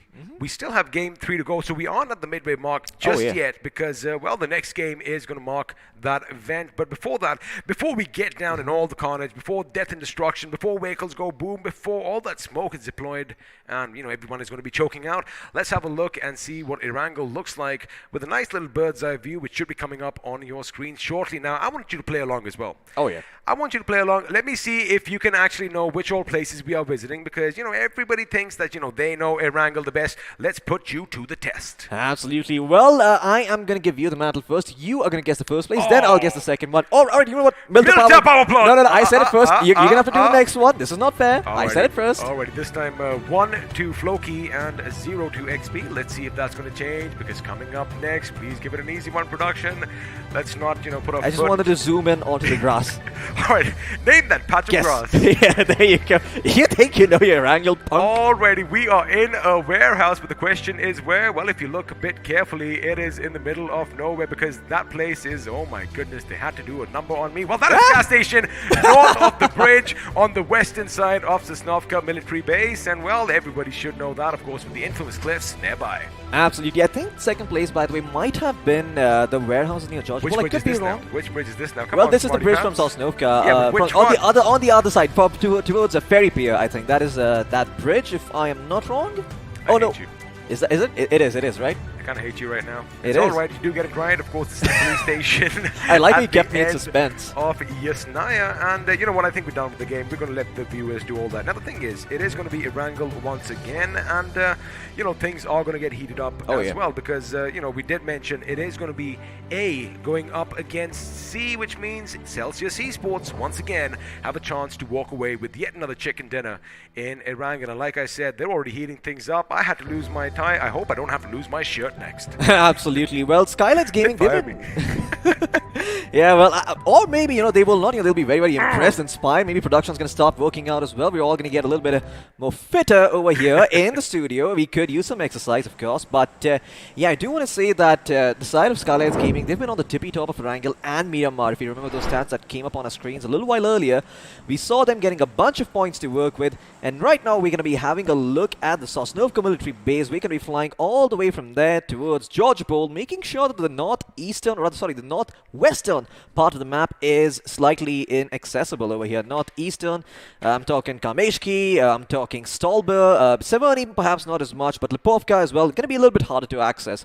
Although, who the hell even drops in Lipovka? I mean, well, I would if I was in the game right now, because chances are the circle might just form on the eastern aspect of Erangel, and well, that is going to be exciting for everyone. But for now, Revenant Esports are going to be in this game, which means, well, no one is going to contest their position of Nova Ripnoy, and in fact, the 4 Lions themselves, they could in fact move a bit further up north and, you know, loot all that delicious loot in the Sosnovka military base itself. Now, as all the teams are dropping down, let me just go back to the last game real quick, before the first circle, of course, does form. Now, CO Rip Mizo, let me just give you an idea of, you know, how the tables can turn. On day 1, Floki, they were on the bottom of the table, 24th position with just 3 points. But now, after a good day 2, which, you know, they did rack up quite a few points. In fact, if my math is right, I do believe they ended with something around 38, 39. So, you know, anything can happen. In fact, they did end with a total of 42 at the end of day 1 and day 2. And, well, speaking of the circle, it is going to be pretty much centralish, and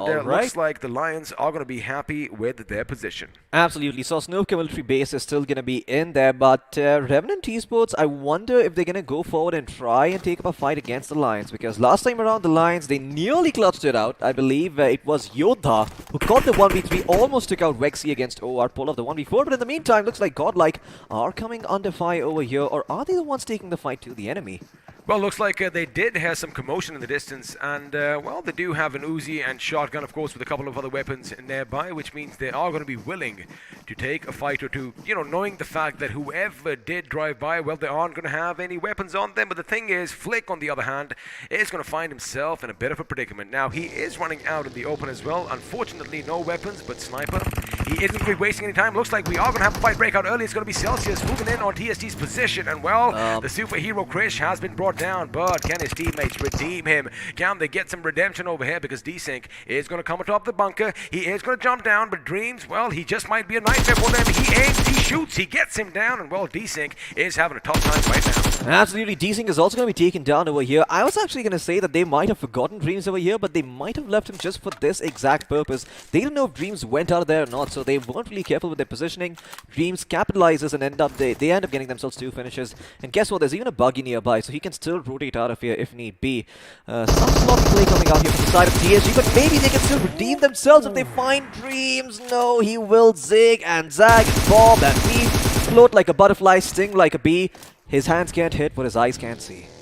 A lovely Muhammad Ali reference coming in over here, and of course, if you know the greatest, you know what this guy is talking about. Now, Dreams, man, he must be thinking, hey, wait a second, am I dreaming? I've already got 2 finishes right off the bat. The moment my feet touch the ground, can I make it a 4? Because looks like he is going to be a bit hungry. The thing is, his teammates, they don't have any weapons. So yes, they could come in. In fact, they could come in for a little drive-by, but looks like, is that going to happen? Because he is riding shotgun, and now Karthik is going to have to make sure that, well, he doesn't drive into the enemy's way. Now, if you have a look at the circle, of course, all this action is going to be taking place on the left of your screen near the shelter, and looks like, for now, Celsius are going to be moving to greener pastures because, again, loot is of the essence. But, Floki, just point out the map and paint us a picture. I mean, right now, all I can really say for sure is that you're going to have to stay at the edge of your seats. We could see some action. We could also not see anything at all for the next couple of circles. Given what's happening in Georgopol right now, it is highly likely that 247 and RGE have a bit of a two-way tussle, but it seems you have something to say, XP. Guess who's going to Lipovka? It's the boys that were on our screen, the boys with the first 2 finishes, and, well, looks like Lipovka is not going to be an empty city this time around. Elsewhere in Severny, we have the boys from Old Hood Esports. Sultan, is he going to be singing some tunes today? Is he going to be the Sultan of Swing? Or, oh boy, are they going to meet a demise that, you know, they did see just a few moments ago? Yeah, absolutely. Well, it seems that the Sultan is going to be making his way towards the top over there on the roof. He should be just about fine. No one really to spot him out over here. Severny is completely empty, right? So they have nothing to worry about over here. And there is Korep Midzo in the vicinity, but they're trying to make their way elsewhere towards perhaps Stalber and get their hands on some loot to work with. I wonder if they're going to go for that rotation. It's going to be a bit too tall, but I'm surprised Crazy didn't break his ankles there. He didn't break his ankles, but I definitely felt that little hurt, especially since I have a bummed knee right now. now, and I can't take any weight on this particular leg. Oh, But boy. anyway, that is me in real life. Maybe, we were talking about getting fit. Buddy, I need to hit the gym. Now, I think you need to convert yourself into a virtual character, enter the grounds of BGMI, and just drink a couple of energy drinks and That pop should a few do it. bandages. That should do it. But the question is, how do I get back out? Before we actually answer that, Old Hood Esports now, they did have a good start. In fact, day one for them was good as well until, of course, 7C Esports came in knocking and, well, stole their position for them. But 67 points on the table. They are still looking good. A decent balance between finishes and position points. Absolutely, a very good balance for the side of Old Hood Esports, and we'll see if they can continue to rack up those points and maybe even push themselves a little bit further. They're going to pick up a few first aid kits to work with, so that's always necessary. That enables you to take these fights. Claus doesn't have the luxury of finding any first aid kits, but he does have the DP-28s. Perhaps he doesn't need them as long as he continues to fire from a distance and provide his teammates with some, a high ground support. I wanted to say aerial support, but, you can't really fly and fire a gun at the same time, so that's out of the picture. Also, the one man who could do, Chris, he's already out of the game. So, had he still been in the game, I'm sorry, I just had to do that. That was awesome. Had he still been in the game, it could have been as such. But unfortunately, you are right. None of these boys can defy gravity, or can they? Because Pokar, boy, he went flying and now, crunch. But no HP lost. Yeah. I wonder if it's all about the boots. Must be from Woodland. Absolutely, rough and tough, just like Somraj in the end, surviving up until, that 4th place spot, getting his team all those extra placement points to work with.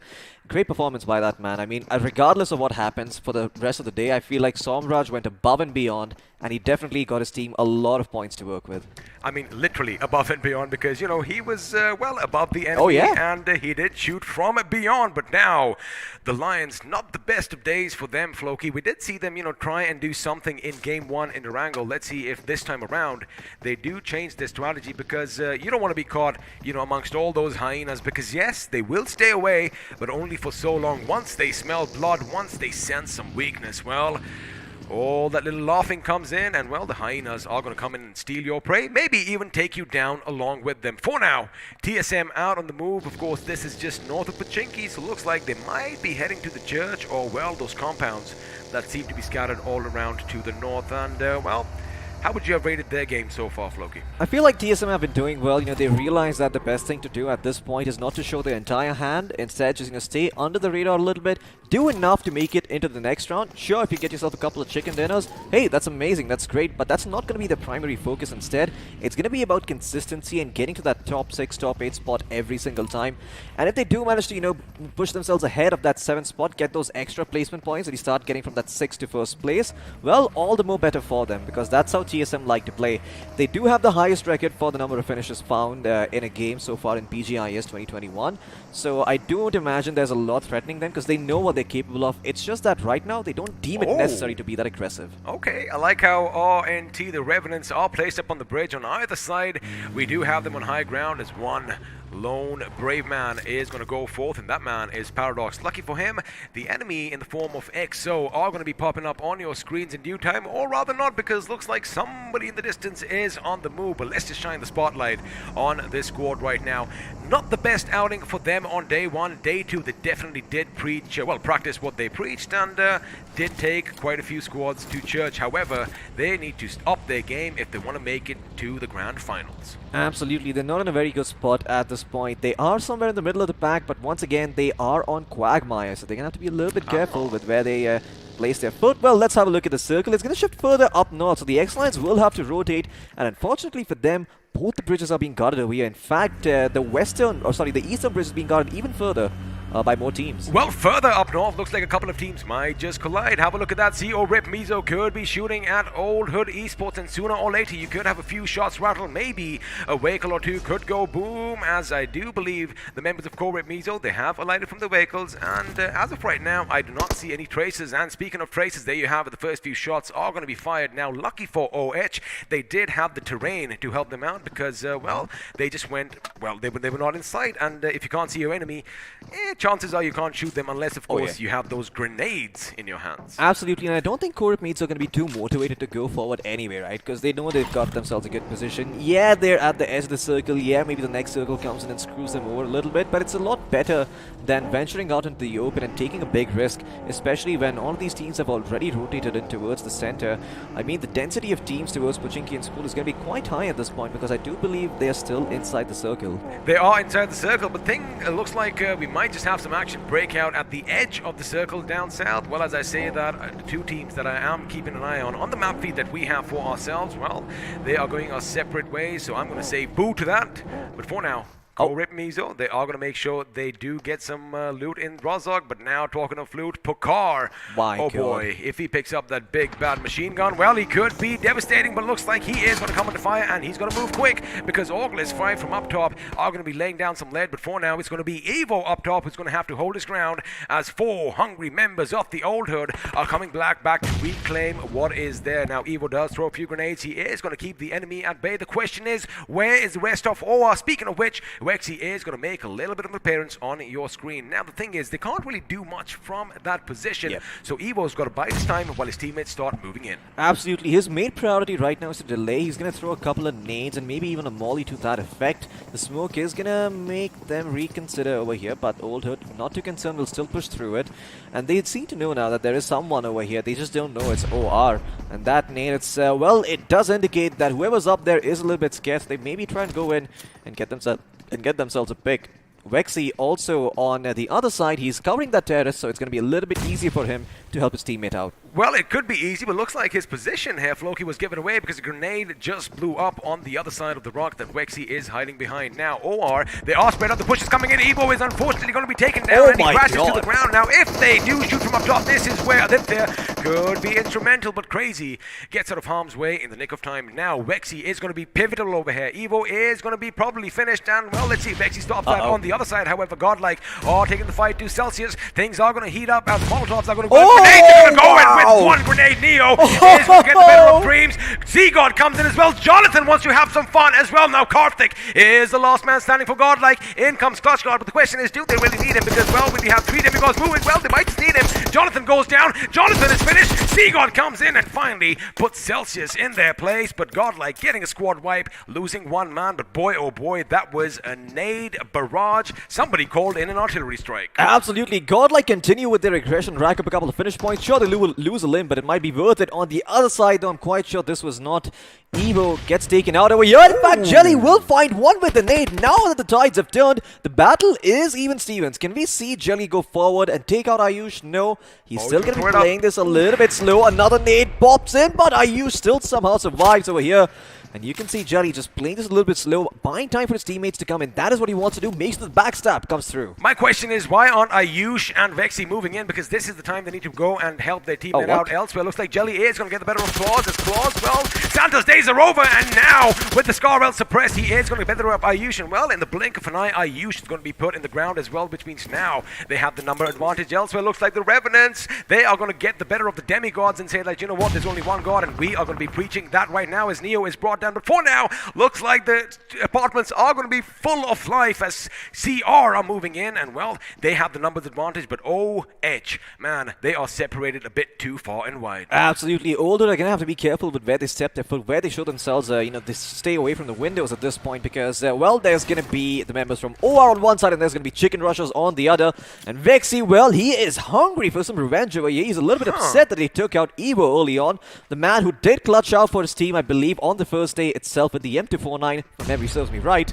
And boy, he is a little bit upset. No. Okay, Wexy will survive. Disaster averted, but that could be worse. Did you see what he was doing there? Now, he made sure he got that sound sense perfect. That's why he was inside, just making sure he knows exactly where the enemy is. Unfortunately, that first grenade, well, it did go his way. Now, Aditya is going to be taking point on the staircase as we are going to be switching to the action between Skylights Gaming and OL. Now, the thing is, this is going to take place atop, well, Potato Hill, but have a look at your mini-map there. We have another team in the vicinity in the form of EXO. Now, EXO are a 4-man squad. EXO are hungry. EXO are at the second position, and they definitely want to take the fight to Skylights Gaming and, well, topple them on the leaderboard. Absolutely. Skylights Gaming, they might have had the top spot for the time being, but not for long, as the members should be able to, be taken out over here. August 5, they've got the numbers, and X have also got them surrounded from the other side. So Skylights Gaming could be walking into a trap here. They will start by taking a few shots towards Bomber, but Pokar is quickly going to tuck tail and run and retreat. Skylights Gaming, if they know what's good for them, they're going to try to run away.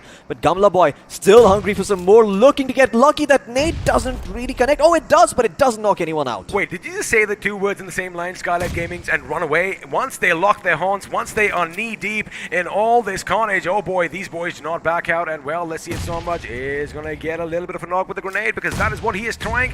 Just a little bit too short, but now, Bomber's position might be given away, but looks like his teammate is going to get the better of the opposition as Destro and Gamla Boy do open up on Kilo, and it's Gamla Boy who does get that knock. Now, they are going to try and go a bit further down the slope, try and open up the angles, but I want to see a left flank. They can't do that because, again, remember, EXO are going to be standing nearby, and well, if opportunity presents itself, they might just take a few finishes. And speaking of opportunities, Zixor could be in prime position to surprise Gamla Boy. Absolutely, and now Gamla Boy is trying to create a path for himself by lobbing those smoke nades and trying to make sure he can move in from them. Oh, to its left, he's gonna get shot at if he's not careful. But wait, what? What? My No way on goodness. earth, Zixor, how could you screw that up, Gamla Boy? He was completely exposed out in the open, but will not be taken out, and now Pokar is here. He's got that big bad LMG, and boy, is he waiting for it to sing. Smoke, and it looks like, Evoke and Kilo, both are gonna be proning for the time being, trying to stay alive over here, and Pokar is gonna do the same, but Gamla Boy will go and try to finish the job off. He will find one.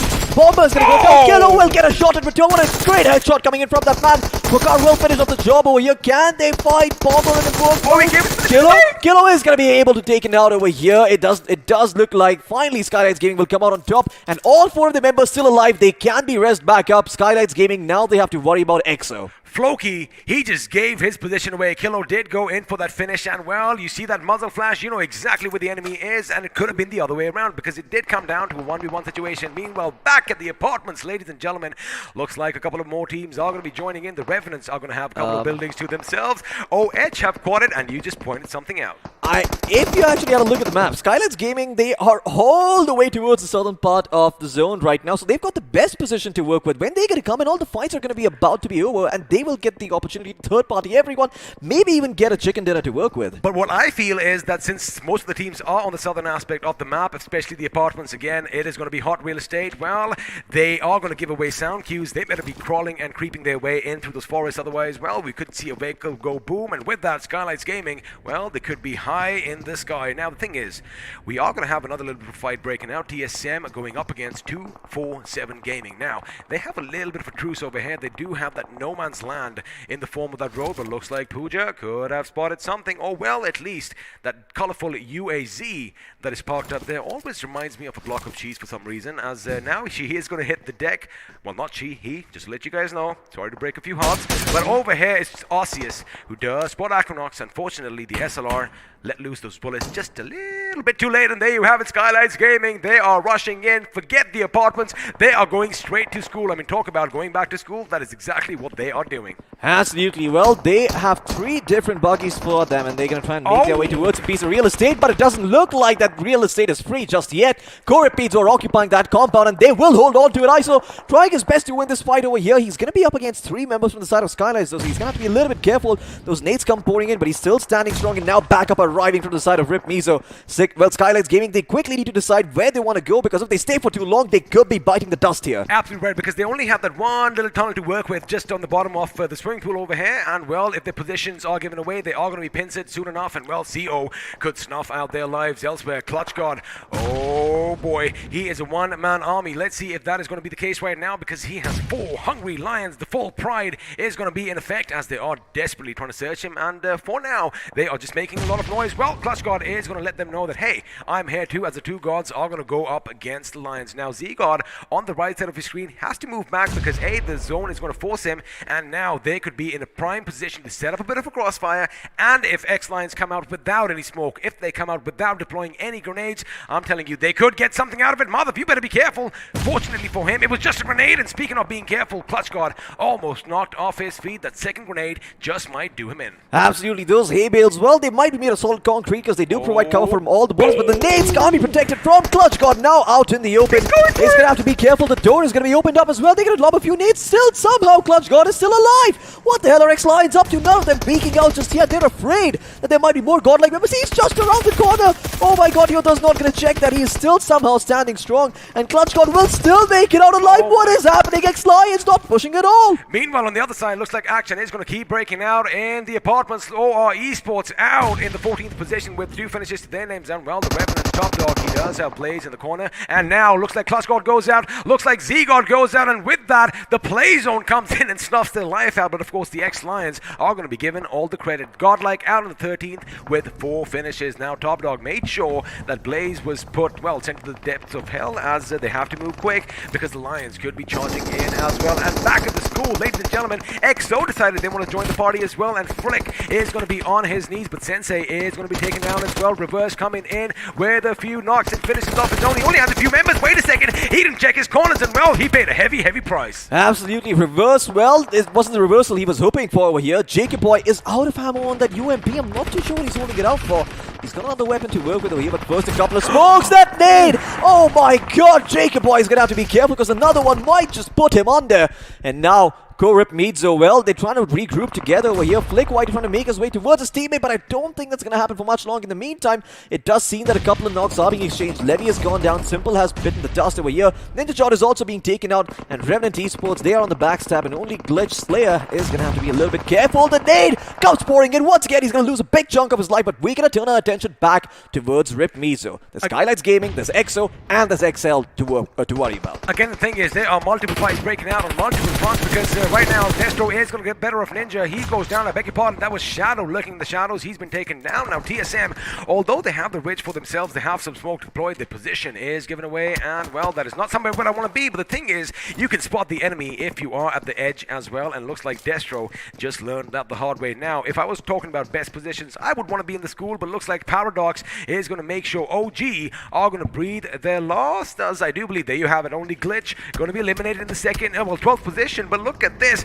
Looks like another team wants to go back to school, and this time it is going to be the big boys from TSM. Picard with the grenade. If he throws it perfect, it could be devastating. He does in fact change his direction. Unfortunately, it doesn't find its mark, but keep an eye out on Blaze. He is there for a reason, Floki. Absolutely, Blaze could be the one turning things around over here. He has got that long angle, and if they expose themselves from the upper level near the swimming pool, they could be in a world of trouble. Picard running around is going to have to be careful once again, because there might be a demon armor, there might be a DP-28, there might even be a sniper rifle, an AWM that might make you very happy, but no, Blaze is joining the picture himself. He wants his team to have a strong left hook, and well, looks like Blaze is going to be shot in the back while he's attempting that. Not too sure who that was. That might have been Gamla Boy from up top. It was in fact Immortal from XO who was trying to test his mortality, but now Blaze does get in some cover, but elsewhere Vampire caught out in the open. Although he does have some shade to go for, he is going to do just that, and he's going to wait for his teammates to come and pick him up. Elsewhere, Notorious does take a massive chunk out. Again, the two boys from OS, Sultan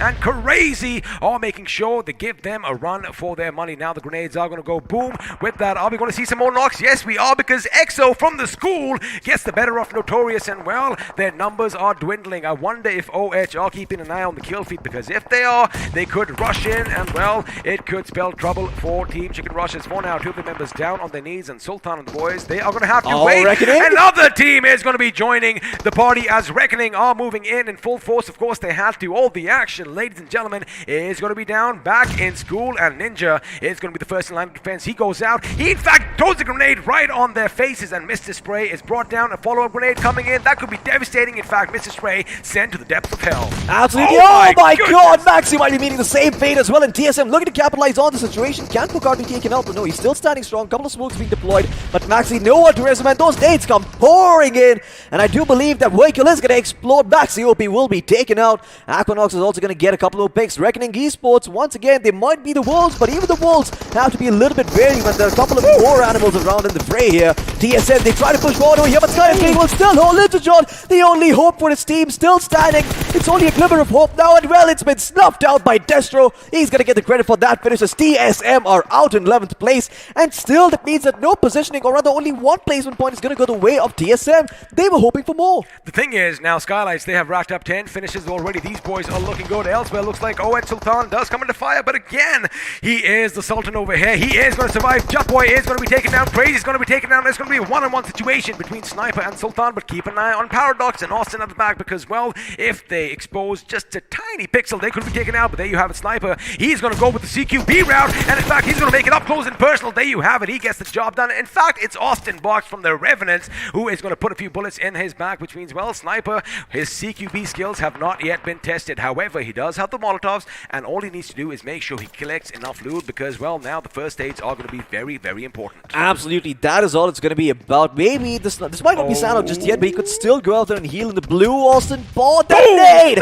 will end up finding Sniper. The vehicle explodes alongside, and Austin Bot is going to get the credit for that finish. 5 finishes to the name of Revenant, and finally they get themselves in 7th place with 2 placement points to work with. Everything here on out is going to be a bit of a bonus coming in for them. EXO, though, in the middle of it all, in prime position. Immortal Shaw has been knocked down, but his teammate Punkyu can get him back up on his feet. In the meantime, Skylight's King, they're going to finish what they started. They're going to go straight into the members of Reckoning, but they might be able to clutch this one out. Are they able to? No, they are not. Picard will come and clutch. That was so close. Let me just tell you one thing. Picard is playing godlike right now. 8 finishes already, and that M63 is making sure it rattles off all those bullets, possibly at 900 rounds per minute. But now, that could be a big grenade, but Gumbler Boy is out in the nick of time. Unfortunately, he cannot evade Flick YT's bullets, and Flick YT anticipating Picard's movement. You gotta chase him. You gotta go down. He switches back to the M4. Oh my God, he does! A few shots coming in. A beautiful flick from Flick YT. Make sure, well, the big boys are going to be sent packing. Skylights Gaming, 6th position, 12 finishes. Amazing run. Now, ladies and gentlemen, we are down to the final 5 teams, but if you have a look at your map, a few people are missing because, well, they are still out of the circle,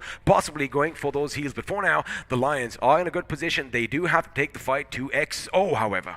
Absolutely. Well, you only see 7 players in the mist right now. The other members are from 247 and Revenant Esports, so keep an eye out for them.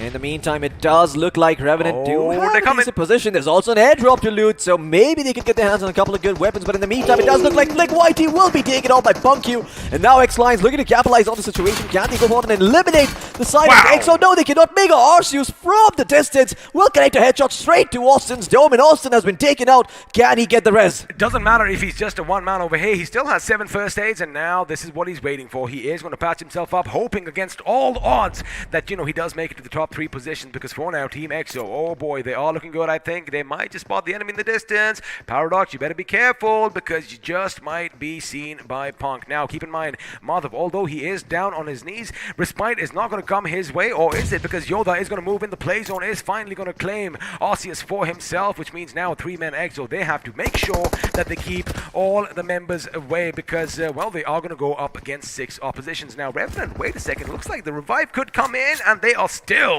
in this game. Absolutely, they've still got 2 of their members standing over here. They should be able to clutch this one out if they play their cards right. Have a look at the restraint on EXO. They are not over peaking, just so that, you know, they don't lose any of the members, but it looks like Yoda is going to make a move. Punk might finally come in. Have a look at that smoke display over there. This is the presence of mind I was talking about, and now he's going to be shooting down. Madhav goes down. Samurai was almost got down. Immortal should be jumping out from that window, possibly coming out and stuffing their lives, but no, it's going to be Fierce and the man from above, well, who are dealing death now down to the final 2 teams. It's going to be a 3v2 affair. Absolutely, EXO should have this covered over here. Nothing that Revenant can do. They've got the better zone angle to work with as well. I mean, they're right in the center. Revenant have to go out in the open, and I don't think they've got a lot of throwables remaining. Maybe they've got a smoke, but okay, well, they've certainly still got a frag, as Immortal will be knocked down on his feet, and I'm not sure if Punkyu can get back in a good position to get him back up on his feet. The Paradox is going to meet the same fate. EXO will play their position to perfection and get themselves that winner-winner chicken dinner. Oh my goodness, they have the winner-winner chicken dinner. That's 15, and I do believe they have 11 finishes, making sure the moment they held that school, well, they held it till the last man, and that is what it almost came down to. But let me tell you one thing, a good effort by all the teams. What I loved the fact was that we had a lot of aggression on display. Teams weren't hesitating this time. They were going in for the finishes, and well, that has won my heart especially. Absolutely. I mean, me too. You know, just seeing the fact that these teams are going in aggressively, realizing that this is day 3, it is do or die, because tomorrow the pressure is going to be on you. So, yeah, I mean, I love to see the fact that they are experimenting. Skylights Gaming have been doing that on Miramar, on Erangel as well. They've been doing really, really well for themselves. And EXO, they only had one chicken dinner to work with up until this point, but their performance has been consistent so far, getting themselves to top 4, top 6 very, very often. Easy, and I do believe they are going to walk away with 26 points, and that is going to propel them even further. And, well, speaking of Skylights Gaming, if you've been paying attention to the overall standings, let us know in the chat right now whether they're going to topple the leaders in the overall standings. But before that, boy, what a match, especially in the last few circles. We expected it to shift towards the school, which it did. We expected there to be some bad neighbors in the apartments, which there were. And, well, although I didn't really want to go back to school, it was a lovely, lovely affair. And I enjoyed this game. Absolutely. My heart's content. I mean, I think there were like, 8 teams near school at one point. Sure, Revenant was there on the outskirts, but there was so much action happening right there. I don't believe that we've ever seen a circle this jam-packed in a single area occupied by so many teams, except for maybe one game yesterday in Erangel where I believe, or maybe day before yesterday, it must have been the first day, where there were around 8 teams near a set of houses. They were indeed, and again, this is what happens at this stage. But again, if you missed any of the action, well, you better be here on time. But let's see what happened in this game, because let me tell you one thing. Action was aplenty, and, well, it started right off the beginning. Well, because, unfortunately, India's superhero was brought down as Krish. Well, this time he couldn't really dodge all those bullets. Absolutely. I mean, Krish, well, not the superhero we needed, neither the superhero we deserved.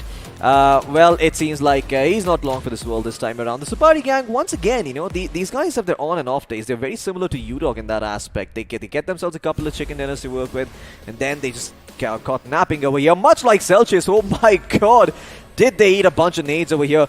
Godlike though, I mean, I have to say, what I love the aggression coming out for them. There does seem to be a little bit of lack of polish over here. They always lose one of their members in these situations, and it always comes back to haunt them later on. It's always these early skirmishes that get the better of them. Claus had nowhere to run over there, and unfortunately, he was taken out. But yeah, I agree with you. But the fact is, it's godlike. They're demigods for a reason. And one man can do so much. I mean, I thought Clutch God would basically clutch it out for his team. Unfortunately, they left it off a bit too late. Now, Skylights, oh boy, at this point, we did kind of anticipate that, maybe Gumlo Boy would be taken out by the man who was lurking in the grass, but unfortunately, his reactions were a bit too quick, and when you have this big, massive gun in your hands, there you have it. At that point, the moment the shots were fired, his position was given away, and with that, his team went kaput. Absolutely. I mean, not much that could have been done there. Once again, using that LMG to perfection. And oh boy, Clutch God, what the hell was he doing so far away from his team? I'm not entirely sure myself. Zegotran came in and maybe help his teammate out, but couldn't do so. Only glitch as well get cleaned up by Revenant over here, and I believe Revenant, they did end up losing one of their members a little bit later, but they still managed to make the most out of that situation. They got themselves that second place finish to work with, and once again, a lot of these teams just flying under the radar over here, Experiment. They're not performing over here because they might have something in store for us in the grand finals. Oh, you know what? I'm definitely believing that right now, because they do have a few tricks up their sleeve which are going to come out later. And Levi, oh my goodness, I feel the brunt of that grenade myself, because there was nothing you could do about it. Now, TSM again, I love the fact that they are always an aggressive team. It doesn't matter if the odds are stacked against them, they still go out. But Pugar over here got the better of everyone with those grenades from up top. Have a look at this. The Wolves, as you said, did try to come in as a pack as well. Unfortunately, they were taken out one by one, and, well, they have their strength in numbers. Absolutely, but, well, it doesn't seem like when they were so far spread out, they really had the strength to work with. Oh, man. Yeah, I believe the vehicle exploded along with the nade that put him out of his misery. Also, he did kind of mess up with his grenade. Had that not gone off, his position would still have been there, and he wouldn't have to come out, and he would not have been shot in the back. Coulda, shoulda, woulda, we've said it many times, but over here, Flick Whitey doing something good, making sure he secures a couple of finish points for himself, and those crucial position points to go along. Absolutely. The ghillie suit, very, very useful for when you're out in the open, in the grass, crawling about, but not so useful when you're inside the building. In fact, I think it is one of the most telling outfits you can wear, but you do have something to say over here. Just moments before what we saw Punk doing from what he did up top, the fact that he had that restraint, Floki, he could have easily, just gone up a bit, exposed his body, just over that little, over the railing of the school, but he was patient because he knew there was someone down below to his left, and, although the enemy Yodha were crawling towards him, he could have easily shot him, but then from bottom up, he could have been taken out. But again, we know who won the chicken dinner, and, well, let's have a look and see how all the other teams did compared to them, because now we have the point standings coming up on our screens. Absolutely. We've got EXO in the first place with 26 points to work with, which was the difference between EXO and Skylights in Game 1. So are they tied? Well, the answer is going to be no, because Skylights Gaming also got themselves 16 points to work with, propelling themselves a little bit upward, continuing to maintain that spot. But this is where it gets interesting. Rip Mizo, as well as Revenant Esports in the top 4, with Revenant in second place and Mizo in fourth. So these guys too starting to move up a little bit over here, starting to make a name for themselves on day 3. They are indeed, and it looks like amidst all the chaos that Sparrow did predict, moments ago, it looks like these teams are definitely flourishing. Now, Team X Lions, they do have a total of 12 points, which by all means, at this stage, against this competition, is no small feat, but they did it on positions. Normally, they do it on finishes. Now, of course, you can have a look at how your favorite teams did. Godlike in 9th with 4, but looks like the iQOO MVP mantle is going to go from Picard, and, well, who can really blame him? Absolutely. I mean, Picard, once again, it's a member of Skylines Gaming who gets the MVP spot. They've been playing out of their minds today. I'm not too sure what the hell is going on over here, but I want to know what their breakfast is. Fortunately, I've got access to some insider information, if you guys know what I mean. But let's have a look at the top 5 players over here. The top 5 players, of course, joining Picard. We have 2 members from Team XO, Fierce and Punk, with 5 and 4 finishes respectively. In 4th, we have the Sultan himself from Old Hood with 3 and a tremendous amount of damage. And in 5th place, we have the team that finished 4th. It's going to be Rip Flick YT, making sure he got his team those extra finish points and, well, those much needed position points. Now, along with all these stats and all these figures, let's do one thing. Let's head over to the next favorite page. It is going to be the match summary, and let's have a look and see how many grenades were used, because, oh my Wow. goodness, 1 second, stop the press, because I do believe we have toppled the previous record. 159 is just insane, and although 9 made sure that, people were sent packing in coffins, this time around, I love the way that it was used tactically. We had a tremendous amount of grenades used for knocking people, but oh, those smoke walls, Floki. Absolutely. I mean, those smoke walls coming in. Great performance once again by Skylights Gaming. That's actually where the majority of the nades were popped. So it could be a little bit distracting, but I mean, once again, record being broken is a record being broken.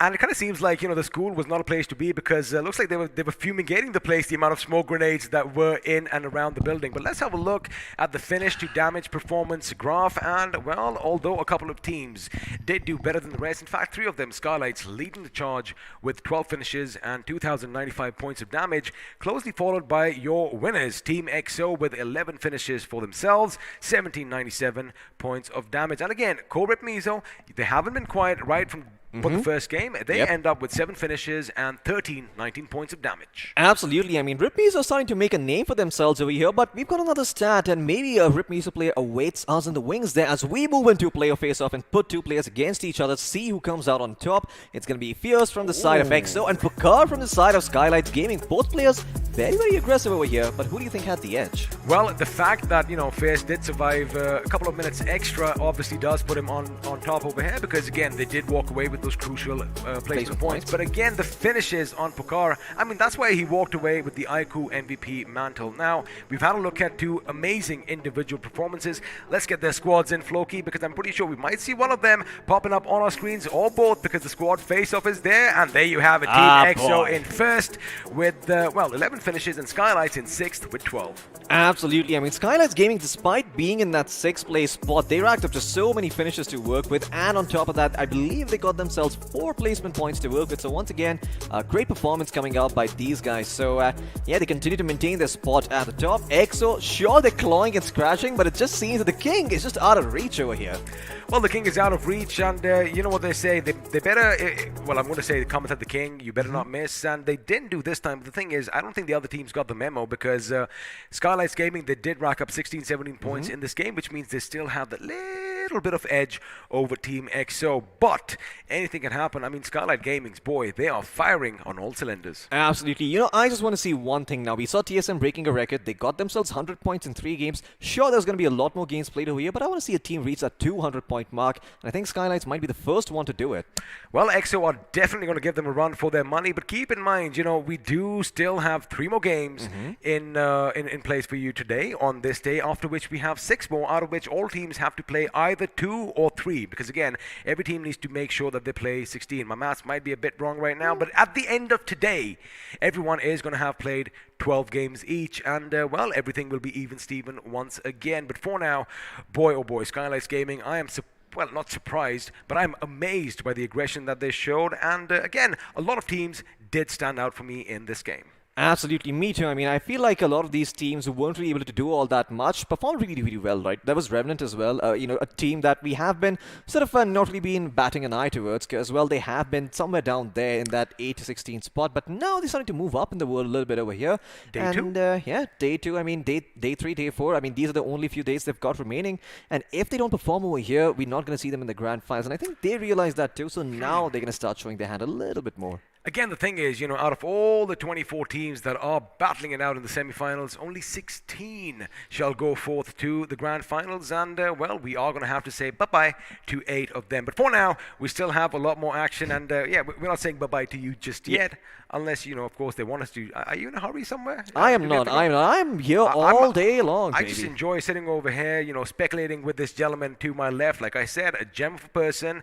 And, it's always amazing to just, cross-reference some ideas and whatnot. But again, just coming back to the last game, we did see OH. I want to just put the spotlight on them for one split second, because they were one of the first teams that did give OR a run for their money as they were, going up the apartments. But the thing is, they held their ground when all other teams came in around them. I'm talking 1, 2, 3, 4, 5, 6, 7, 8 teams as you count. Oh yeah, absolutely. I mean, with so many teams in the vicinity, it was kind of hard for them to navigate through the fight, but they still tried to keep their wits about them. Fortunately, in the end, it didn't work out as well as they would have liked. But if the Rose-Up performance is to be believed, I think there still might be something in store for us. There still might be something in store, like it is going to be for you, because him and I, we're going to take a quick little breather, and as we said about in store for you, we're going to see you right after this quick little break. So don't go anywhere. Make sure you recharge yourselves, and we'll see you in about 5 minutes. 5 minutes, 50%. Nice.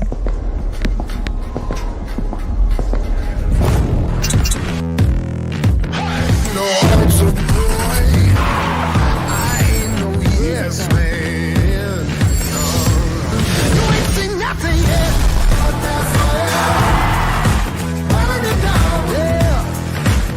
You ain't seen nothing yet. iQOO.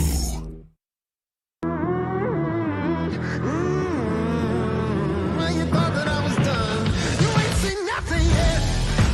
Walk that wire, start that fire. Burn it down, yeah. You ain't seen nothing yet.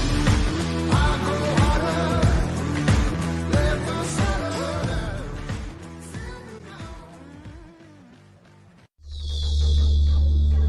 iQOO.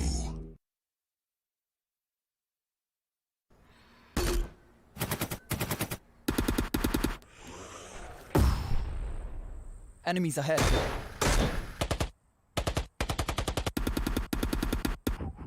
No more non-stop gaming. Introducing Battlegrounds Mobile India with OTP control, 3-hour limit, and other gaming tricks. Battlegrounds Mobile India. Game responsibly.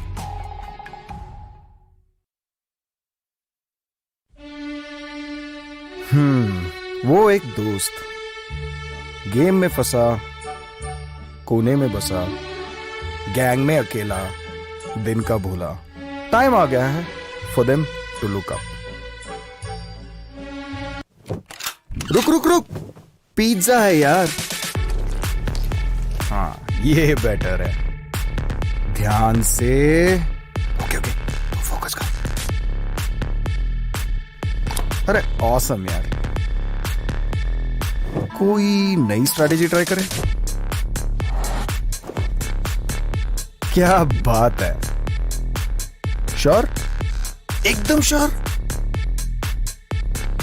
मतलब मान गए गुरु. तो जैसा मैं कह रहा था, जब ये हद से ज्यादा हो जाता है ना, तो फन, फ्रेंड्स और लाइफ से ध्यान हट जाता है.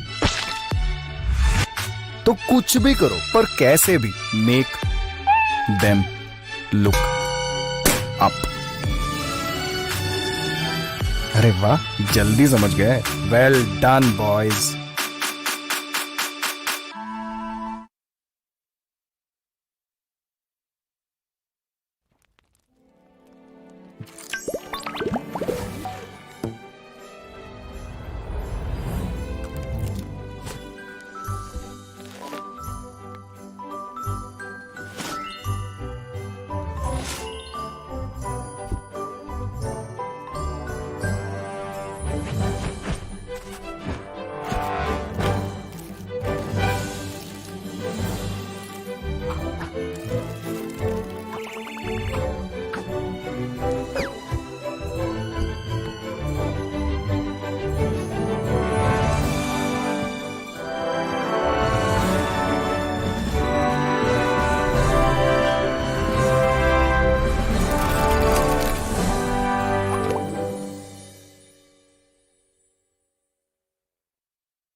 Hello and welcome back once again to the iQOO Battlegrounds Mobile India Series 2021. Now we did promise you the break is going to be short. It is going to be 5 minutes. Tiny and break. we also said that we're going to be back after that. So of course my name is Angad Singh Chahal. I go by XP or The Experiment depending on your mood. And with me, this guy Floki. Of course we know him better as Hiraka Thakur. Now of course since the introductions are done, how do you do? You got to fist bump it.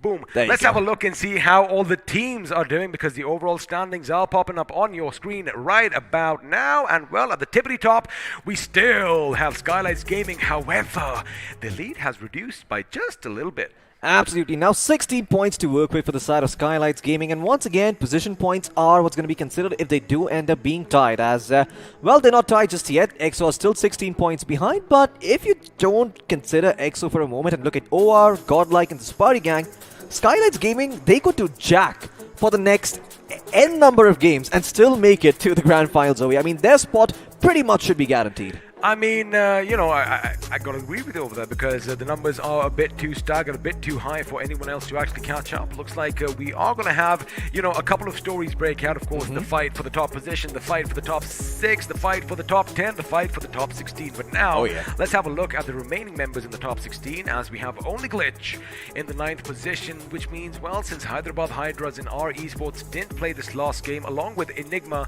and 7C Esports, they are going to fall down the leaderboard just for a little bit, but again, you can't expect them to bounce back. Only 10 points between 9 and 16 here, Floki. Absolutely, not a big difference over here. Definitely a place where you don't really want to be if you're the team with 11 points. But we're going to move on to the ugly side and see if there is another team who is going to be there despite having played 11 matches. There is one, and their name is Chicken Rushers. Unfortunately, not doing all that well in the 23rd spot with only 35 points to work with. You know, I did kind of crack this joke earlier that if you play 24/7 a day, chances are you would be good. But again, also you can stress yourself out. So it is important you take a break, as 247 Gaming might just be feeling that right now. But again, a couple of games, there still is one more day after today for them to make a name for themselves. And the fact is, let me just clear one thing out.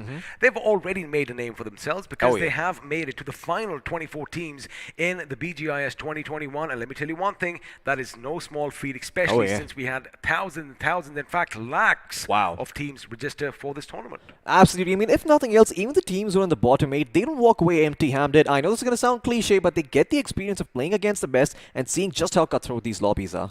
And talking about the best, well, we have the best devices in our hands. Of course, we are talking about the iQOO 9 series. I love this motion. I think I should get into, like, you know, advertising or something. You know, maybe be a hand model or something. But my fingers are too fat and podgy, which is again perfect for this device because that monster display makes sure every single touch is going to be precise. Now, of course, don't take our word for it because you know we love yapping away. We do. Let's do one thing. Let's have a word from the official smartphone sponsor of the BGIS 2021. Yeah.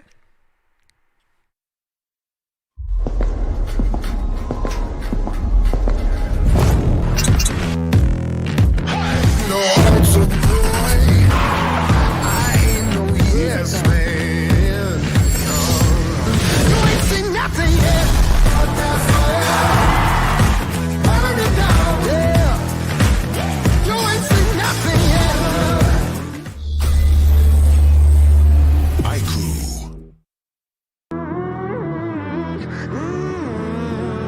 Well, you thought that I was done. You ain't seen nothing yet. Walk that wire. Start that fire. Burn it down. Yeah. You ain't seen nothing yet. I go harder. Let the sun burn.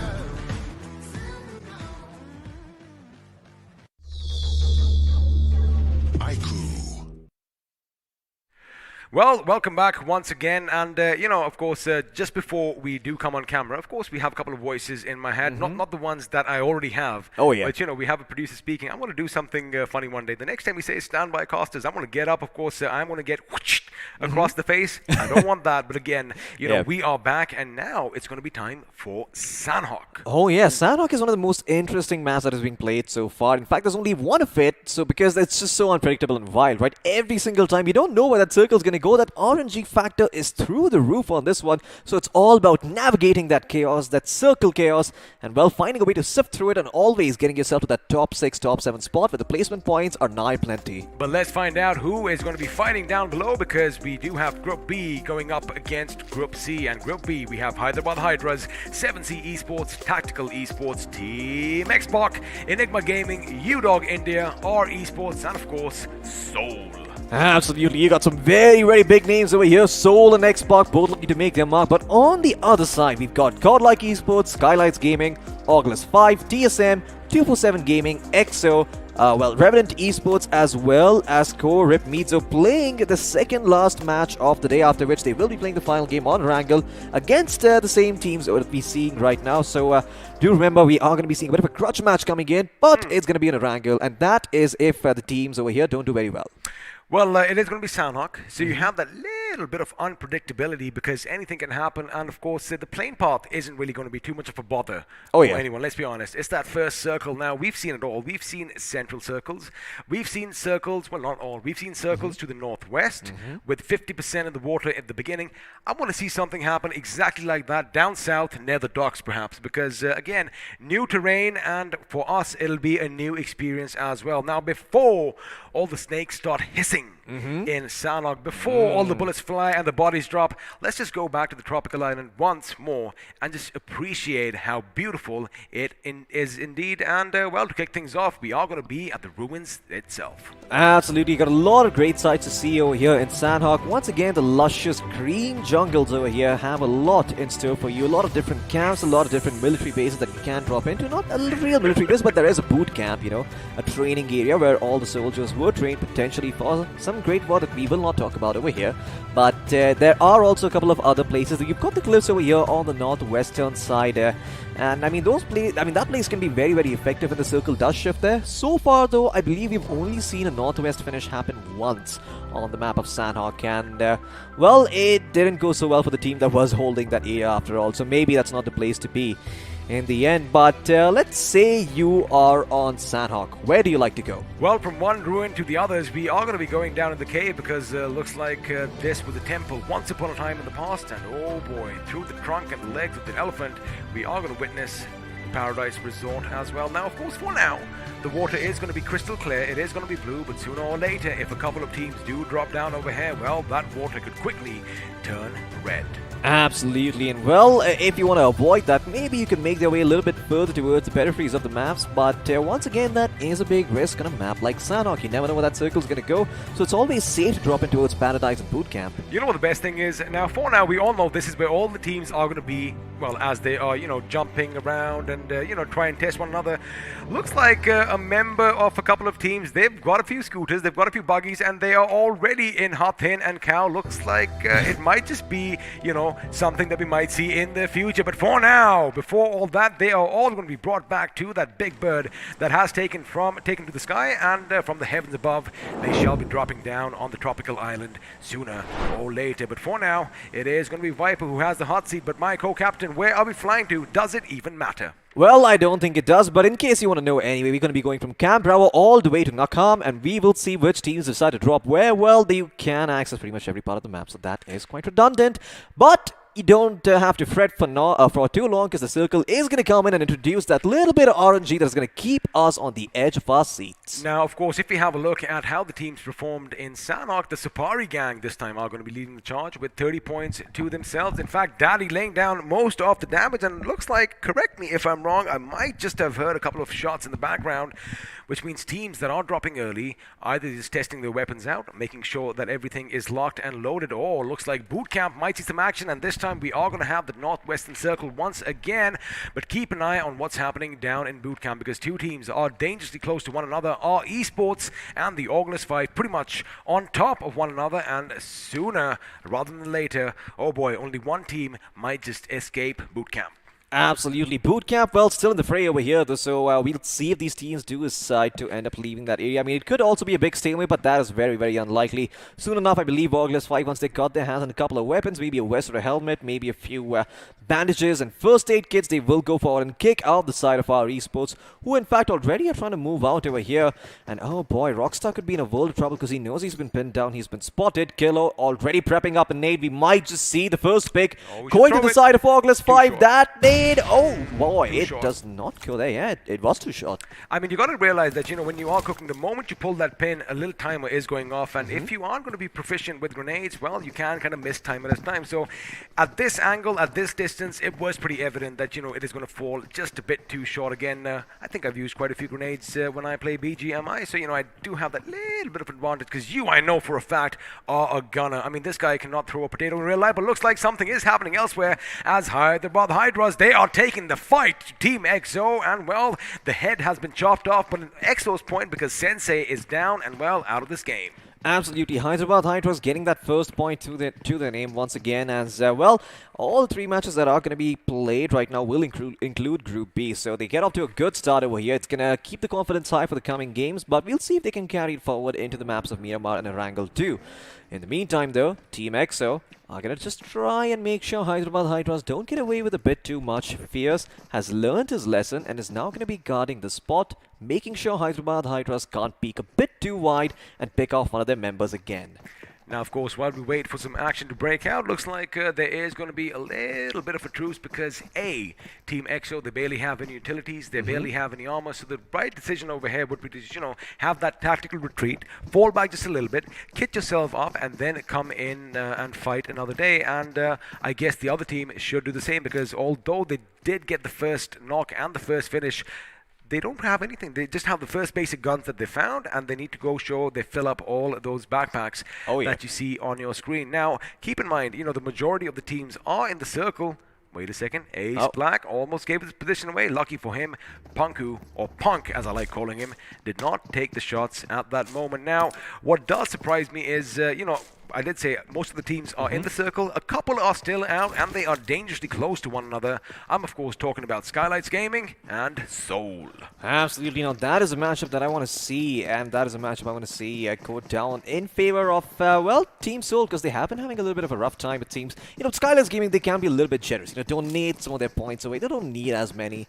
Maybe Soul can make it to the top over here, but let's have a look at the circle once again, and you'll see exactly who is boned and who is not, as Enigma are going to try and make their way all the way from Mong Nai towards Cow, perhaps even to the northwestern island, but that is already quite populated with the likes of X-Park, TSM, Korep Mizo, and well, you've also got a couple other teams taking their way, like our esports. And let me tell you one thing, they are finding some footing in the water over there, jumping over, making sure they hop, skip, and jump, and well, Canary looks like does know how to float like a bird, and well, swim in the water as well. Seven Seas Prince is going to be brought down as well, as our esports do have that one finish to their name. Now, they are in that little island in the middle of nowhere, because at one end, you have 7C Esports, they have the high ground, but at the other end, you have TX. Now, TX, they still haven't let loose any few shots, and well, looks like they did shoot, and they did get a finish. Now, if you missed any of the action, speaking of TX, there goes Prince, here he comes, and well, Scout has his weapon, and with one magazine off the M4, if all shots are laid down range, chances are the vehicle can't sustain that much damage, and it goes boom, with it, the Prince fell off. Absolutely. I mean, the range on that end, the closer you are, of course, the more damage it's going to deal, but at that distance, even a pickup truck can blow up. He's got a thing against vehicles. He sure does. I mean, he is a vehicleist, as they like to say, so definitely don't put him in a room with Optimus Prime, because he's going to be taking them out, but it looks like right now Reverse X will face a reversal at hand, and it's going to be Rahul delivering it straight to his dome, cleans him up, takes his loot, cold-blooded. I mean, this man just, well, sprung out of nowhere. I liked how Reverse thought it was a 1v1 affair with Rahul, but Rahul was just biding his time, because from above, his teammate right over here did lay down some crucial shots, and well, as a result of that, someone went down. Talking about going down, Sarang with one grenade did seem to get two birds with one stone, as I like calling it, as Striker is going to make sure Pooja feels the brunt. Sarang again, he gets another one. He's got a third knock, and Revenants are in danger now. Aladdin comes in, but Sarang's hungry. He wants wants to finish for himself, and guess what? He does get the finish. 5 finishes to his name already, as Sarang from 7C Esports just single-handedly wiped out the Revenants. Talk about taking the Revenants to church. My goodness, Revenant, they certainly got taken to church over here, and Sarang, boy oh boy, did he listen to their saints, and he put them 6 feet under. This priest is not a merciful one. Careful where you move. That confession booth, it is not a place where you're going to find acceptance or repentance. You're just going to find some good old death and moral judgment. I mean, forget Sauron going on a rampage. Give him the Grenadier title right now. Just give him the MVP title right now, because that was just amazing. But again, the thing is, there is still a lot more fighting to come. Now, of course, you do have your moments of glory, but the thing is, they can be snatched away, as Manti, although he was trying to go in and make sure, you know, he gets that little finish for himself, he was aware that the enemies were nearby, as he's going to realize, because, well, he just lost his front tire. And talking about losing things, Arceus comes under fire, and oh boy, hits the deck in the nick of time. While Rahul does get time to move in, but now HHR coming in. Ace Black is going to be with his teammate, but the thing is, they are far down below. Looks like Mental Yam is going to be caught out. And Mental Yam, well, he had a little bit of a mental situation over there, because it looks like he suddenly just froze. Absolutely. Mental Yam, well, caught like a deer in headlights. The X-Lines are not here, but still, their effect seems to be far-reaching, as he was caught up over here. In the meantime, Hyderabad Hydras, I mean, they're more than happy to rack up a couple of extra finish points, right? I mean, it is a map of Sanhok. It is winner takes it all. You never know where the circle's going to go. So the only consistency you can have on this map is being aggressively and playing the circle properly, right? I mean, that's, I think, what Sanhok is all about, because you can never predict where the circle's going to go. It's best to take advantage if you've got any sort of advantage at all, and, you know, try push a little bit further, because you never know where that circle's going to shift and when you might have to vacate the land you're occupying. Speaking of circles, in this situation, you know, I've pretty much always seen the circle move towards the northwest. Hopefully this time it does something distance, but a team out on the blue is going to be a little bit of concern for a lot of our viewers, because Seoul are still out, and their options of coming in are slowly but steadily dwindling now. Tactical Esports, Kid on his knee, should be picked up, while Aladdin is going to be taken down, because, well, Sarang has another squad coming up against him. Can we have a repeat of what we saw just moments ago? Because Sagi is going to be on the right flank. In fact, Sagi knows exactly that his enemy is moving down. Sarang, you better watch your back, because sooner or later you could be spotted. Can he make it to the compound? No, he can't. Or he's going to be aware to the situation. No, he's not. He was caught out in the open, and with that, oh my goodness, a couple of mistakes coming in, but the MVP is going to find himself, well, overwhelmed by bullets, as they are going to be eliminated in the 15th position with 5 finishes to their name. Absolutely. 7Cs, I mean, they were hoping to get some more out of that situation. Unfortunately, not very Aladdin for them, but for the side of Enigma Gaming, very Aladdin. They were able to make sure that they have the best possible finish. Well, we're going to have a look at what Core Mizo are doing. In the meantime, they do manage to take out the memory from Hyderabad Hydras. Nanti will be biting the dust. Of course, in case you're wondering why the hell I was saying Aladdin so many times, I am talking about The Dictator, a wonderful movie that everyone should watch. Make sure above 18, though.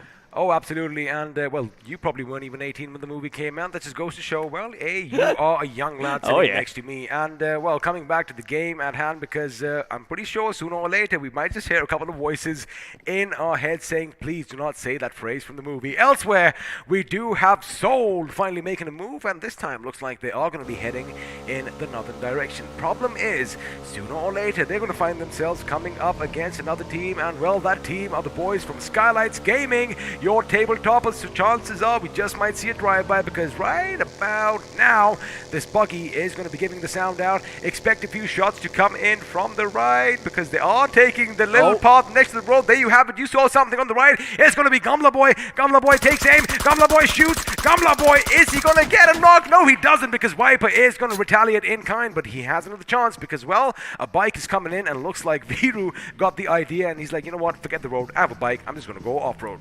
Absolutely. I mean, once again, great awareness from the side of Seoul. In fact, they're going to try to wrap around the side of SG. Wait, what the hell is going on? It could be possible that, you know, SG, they are split up in twos right now. So we did say that Viru and his teammate Brox, you know, they did make it on the other side. But Somraj and Destro could be there to catch them. Where are the rest of them? Oh, there they are. They are doing a bit of a 2-2 split. Well, they're all the way back over here, and it seems that they will continue to chase them, the side of Seoul, up Camp Bravo. Where the hell are Seoul going? Are they trying to go all the way around from Mongnai, from Cow, and try to make their way inside the zone? You know what? I would not alight from my vehicles. I would not alight from the buggy because what I'm going to expect is, that's what SG are expecting. They're expecting them to take the waterway, and now Flick, he was the man of the moment in the last game, and unfortunately Mavi is going to be a bit too hot to handle as TX are going to make sure the rack up 2 finishes for themselves. Now, if I was sold, I mean, yes, you have a few options. You can take a boat, and chances are you might just come in unnoticed in the circle because as we had a look, Floki,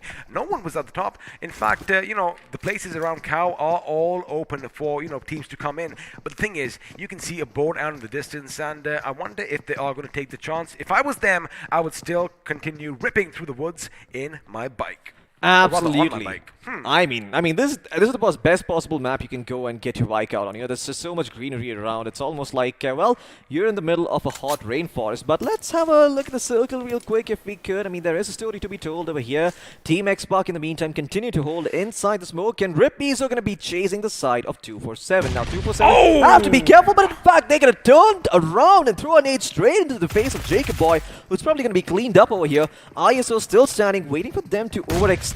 Can he find Raul before he finds the finish? Well, he's certainly making it a little bit hard for him, but ISO might start to fight multiple members from the side of 247 over here. Raul zigging and zagging. Can he survive? No, he cannot. ISO will get the finish, but he's surviving on a sliver of HP over here. Will be cleaned up, and Rep Mizo are out at 14th place. 0 placement points to work with. Well, that is definitely going to hurt because they only have that one finish to their name. Now, elsewhere, 247, again, they were caught out in the open. But let me say one thing. ISO did do good. He almost got those finishes, and when you have an M4 and an AK up close and personal, chances are the AK is going to come out on top. Now, we are going to be shifting our attention back to the boot camp because although OL was already ever present over here, there was a team called R Esports who seem to have flown away. There you have it. They've already crossed the water, and Jadu and the boys are going to be on the small northwestern island. But, but, OL have a mammoth task ahead of him because Godlike is going to be coming in. Question is, do they have the cojones to face them? Well, absolutely. We're about to find out if they do indeed have the cojones. In the meantime, Seoul have made it all the way around. Skyline Gaming is still chasing. Oh my I mean, you know what? goodness. Screw the rest of the game. That's the only thing I want to look at right now. What the hell is happening between these two teams? But, of course, there is a story to be told elsewhere too. August 5, they might just find a couple of picks here. Before we tell any of the stories, let me just bring up the Soul issue once again. So, Skylights Gaming, they were chasing them. They chased them down to Cow. And even before that, whichever city they did stop in, they were pretty much in their wake. Now, again, like I said, had Soul taken a boat, they would have just alighted from their vehicles, let loose some lead in their direction, and, well, all the souls would have left their bodies. But for now, they are going to take a back foot because looks like in their wake, Team EXO, your winners of the last game, are going to be following them. And, well, you do not want to be caught between these two Goliaths. Absolutely. Team X are going to try and make sure that they're able to hold on and, well, prevent both of these teams from moving further into the circle. Teamwork. Yeah, well, teamwork makes the dream work. That is some very interesting positioning. I mean, I think he's exposed himself fully. I do think the hitbox is still going to be visible, so he will be taken out if he does get spotted and shot at. Oh, But, baby. boy, well, looks like EXO don't need to move at all. They can plant their feet firmly into the ground and stand strong because all the fights are going to come to them. And Seoul are going to be happy with their rotation as well. Have a look at them. They do have the Northern Pond all to themselves. Now, the point is they're going to fortify their position. They're going to make sure they can hold up against anything that hits them. And, well, a bike isn't really the best option because it doesn't really provide you that much cover. There you have it. That is where these big boulders definitely seem to come in handy every now and then. But for now, Seoul, they are gearing up for a bit of a fight because they know SG was in their wake. They know that EXO came by because they made a lot of noise with the vehicles. But for now, it's going to be Shadow at distance trying to get the better of Ace Black, and one bullet could do just that. Absolutely, but Shadow, yeah, I think he's a little bit concerned about Harton being taken away from the water in the meantime, so he's trying to look around and see if there's anyone swimming up the shore. That is definitely an option too, but I don't think anyone's going to be exploring that just yet, although... This is smart. Yeah, I mean, look at that carry. He's in the water, and I think Shadow has an inkling about this. Now, the thing is, they already heard those shots, coming in from the west while they were in Hartin, and they know that someone's there. So while 3 of the teammates are going to go forth, one stays back, but elsewhere looks like Punk is taken down by Pakar, and of course that AK with the Ratata is going to make sure he dictates all the terms. Now Pakar moving in for the finish. Question is he going to find out that Pierce is going to be nearby? Because if he looks to his left, Fair might just pop out, might just lay down some lead, but now he has some semblance of cover. And in fact, he is anticipating just that. He is quicker than the Flash because he came, he saw, he conquered, and then he got the hell out of there. Absolutely, Pakar once again giving a flash to the run for his money, but Rocks could be in trouble, exposes himself, and Gamla Boy's like, nah. Sit back down, so in fact, lay the hell down, don't even think about standing up on your two own feet, because right now, well, screw running, you can't even walk. Gamla Boy in the meantime going to be keeping Viper in check, I do believe he spotted him out there. And well, if he wants, he can start taking a couple of shots, but he needs his teammates to come in and surround the side of Soul. Otherwise, they're just going to turn and focus their attention towards him and clean him up very, very easily. Destro still on the flank over here, trying to provide backup, but they still need to spread out a little bit more. Well, there we have it. Skylights Gaming, they are going in for the kill. They are hungry, they are ambitious, and well, they are going to be tugging on the heartstrings because they are going to be going up against Soul. Viru could be spotted out. Viru is going to throw a grenade. In fact, 2 grenades come their way. Samraj could be in the blast radius. He moves out of the nick of time. Pakar is going to jump. Pakar is going to hop. Pakar is going to skip. But is he going to shoot? Well, not for now, as Samraj is going to take the lead on the situation. Now, have a look at that little staggered formation that they've formed. Viru's position is given away, and well, now Rox's position should be gone as well. Viru hitting the check in the nick of time. It looks like another one is going to be joining in from the side as all members of Soul are going up against SG. Now, SG, they are going to be circling around. Destro and Gamla Boy, in my opinion, need to go further up north and, you know, try and pinch them in, and then Soul could be in trouble. Absolutely, Soul could still be... U-Dog's coming in too? Oh yeah, U-Dog's about to join in the party as well. Well, they're coming in from the same side of Soul. They're coming in from the backstab, and Soul are going to have to be careful because on one side there's got SG, and on the other side they've also got U-Dog gunning straight for them. Soul still going to hold their ground though. They're going to try and take a moment to take a deep breath, comprehend the situation, and then isolate their fights. Smart decision on deploying the smokes to make sure that one of their fronts is going to be blocked up, but Soul need to move in. They need to be aggressive. They need to get SG off guard, and speaking of aggression, Yuva is going to open up. Gamla Boy comes right up to his face. Is it going to be Gamla Boy? Yes, it is going to be Gamla Boy who goes down, and now Soul Rocks is going to take the front. Pakar gets up, Pakar shoots, Pakar gets the better of Viru, which means it is going to be a 3v2 situation. Now Yuva's position has been given away. Pakar is going to go from the right. Is Yuva going to come to the left? No, he isn't. Now he's going to jump, and in fact, he's going to go straight in, and Yuva is brought down, which means Viper is the last man standing for his team. Can he be a snake in the grass? No, he can't, because looks like someone was listening to some hissing, and U-Dog India put him out of his misery. Absolutely. Well, if there's a Viper around on the side of Soul, well then the side of Skylights Gaming, they're the pitch Yotos because they've got the wings to fly, and looks like they have plucked Soul out. And now Soul being eliminated in 12th place with only one placement point to work with. Not the exit that they were hoping for. Amazing strats from Skylights Gaming. I've got to give it to them. Have a look at them. They realize, wait a second, another team just came to play. We do not want to be pinched in like Soul was, and now they go back, get the vehicles. I'm pretty sure they either might go to where the drop is, or they might challenge U-Dog India for this position. U-Dog realized the same thing as well, and well, they are going to be backing away, waiting for the fight to come their way. Absolutely, we'll see the fight going their way in just about a bit over here, and there you go. The circle is once again going to shift a little bit further towards the west. The circle, it keeps on delivering over here, and we'll see who's going to come out on top now, as EXO, they're still inside there, and they're going to continue to hold on to their position. However, from the flank, a lot of teams are about to close in.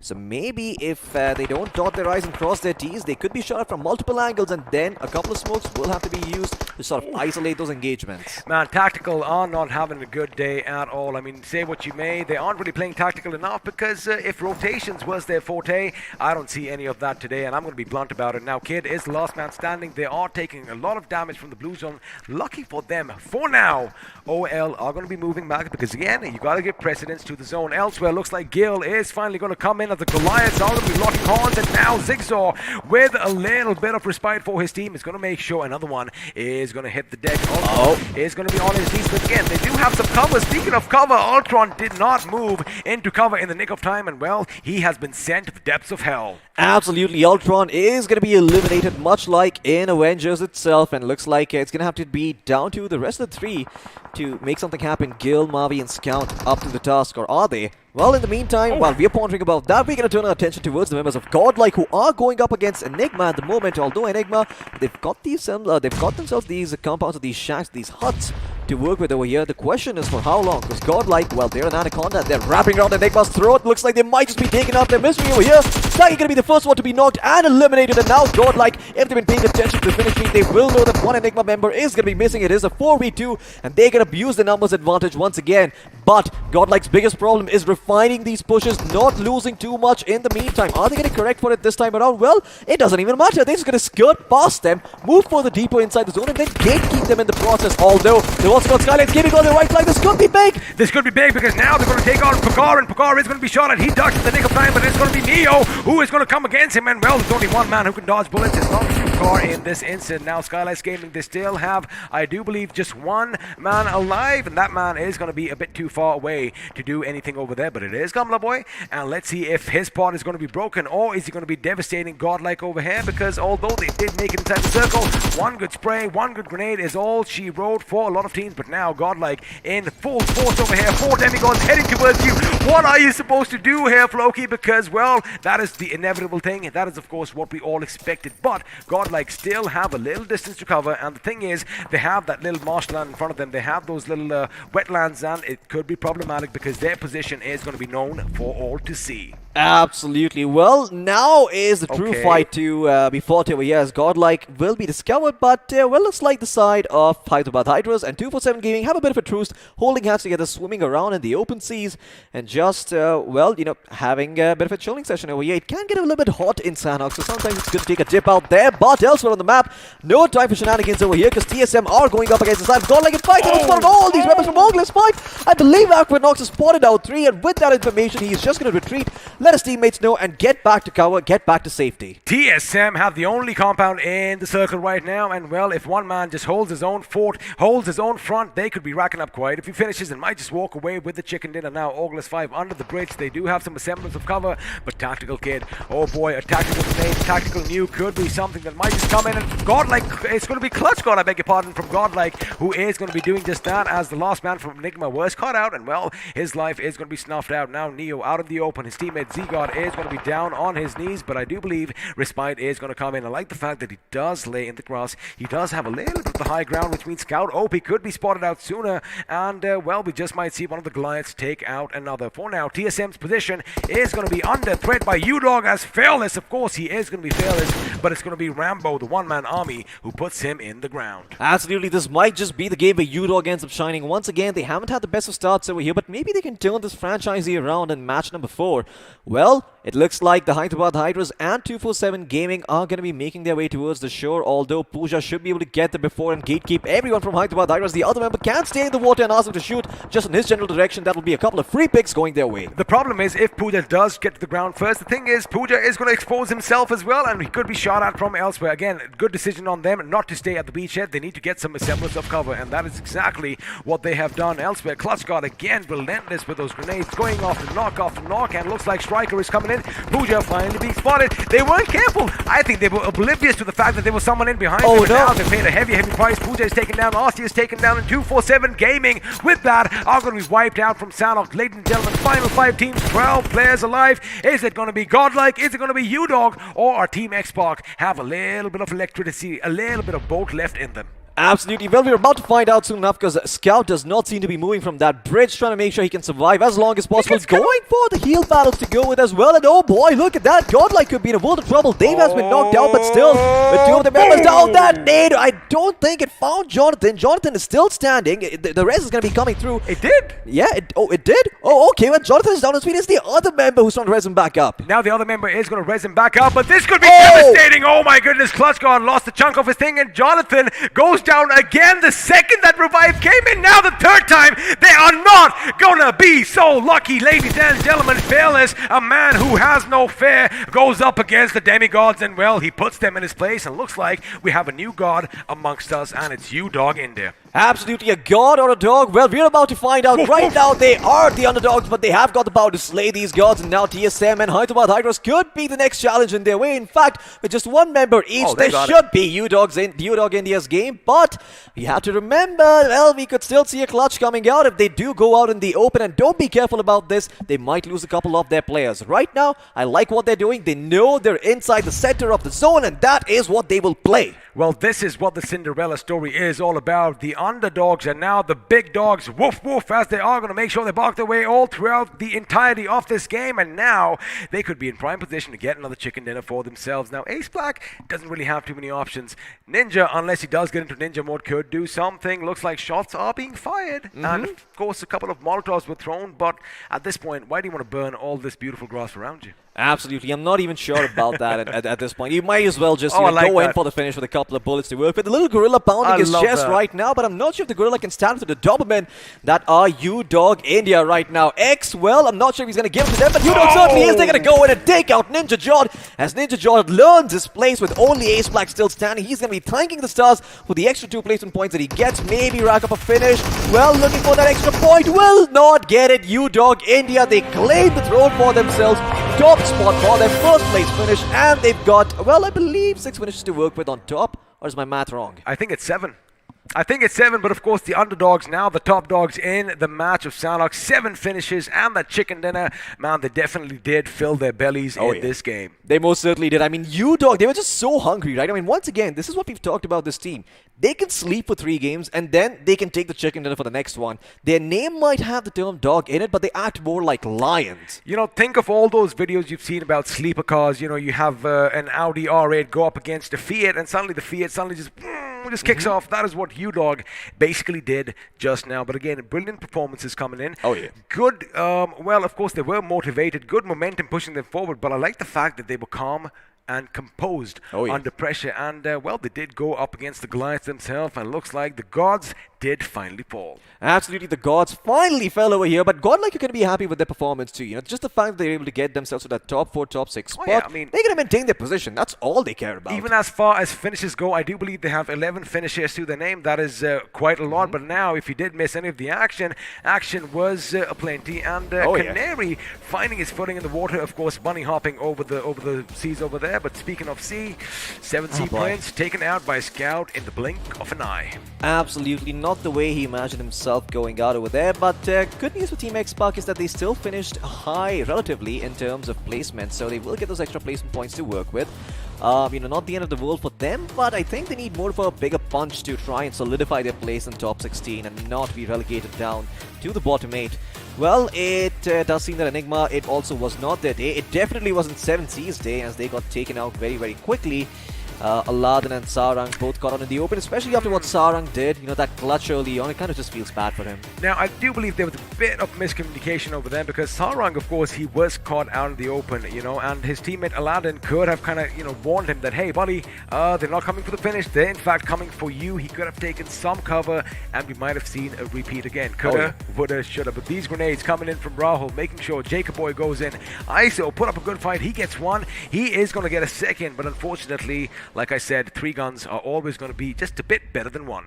Absolutely, those 3 guns are just coming in handy once again. It's all about the man advantage in these late circle situations, right? Sure, I mean, I know 7C also had a man advantage on Erangel. Yes, I'm still holding on to that fact because I still think they should have won it, but they were out of smokes. They were out of throwables. It is understandable. And also, you know, the other team, Celsius Esports, that did win, they had that little cover. Now, this is the moment I was talking about. Seoul, they did try to put up a good fight. Unfortunately, the way SG played, the way they isolated their opponents, and of course, they did get just a little bit of help from U-Dog in the background over there.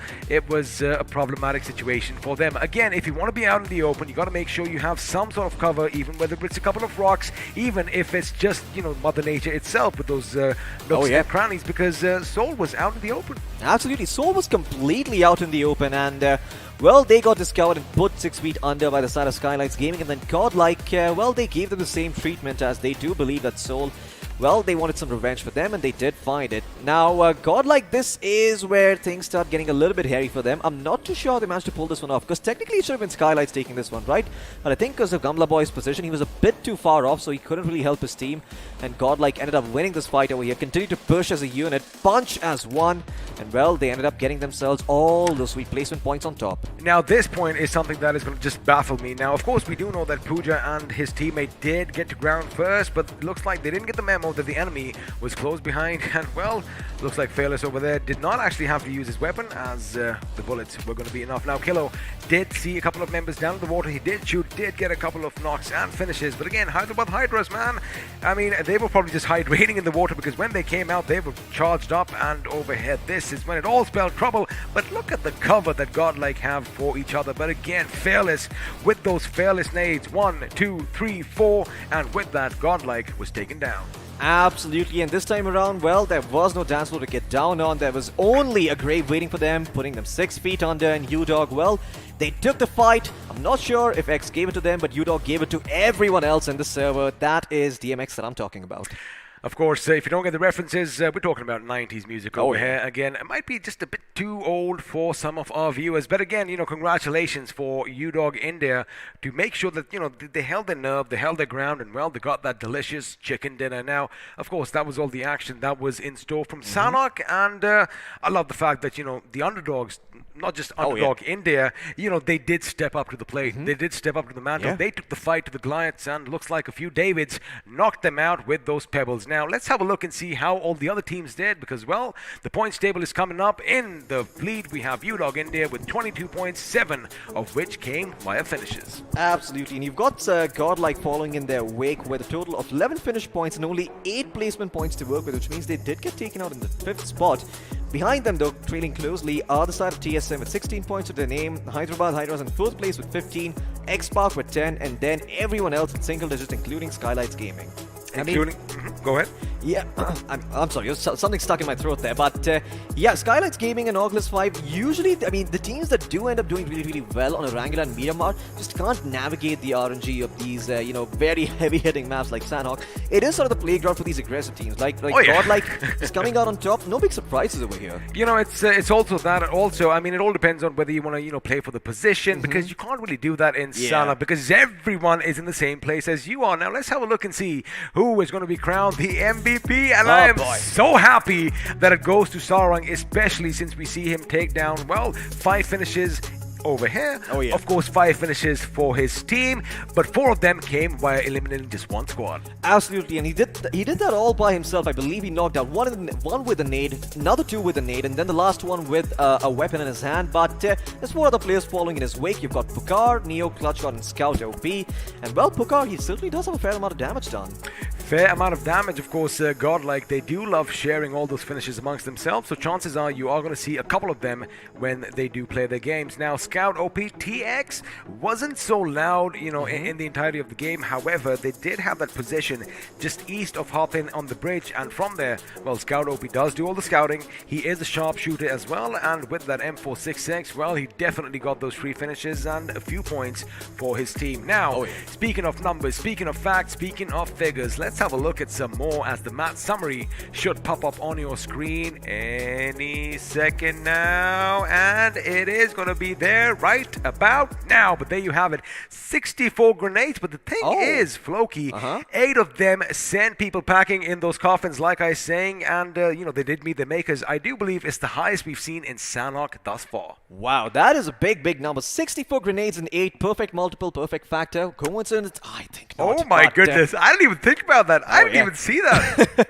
Yeah, but at the same time, I mean, if only a little bit of healing done. I am. It's just that I paid attention back in 2nd grade, and then I failed 3rd grade. But of course, you've got all these other stats which are not as impressive. Let's have a look at the finisher damage chart, because I'm quite sure Godlike should be head and shoulders above the rest there. I know why you failed 3rd grade now, because you were busy playing with the blocks and you were building all these skyscrapers. And speaking of which, there you have it, the finish to damage performance graph. And well, it's rather even. It isn't as spectacular or flamboyant as we would have expected. Yeah, most certainly. Godlike actually having a fairly efficient game for themselves. They did 1,500 points of damage. They got 11 finishes to work with, but it does seem like you have something to say. Just have a look at one thing. All the teams that have done damage, they have racked up quite a few finishes. Again, like we said, even Steven, but I like the fact that anything can happen in Sanhok. And I also said, I like that all the teams, they did not back away from a fight.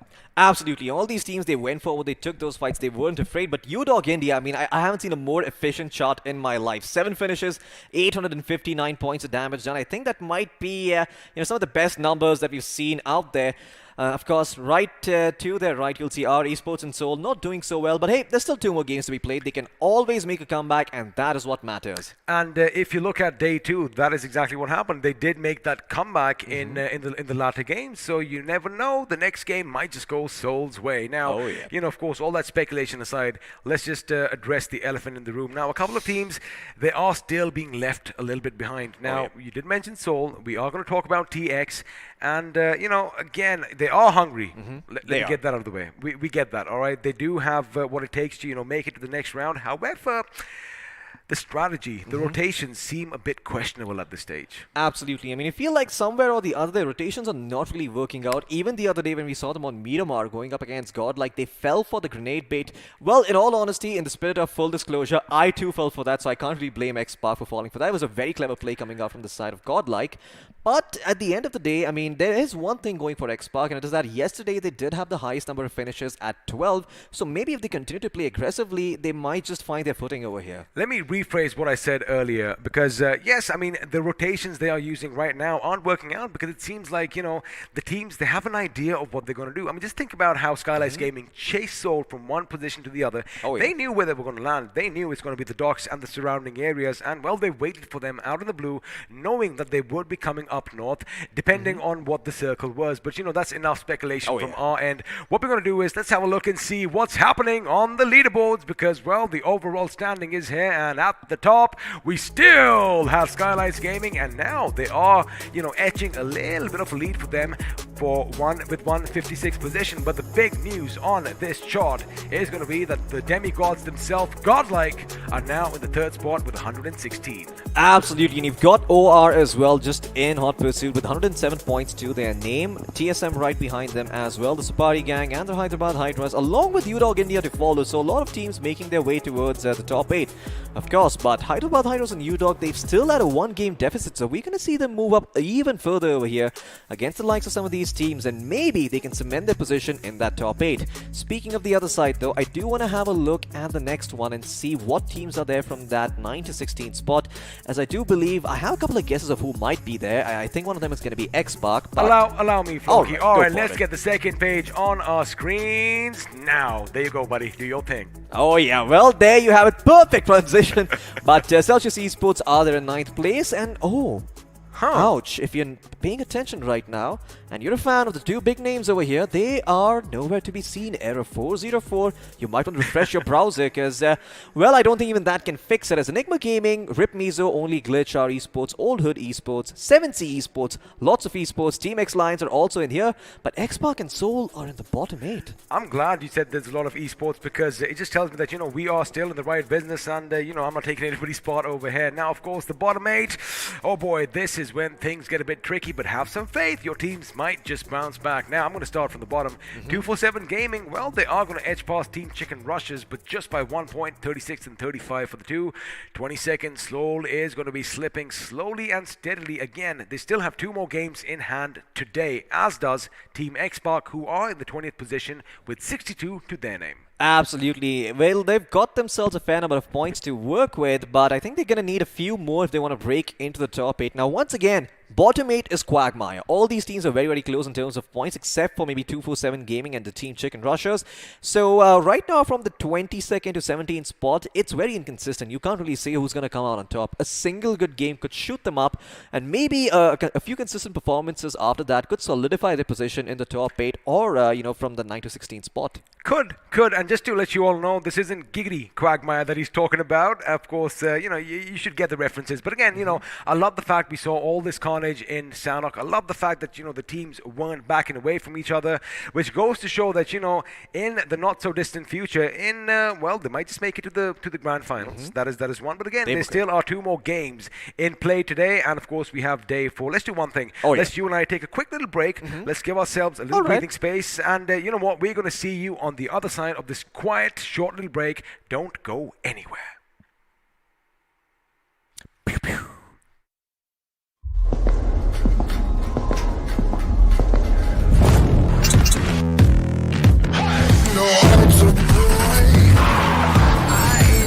Yes, man. You ain't seen nothing yet. But that's fire. Burn it down. Yeah.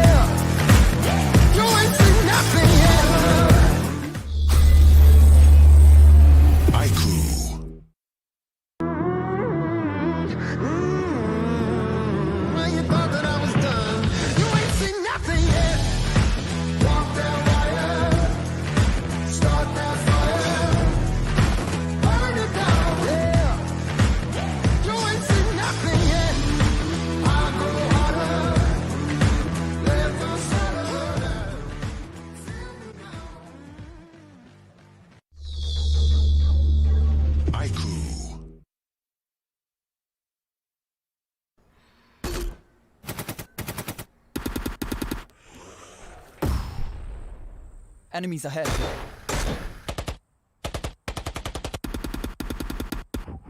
No more non-stop gaming. Introducing Battlegrounds Mobile India with OTP control, 3-hour limit, and other gaming tricks. Battlegrounds Mobile India. Game responsibly.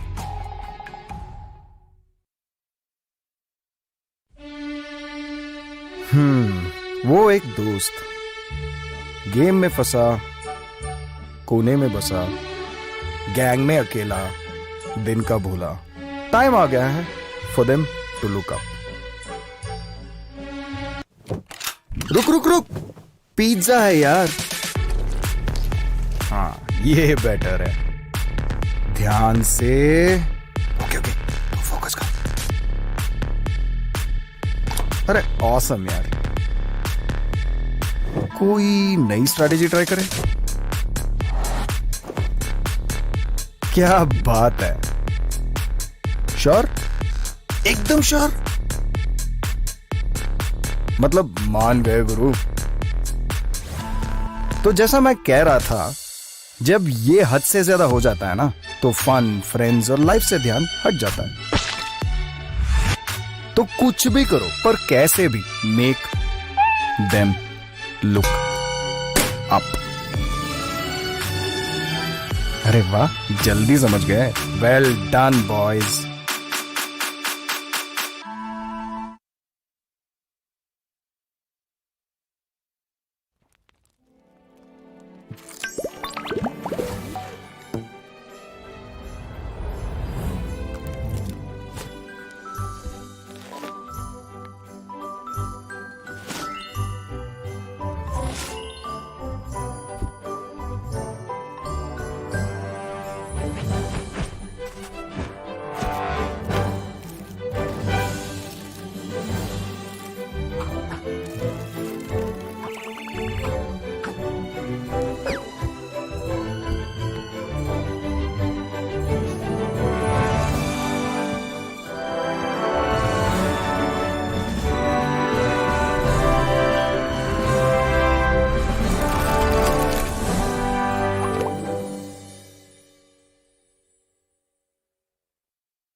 Well, ladies and gentlemen, it looks like finally we are out of a couple of experiments to run and hope has returned in the building. Of course, I'm talking about Spiro itself. Welcome to the Battleground India Series 2021, powered by the iQOO phone itself. The iQOO 9, if I want to be a bit more specific. Well, my name is Floki. Joining me for this one is going to be Spiro once again. So, Spiro, you have been over to the Hindi desk. Now you're back over here. Tell us your experience about the last game of Sanhok. Well, Sanhok was ecstatic, and I'm fired up right now. The way these players are playing, the way these players are rotating, especially Team EXO, their rotations were flawless. I mean, they were in the western shore. They managed to come to the eastern shore. They managed to get inside the zone. That was a brilliant rotation coming in from EXO. But in the end, it was UDOG India who managed to get the chicken dinner. Absolutely. It was UDOG India in the end who got that chicken dinner. And this is something that I discussed with you earlier as well, right? UDOG India is a team that does take it a little bit slow. They have a couple of games where they're off. They have a couple of games where they pop off. And well, this just happened to be the latter. They got themselves that chicken dinner to work with. But in case you don't remember what teams are coming up, well, here they are on your screens right now. Talking about Group A, we have Reckoning Esports, Altered Esports, OR Esports, Only Glitch, Team Chicken Rushers, the Supari Gang, Team X Lions, and the Celsius Esports, who is turning up the heat, it seems, Floki, because they are racking some points today. Yeah, they most certainly are. Celsius Esports, well, turning up the heat. We'll see who else is there on the other side. We've got the likes of Hyderabad Hydras, 7C Esports, Tactical Esports, Team X Spark, Enigma Gaming, UDOG India, R Esports, and Team Soul to work with over here.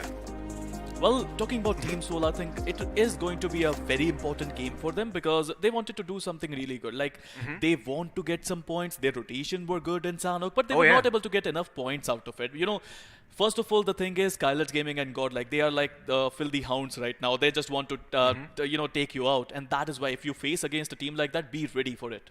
Absolutely. And you know, while these teams might not have won anything yet, you still can win a lot of things. In fact, we're going to display the giveaway winners of our merch right now. Congratulations to these guys. Here are your names. I'm going to read them out one after the other. Apologies if I butcher them. But we've got NT Shahid, Vinay, Satyam, Jeevan Kumar, Nayak, and Yug as the winners of a couple of merch headed their way. Well, do let me know what you get, guys. You know me at my Instagram. You can find me at @HeatOfTakur. So tag me and let me know what exactly you find in that merch bag. What about me, Floki? I mean, you can also tag me as well. Yeah, Spirocast at can, Instagram. You can find him as well and let him know. Well, let me know. But talking about another 5 who won this amazing merchandise, it seems Omkar, Baliram Thakur, Arjun, Ayush, Kalnal.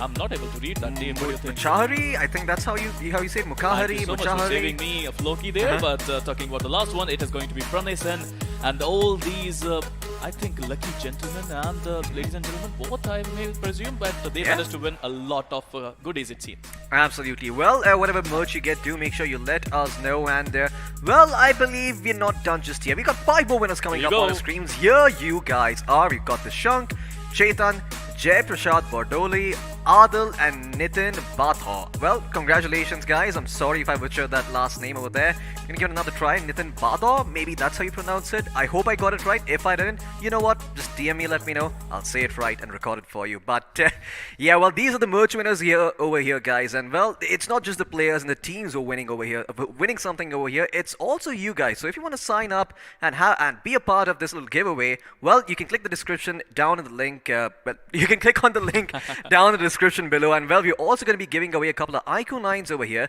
So if you want to participate in that giveaway, make sure you log on to the iQOO website itself, find the link, click on it, register, and make sure that, well, you're signed up and ready because you could have this legendary phone in your hands. And once again, we're just going to rattle off a couple of specs about this phone over here. It's got full coverage liquid cooling system, meaning that overheating is not going to be an issue on this phone. And guess what? You get even better haptic feedback with those dual X-axis linear motors, making sure that you can feel the vibrations when you're gaming. You know, whenever I carry Ocean Sharma in BGMI, I always love these kind of vibrations. But talking about the gameplay now, let's come back to it. It is going to be Miramar once again, Floki, and I have to say, all these players, they're feeling the pressure, they're feeling the heat, and Miramar, it's a desert, of course. Well, Miramar is not going to be merciful to any of these players over here. The heat is going to be cranked up high all the way towards 45, 46 degrees, and well, we'll see who ends up surviving the scorching sun. As right now, the players still in the middle of Spawn Island, just having a gala time, dancing around, doing whatever the hell it is that they like to do there.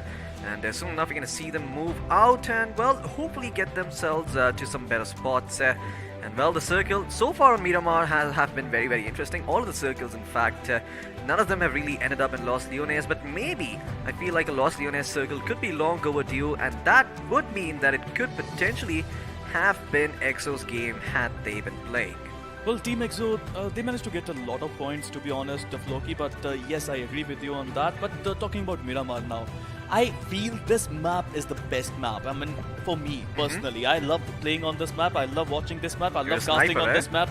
I'm a sniper as well. I used to be honest. But the thing is, the matter of the fact is that this map is all about experience. This map is all about professionalism, and if you're a professional gamer, this map, these 24 teams are, by the way, this map is going to make a lot of this map is going to be so important. This map is going to be a map where you can get a lot of value Oh yeah, most certainly. I mean, if you're a very experienced team, if you studied this map a lot, well, you're gonna know for a fact that there are a lot of long-range angles available once again, and those DMRs and snipers, like you mentioned, come in very, very handy.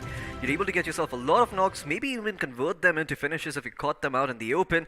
And well, the rotations are always deadly. For now, though, we're gonna be having a look at the flight path and seeing where it's gonna be starting and where it's gonna be ending as well. The plane is high up in the sky. My co-pilot Spiro, to the honors. Starting near Tiralpa, going towards the northern sides of Impala, this plane path is a beautiful one because you can reach a lot of places quite easily. But there's still going to be some places in Miramar that is not accessible that easily. And those places are Minas del Val, Valle del Mar, Minas del Sur, Los Elgos, and Prison. But talking about Miramar, Skylights Gaming, look at them go. 64 total points in Miramars. Absolutely. Well, Skylights Gaming, they've got the tippity top of this place here with 64 points to work with. And once again, I mean, this is a very, very strong team, so don't keep your eye off them because they might just run away with the game while you're not looking, while you're caught napping, and well, it might just be that they do it this time around too. Well, let's see who's going to be going all the way towards Los Leones as well as Chumacera, because those places are slightly harder to access. In the meantime, though, I do believe that Torre Humada and maybe, just maybe, for today, for a change, Campo Militar is also going to be looted up. But, of course, it's all going to come down to where the circle is, and if it does go towards Campo Militar, boy, am I going to be having a bunch of fun. Boy, we are going to have a lot of fun today because this is a very important game for a lot of teams. I'm not talking about Team Soul, I'm talking about Team TX. It's very important for them, but again, once again, we are going to witness an El Pozo circle, maybe, Floki? Yeah.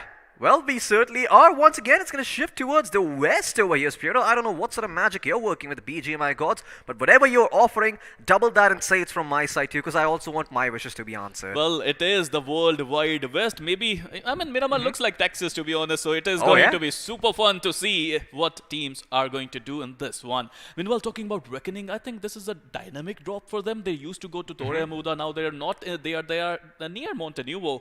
So I would love to see how this dynamic drop would help them because right now they are in the zone.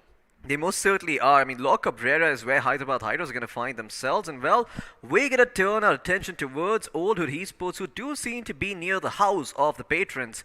As well, they've got themselves their hands and a couple of vehicles to work with. Let's see where they're going to be going towards next. As I like this. I like what Claus is doing over here. I know it seems a little bit memey, but constantly changing your spot while you're in a vehicle could actually protect you from being shot at over here, which is what seems to be happening with the members from the side of Celsius. As Yuva did find a weapon, did rat off a few shots, but didn't really connect with it, and now he's just going to go about looting, getting himself a couple of weapons to work with, and once he's got himself those weapons in hand, he can start going forward and taking those fights. Absolutely. I mean, Soul Yuva, he had an opportunity there. I think it's really hard with that pistol. It's really hard to find a player in the running buggy, but Team Soul, wow, can you even imagine the pressure on these players? The fan base is huge. Their backs must be hurting. They have to visit a chiropractor after end of the day because the pressure is so much. Absolutely. I mean, they're gonna need to relax their muscles over here, and not only the muscles of their body, but also the ones in their brain, because I'm quite sure they've been racking their brains constantly to try and figure out what is it that they should do next.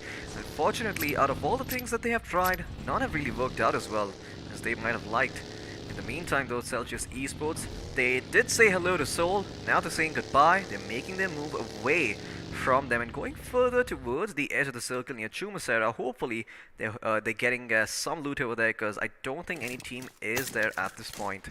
Well, coming back towards Ruins, it does seem that our esports have made this place their home over here, just around the edge of the circle, so they're going to be having a lot of high tier gear to work with, as I already see a level 3 vest and a helmet on Jadu, and man, if there's anyone who could use those two things, it is this guy himself, because he always manages to survive. Well, absolutely. The magician of our esports, Jadu, he has been playing a really good amount of games, it seems. Meanwhile, talking about the zone, this is a wonderful zone, Floki. We already talked about it. A lot of players are looking to rotate, but I especially love the position of our esports. They have a decent amount of loot. They are playing well, and I think dreams do become reality sometimes, because these rising stars are ripping things apart in this game. Absolutely. I mean, our esports are the ones who are sort of, just trying to make sure that they're able to give these big dogs a run for their money. They have done it a couple of times so far. Well, can they do it again? Can they actually be the team that makes it to the grand finals? If they can, that would be a huge slap in the face to some of these other more established organizations out there. But we'll see if our esports can actually try and, overcome these juggernauts that stand in their way. In the meantime, another juggernaut that we're going to be turning our heads towards is going to be the members of 7 Seas, as Aladdin is probably going around. What part of the map is this? Well, I believe it is the space between water treatment and Cruz del Val, if I'm not too wrong. Could be wrong about that, but I do believe there's somewhere near the water treatment plant, because I do see those big facilities for desalination. And 7C Esports, they've got the minibus, and guess what? They've also found another vehicle to work with. Well, they were in Power Grid, Floki Power Grid near San Martin, and there we go. This is going to be a really lovely location for Team 7C, because they are in the zone, they have the higher ground, they have the mountain in their favor, and they can do a lot of great stuff from there. Of course, Miramar is all about getting a decent amount of loot, getting to a decent position in the zone, especially if you can reach a higher mountain or a tall building. Maybe if you can do that, you might end up getting a lot of points. Absolutely, you could end up getting a lot of points over here if you do play that high ground perfectly, and you've got those DMRs and snipers to capitalize on those situations. Speaking of high ground, looks like Seoul are on top of a hill over here, and they are eyeing up a couple of members from Reckoning Esports who could be in a little bit of trouble because, well, never mind, they do seem to know that something is up. A couple of shots have been fired, and Reckoning Esports are alert to the fact. My goodness, Sarang is pushing that vehicle to its limits. Can you climb up that mountain? Newton must be in his grave, and he must be shivering at this point What of time. the hell? He's actually there? gonna climb Sarang up? is defying gravity right now. My god, he gets himself to the top of that mountain. And Newton, I mean, sure, he made those laws of physics, but in the end, Sarang says, yeah, well, rules, they're meant to be broken, Newton. I think you learned that in 3rd grade. I mean, I've seen it before, but this is for the first time I'm casting it live when someone does that, and this is just beautiful. Sarang managing to use that vehicle to perfection, and that is why the vehicles in Miramar are different from the vehicles from Erangel and Sanhok. Absolutely. I mean, you couldn't have done that on something like a Mirado or maybe even a supercar. A buggy might have given you the same effect. Well, looks like Sagi is also making his way up to the top. This could be big over here. Is it the mountaintop on the other side? Yes, it is. Looks like Sagi and Sarang going to be having a bit of a DMR or a sniper's duel over here. Well, this looks like a Rohit Shetty movie to me, because the way they are driving these vehicles are insane, but they managed to find a decent higher ground. You know, I was talking about high grounds, and look at them go. They found the highest peak, it seems. Absolutely, they found the highest peak in the entirety of Miramar, as they're probably going to be going up against at this point. Sagi does seem to know that there is someone from the side of 7 Seas, or rather someone from some team in that general area, and he's not going to fire any shots and try and reveal his position over here unless he can be sure he can connect those. Doesn't have a DMR, so it's going to be even harder for him to do so, and I like the fact that he's just playing for information over here, or if he sees a vehicle, he can probably blow it up with that M416. In the meantime, got a couple of teams making their way from Los Leones. It is Team OR Esports. Esports, and finally, I think Sagi, I think he saw some pixel there. He found Sarang there, but it's been a look. On screen, it looks like it's nearby, but in reality, they are It's so far away. I mean, it would be a miracle if you can knock some player from that distance. I mean, you can break the 300-meter barrier. Yeah, you most certainly could. We'll see if that 300 meters exchange is going to be toppled over or not. Well, Weil is going to be knocked down. Not sure what that distance was, but it was fairly long. Man-TOP is going to come there and secure the finish if need be. He sees that vehicle. Doesn't feel too keen on blowing it up. Instead, it's probably going to go around and take out Wild and hopefully claim... well, that's not even a vehicle. I believe that is just a little boulder he is hiding behind. It could be wrong. It is a bike. There we go. I mean, I was so confused. I couldn't figure out what it was in the distance over there, but it is a bike, like you mentioned. Not the most important of vehicles, but they will get the loot from his body regardless. Well, you know, there are a lot of skins in BGM, and, you know, these skins sometimes confuse me a lot. Yes. You know what? Sometimes I mean, just yesterday, I was playing with you guys, and I mistook a like bike for a person. Yeah, I shot at it. I wondered why am I not seeing those hit marks, and you're like, oh, everyone has mistook a bike for a person in this game. Believe me, happens with me all the time. It happens with me all the time. But talking about the zone, it imploded on itself, and right now, I mean, look at the number of teams who are trying to be in the center. I mean, TSG is in a good spot. You see Reckoning at the Montenegro team, Seoul on the edge, but they have to be careful because a lot of teams are trying to enter from the southern region, and Seoul could gatekeep them. Absolutely, Seoul could be the team that ends up holding them all at bay over here, as they're still just trying to make sure that they don't try and overextend, they don't give away too much, because they can be surrounded on multiple sides if they don't play this one out properly. Well, it seems that they're not going to be in any sort of trouble for the time being. However, there are a couple of teams in the backstab, namely Celsius Esports and OR Esports, who might be going up against one another anytime soon. Absolutely. I mean, it's all about rotating to the right spot at the right time. Team X Park, they're trying to enter the zone. They're trying to enter the center of the zone, which is going to be a... this could be a reckless move for them, but they know what they are doing. Maybe not. Maybe not. I mean, well, you'll see if it ends up biting them back. They're not being a bit too careful. It looks like Mavi does seem to have an idea that there is someone sit atop that hill. Did turn in that direction and try and scout things out. Well, Scout, he's got the buggy over here, and what better vehicle could you ask for the Scout himself? The most mobile vehicle you could have in the map of Miramar. He's in fact going to hide in an X-Park, are looking to camp for a little bit over here. In the meantime, Old Hood Esports, I believe they've been spotted out in the open by the side of only Glitch, and you don't really want to be taken out in the spot. The res is coming through, but how the hell do they make it out of this situation? This is not a very good spot for them to be in. They've got no vehicles to rotate, and they're probably going to have to pop a couple of smokes. I mean, you don't mess with the hood, but I think Golden Glitch didn't get the memo, and they are looking really good. As you said, they are in the open. It's really hard to survive. The zone is coming in. The pressure is rising. I don't think already Esports would their players would My manage. God. But I don't think they can manage to survive their flow. Absolutely. I mean, only Glitch. Well, okay, this is a bit too aggressive coming in from DT69. He bites off more than he can chew, and Claws puts him 6 feet under. Not too sure why only Glitch felt obligated to do that. I mean, Old Hood Esports was still being gate kept. They still could not have made it.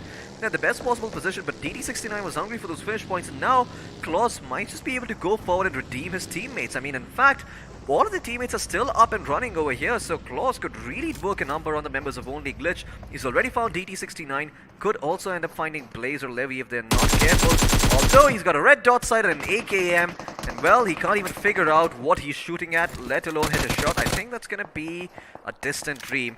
Now that is ambitious though. I mean, Blaze taking out the UMP at that distance with a decent enough scope, but yeah, those shots, they almost never land. Well, it's really hard to land those shots. The bullet drop is too much in Miramar, to be honest. With that UMP, the distance is too much. OH Claws managed to, I think, heal himself with those bandages. The zone is coming in. They need to be careful, even though it's the second zone only, Floki. It might not give them that kind of damage. That's why they are still there. But look at Claws, only one first aid left. After that, he has to enter the zone. Absolutely, Claws is going to enter the zone over here, and we'll see if those smokes can protect him for the time being. As he's trying to make his way forward, he's got himself that buggy to work with, and instead he's going to take the longer way around. Tank the blue a little bit more, but have a safer rotation inside. I like the thinking coming in from this man because, well, he doesn't really know who's going to be out there in the circle, so even if he does try and whiz past and take a fight, he could end up getting third party. He could get shot from an angle he's not watching, and the circle is once again going to shift further up north, which does mean that Old Hood's rotation is going to pay off even more dividends. Well, absolutely. Talking about rotation, I think, you know what paid off for Team X-Park? That risky move. We were talking about the reckless move. They managed to enter the zone. They managed to enter the center. Now they are pretty much in the really good area in the zone, I have to say. That's a beautiful spot for Team X-Park. Team 7C, now they can use their higher ground advantage to gatekeep a lot of teams, and if they can do that, they are going to rack up a lot of points.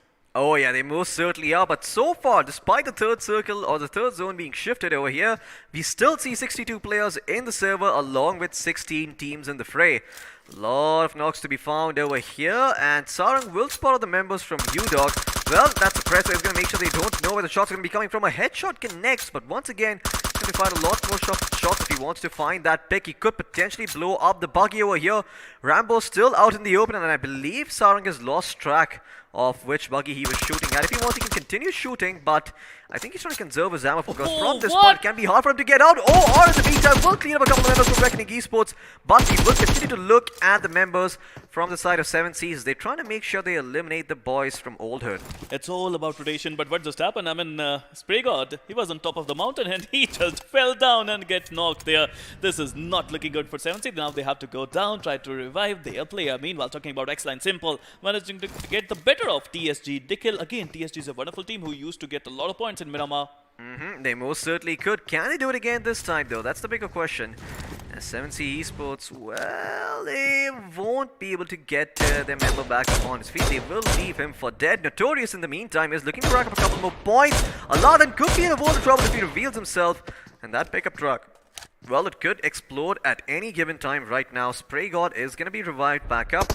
Aladdin is looking to do that, and well, in the meantime, we're going to turn our attention towards our esports, who will be able to get one knock on Daddy, maybe even finish him off. So TSG going to be down to a 3-man roster right away, and the other two players, apart from Krish, not looking too healthy. Well, look at the number of teams who are rotating. I mean, this is going to be a really bad spot for a lot of teams. Meanwhile, Canary coming in, he's just amazing player. The way he's playing these days is just incredible. But he was a little bit greedy at that point of time. He wanted to finish that knock that he did. But X-Lions with that higher ground advantage, again, Miramar and higher ground, it's still a better love story than anything I have seen before. Yeah, I mean, Twilight in particular is what I was going to say. But, well, of course, I'll take the burn for that. Now, Warriors going to be going forward. Tactical, finally we see them actually being loud over here, trying to take up the against members of OR, but Wexy will be able to clean him up. OR will not be put 6 feet under. Aditya is going to throw a couple of smokes, get his teammate back up on his feet, and so will Wexy, and then OR should be able to get themselves to a better spot. Tactical Esports once again being eliminated.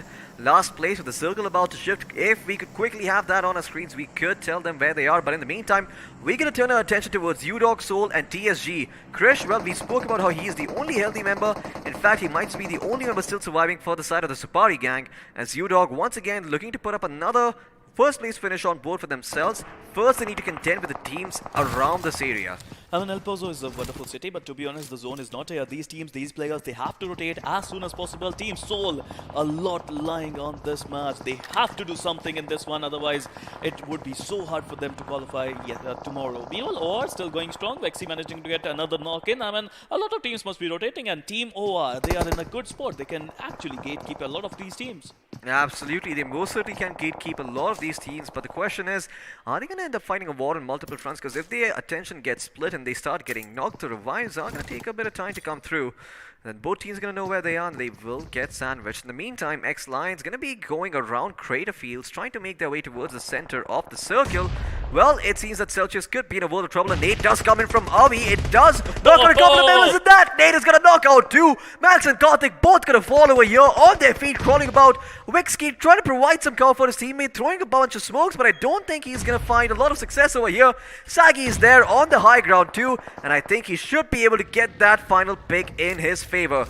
Or in the meantime, they have taken out a couple of members from UDog. In fact, UDog has been eliminated over here entirely, and UDog will not get the chance to get themselves another chicken dinner. In fact, Enigma, I believe they might be able to knock out another team in the meantime, join the ranks of the members of OR Esports, saying, hey guys, we too have got 4 finishes to our name. Well, talk about OR, talk about aggression, and here you go. Now they're fighting a battle against the Lions themselves. Enigma Rex with a beautiful nade there, getting the better odds of Celsius. He gets a couple of knocks there with that single grenade, it seems. Absolutely, it does seem like he's going to be getting themselves a couple of nades to work with. In the meantime, Enigma, well, they have lost Eggy, but the 3 players should be moving in just about now and getting themselves a couple more picks to work with. UDog as well moving forward. Rambo and DW, the only 2 members surviving over here. No Fearless this time, but maybe he's not either. Wixkey is going to eat a few shots with that suppressor. Well, it's going to make those shots a little bit harder to land. And it does seem like that comes into play because Wixkey survives the sliver of HP and he will be able to heal himself back up.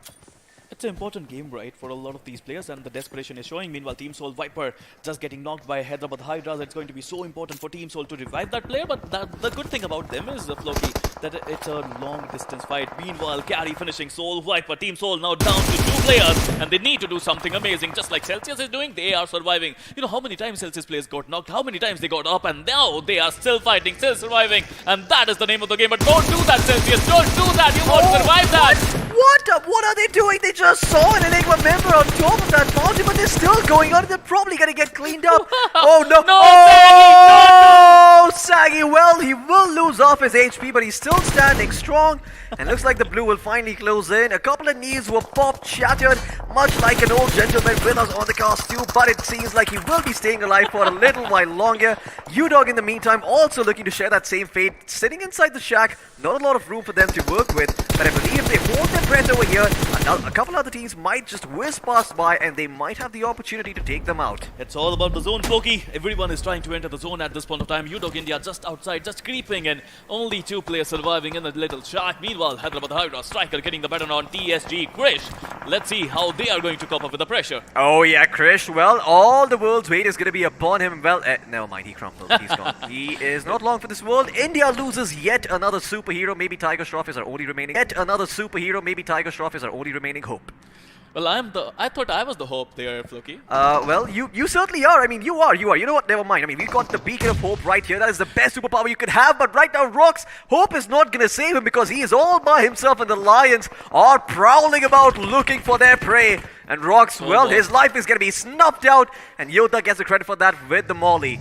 Well, Seoul being eliminated in 12th spot once again. They get 1 placement point, and that is all they find. And in the meantime, Man TOP will find the members from Chicken Rushers. They want themselves a chicken dinner over here, Sphere, because right now they are at the bottom of the overall standings. Desperation calls, Floki. It's time for them to show some amazing stuff here because, you know, a lot of people are watching, millions are watching, and they need to show some spirit. They need to show some caliber. It is time to show some heart as well. Meanwhile, talking about Hyderabad Hydra, they have a beautiful spot in the zone. They're looking really good, and let's see if they can put havoc on every single one of them because they have the higher ground. Oh yeah, they've got the higher ground right now. It might be over for them, and their name could be Anakin.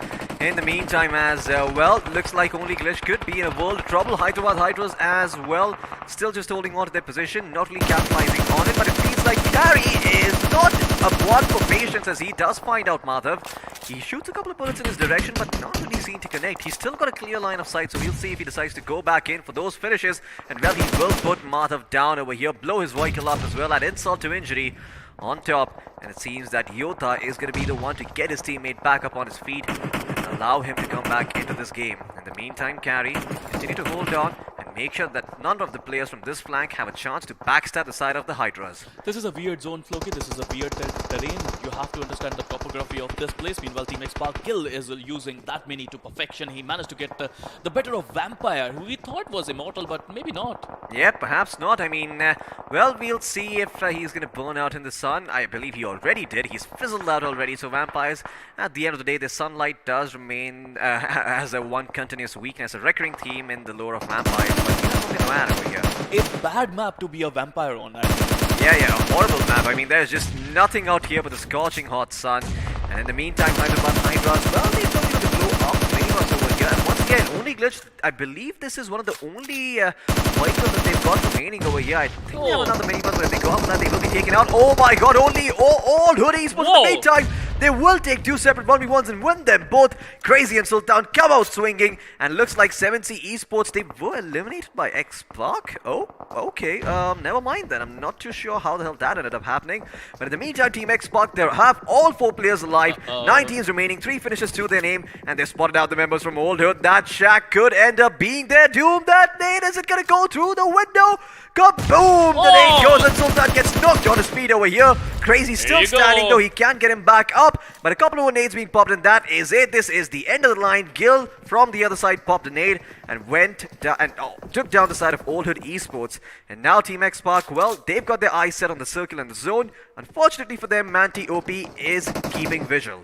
Well, Manti OP is doing what he does best, and that is wreaking havoc on his opponents. Meanwhile, Manti again with that shaky Scarl looking to get some finishes down there on only Glitch. Meanwhile, Team Chicken Riches, they're already there. This is a weird topography. We were talking about it, Floki. Look at the geography of this place. Oh yeah, most certainly. I mean, this place is just a little bit weird, and Manti OP is taking full advantage of the fact that the side of only Glitch will have to come out in the open, away from the smokes, if they want to get to the other side of this cliff. Manti continues to hold them hostage over here as Chicken Rushers waiting down there, not really moving an inch just yet, as they will have to be a little bit careful as to where they go. Oh, Striker for the win. In fact, he's been shot in the head by Wixky over here. Now, that's a name I haven't seen in a long time. Scout OP in the meantime will find Notorious from the side of Chicken Rushers. And, well, he's looking to confirm that knock, the nade being prepped up. Is it going to find its mark? Nope, it's going to be way off. Notorious is already far away from them, but Manti OP could be in a world of trouble. In fact, Scout could be in a world of trouble if he doesn't throw soon enough, because he is visible from that cliff. And if Manti OP wants, he could end up finding him, but Celsius Esports will be eliminated by OR Esports in the meantime, as they get themselves that 6th place spot. And Team X Spark, they continue to hound the side of Chicken Rushers, preventing them from getting that chicken dinner. Mavi will fight Evo in the meantime. OR could end up going 6 feet under, and Spiro, I believe the same fate might await the Hydras. Well, absolutely. Hyderabad Hydras, even though they have a higher ground advantage, they are not in the zone and they have to come running. Meanwhile, Team X Spark looking for all 4 of their players still surviving. They are wrecking havoc at this point of time. Team X Spark, they are changing the game completely in Miramar Floki, and there, oh, look at them go. They are attacking. Mavi coming in straight forward. They want to enter the zone. They want the center, and the center is in the favor of Team Chicken Rushers, but they are struggling at this point of time. Oh yeah, they most certainly are struggling as of now. We'll see if they continue to struggle, if they're able to put up a better performance. Well, never mind. Hyderabad Hydras, they put them 6 feet under. Team X Spark get a couple of finishes, but oh wait, Team X Spark, they still got something in store for the members of the Hydras as well. They might have the highest peak, but well, do they have the circle? I don't think they do. They're on the edge of it. They're going to have to come low ground. X-Spark, they've got the best positioning at this moment. And Hyderabad Hydras having to go low ground. This is even worse than ascending up a cliff because they're going to be exposing themselves completely. Hell, if they don't step properly, they're going to drop down to their deaths. And Scout OP just pestering them at this point, being such an annoying fly, such an annoying presence on the side of X-Spark, forcing Hyderabad Hydras to make a false move and maybe come into the middle of X-Lines as well. How are they going to jump from there? How are they going to do that? Hyderabad Hydras, they are struggling at this point of time, but you know, Striker, we just witnessed Striker, right? He was using a mini, I mean, he used to be a wonderful sniper, but turning back the tides, he's using a TMR now. Carry with a beautiful nade there. Would he be able to connect some of the smokes are coming in? This is desperation. Manti jumped in. He's jumping in every single one of these Hydras. They are jumping in to their doom, it seems, Floki. Oh yeah, I mean, 2 of the members have jumped down. They're all going to be finished off over here. And X-Lines, they're going to have even more loot to work with. But look at that. Scout is actually coming in from the flank, looking to be aggressive. Oh, can he find a knock? Yes, he can. Oh, he's going to take out the entirety of X-Lions. Team X-Spark continue to establish the dominance over here. 3 members still standing strong. And now they only have to worry about OR and Hyderabad Hydras on top. Vexy and Aditya still holding those positions. But look at those nades come pouring in from the side of X-Spark. As soon as they have an inkling of who is over there, they are going to rattle a couple of shots. Even Amoni is going to be tossed in. And OR will be put 6 feet under. X-Spark looking to get that second chicken dinner on way. Mavi has been knocked down, but is Ace Black gonna take this opportunity? Scout OP on a bit of a rampage coming in over here, and it seems that Ace Black, he is slipping. Is he gonna take damage? He will still survive. Somehow doesn't take any damage. Oh boy, I don't think Team X Spark are gonna see this coming. Look at all that loot going his way. I believe if a helmet or a vest change could come in, he could even fight them a little bit more, but for the time being, he's still gonna hold on. It seems like they know. They know that he dropped down over there. Oh, that nade it ended up hurting Scout himself. Be a little bit careful over there. You don't want, well, what we saw in round 1 happening again. They are feeling it. Team X Spark, they are just ripping things apart today. Meanwhile, Hyderabad Hydras, the captain, the IGL, the leader, is the last man standing in a 1v3 altercation. Nades are going to be super important. Nades are going to be his friends, but meanwhile, he has to be a little careful there. The nade comes in. Mavi gets a little bit of damage there, but Ace Black still surviving. 1v3 Floki. Anything is possible. It is eventually BGMI.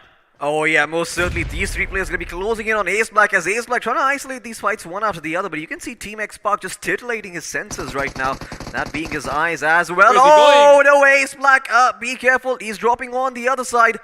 And he might just be revealed over here. Look at those nades come pouring in once again. Ace Black, I mean, I don't think he's been discovered just yet, but the zone will force him to move soon enough. That might be a smoke that he's laid down. Yes, it is. It is going to keep him safe, keep him in cover. But now Scout, he's got the high ground. It is over. Ace Black will be going down. And Team X Spark will take the chicken dinner on the backs of the man himself. Scout OP getting 6 finishes total. Commit the movement, commit the man, commit the team. It is going to be Team X Spark. But what a brilliant performance coming in from Team Hyderabad Hydras as well. Oh yeah. Both these teams played incredibly well, but I have to say the aggression of Scout. Once again, turning back the time. It seems the old Scout is back in action. Oh yeah, he most certainly is. I mean, you know what? I actually thought he was being a little bit reckless towards there in the end when he went 1v2 against X-Lions. But that is Scout, and that is him getting his cojones back and finally taking the fights, being the player we all knew he was. And once again, Team X Spark, they needed this chicken dinner. They were desperate. They were desperate. I mean, before this day, they were in the bottom 4. They needed to do something. They managed to come here, and they managed to, oh boy, they managed to conquer. They most certainly do. They slaughter everyone in their path, Hyderabad Hydras included. Sure, they have a little bit of luck with the zone, but once again, Hyderabad Hydras, they were in a position out of which they could not rotate. So one has to ask, was that the best move to make? I mean, they didn't even find the finishes from that spot. So you have to remember, right, that if you either don't find the finishes or the placement points, all that, all the hard work you put in to get to that spot, it's all in waste. It's all in vain.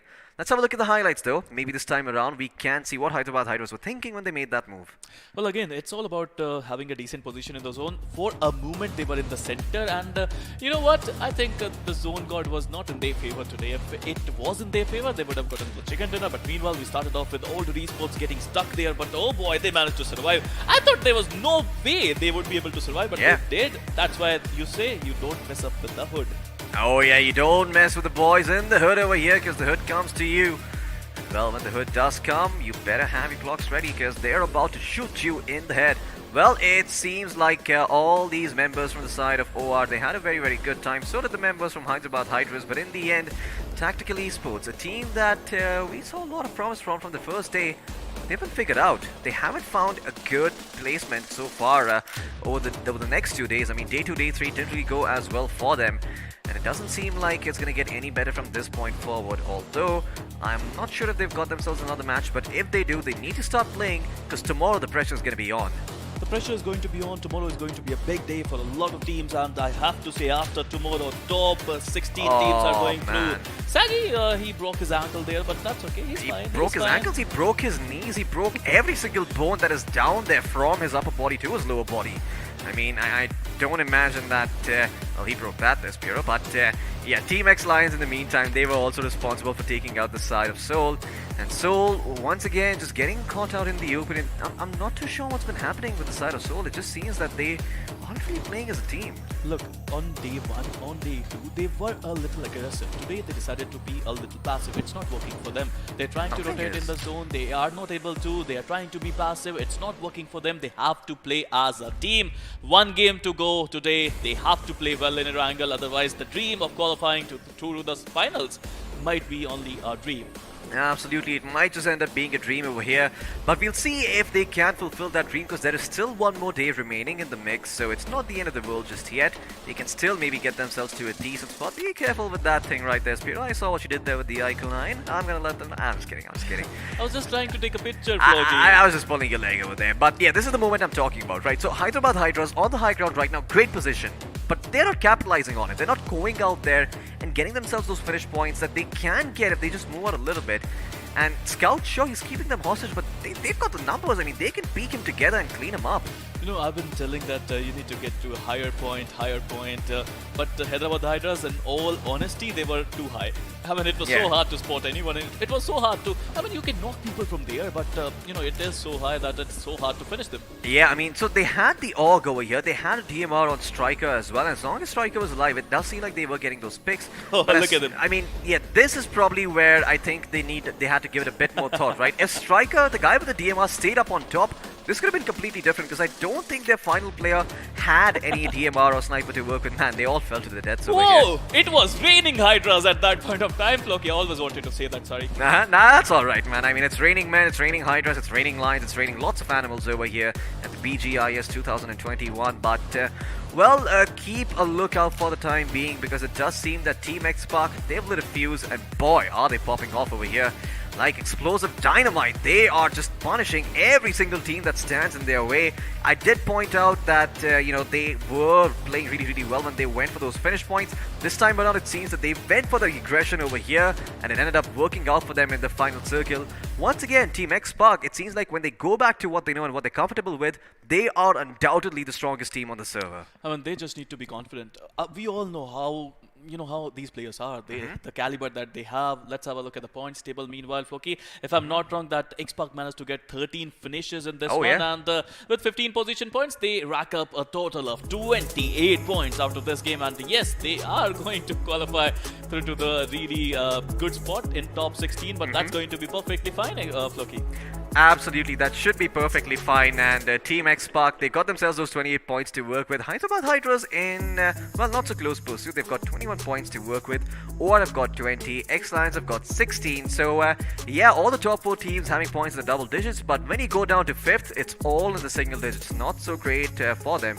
Well, let's have a look at the iQOO MVP. Isolate one player out of the 64. See who performed the best over here. If it's anyone apart from Scout, well, I'm quite sure everyone would be mad. And, well, rightfully so, because Scout played out of his mind that game. 6 finishes, 634 damage done, 1 assist to his name, 227 healing. This man is the one to look out for, because, man, when he feels confident, everybody else in the server quivers. I mean, he was reckless, he was crazy, and to be honest, you have to be a little bit crazy if you want to win. He was Scout. He was Scout. Yeah. That's exactly, you said it, Floki. You just said it. Number 2, we got OR Jelly, the IGL of OR, managing to get a lot of points. Number 3, we got Hyderabad Hydra Striker. Number 4, we got Carry Striker. Even though he's not a sniper anymore, he's still using that DMR to perfection. Number 5, we got X Lions. Simple, it seems. Oh yeah, absolutely. Well, let's have a look at the match summary now and see the overall stats, how many grenades were used, how many finishes were resulted. Well, it seems that out of the 79 that were used, only 3 grenades resulted in finishes, so not that great a number, but once again, a decent amount of healing done.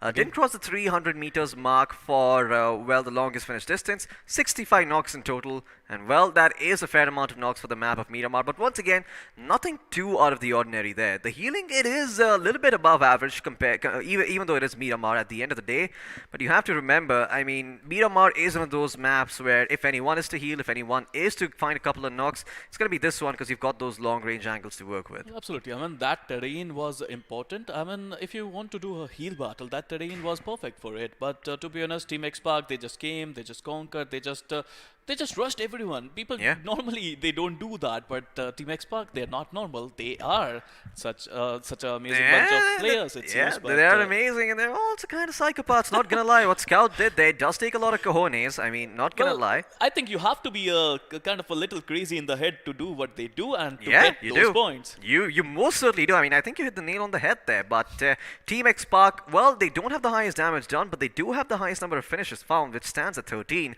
The highest damage credit does go to the members of Hyderabad Hydras, of course. They got a lot of knocks, but unfortunately couldn't convert them into finishes. Let's put 2 players against one another now, as we've had enough of the team and general stats. Let's compare 2 players against each other and see who comes out on top and what they did for their team. It's going to be Carry from Hyderabad Hydras and Scout OP from the side of Team X Park, who's gotten himself 634 damage and 6 finishes to work with. But on the other side, Carry, not too disappointing either. I mean, Carry, again, the same point, right, Loki? They were on a really high position. They were able to damage a lot of players, but they were not able to damage enough. They were not able to convert it into finishes. So it was a problem for them. Yeah. That is why, I mean, look at them. 861 damage for Carry for 3 finishes. Clearly shows they were at a really high point. It was a good spot, but it was a bad spot as well. Absolutely, the bad spot. Well, it is a bad spot if the circle shifts away from you, and that is one of the things that can really end up putting a lot of teams off. Let's have a look at the squad face-off for now and see who is going to be pitted against each other. It is going to be OR Esports against X Park. It is all X Park today, baby, as they've gotten themselves 13 finishes, 1900 points of damage, 4 assists, and 2 headshots to work with. OR Esports, on the other hand, sure, they finish in 3rd, but they've got lesser damage, lesser finishes, and less survival time as well. Well, they got a decent amount of assist, it seems, but OR Esports, they would be really happy with 3rd position, it seems. I mean, they managed to climb up the ladder. They are looking good in the top 5 situations, it seems. I mean, overall standings, they are in top 5. But again, we don't show overall standings after 5th game, do we? Absolutely, we do not. I mean, I know a lot of our viewers are going to be curious to see what the overall standings look like and where their favorite team is headed. But you're going to have to be a little more patient, or if you want, you can go back, you can look at the matches, and you can count for yourself how many points the side of X Park has and how many points the side of OR has as well, because I believe OR are in the top 8 and they might have just scored enough over here to sort of ascend the ranks a little bit and maybe even push ahead of the side of the venerable XO and Skylights Gaming. Maybe. It's still a little bit of speculation at the end. You're going to have to wait to find out until Game 6 is over to see where your favorite team is spotted. But so far I have to say, both the Miramars, fairly action-packed. And one thing is for sure, when the circle doesn't close in on Los Leones, the game becomes so much more interesting. Yes, sir. Agree with you on that one. But I think it is time for a short little break. I have to say, these players, they would be asking for a short little break as well, Floki. And I think I'm impressed with the way these players are playing. Absolutely. All these players played out of their minds. Team X Spark, great performance by them. Hyderabad Hydras, great performance by them. But there's still one map remaining. The tides could still be turned. And if you want to find out what's going to happen, you're going to have to wait for just a little bit as we go for a short little break at the Battlegrounds India 2021 studio. See you in a bit.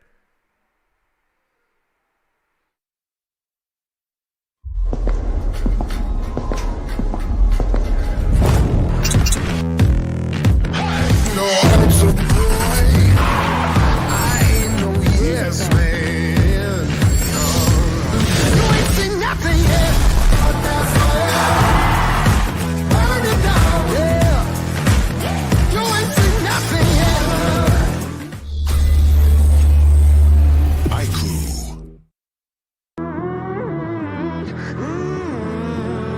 When you thought that I was done, you ain't seen nothing yet. Walk that wire. Start that fire. Burn it down. Yeah.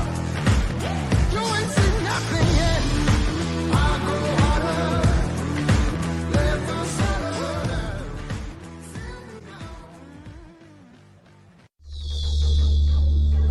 iQOO.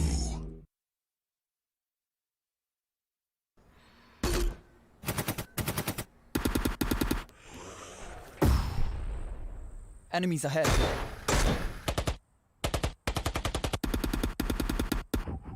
No more non-stop gaming. Introducing Battlegrounds Mobile India with OTP control, 3-hour limit, and other gaming checks.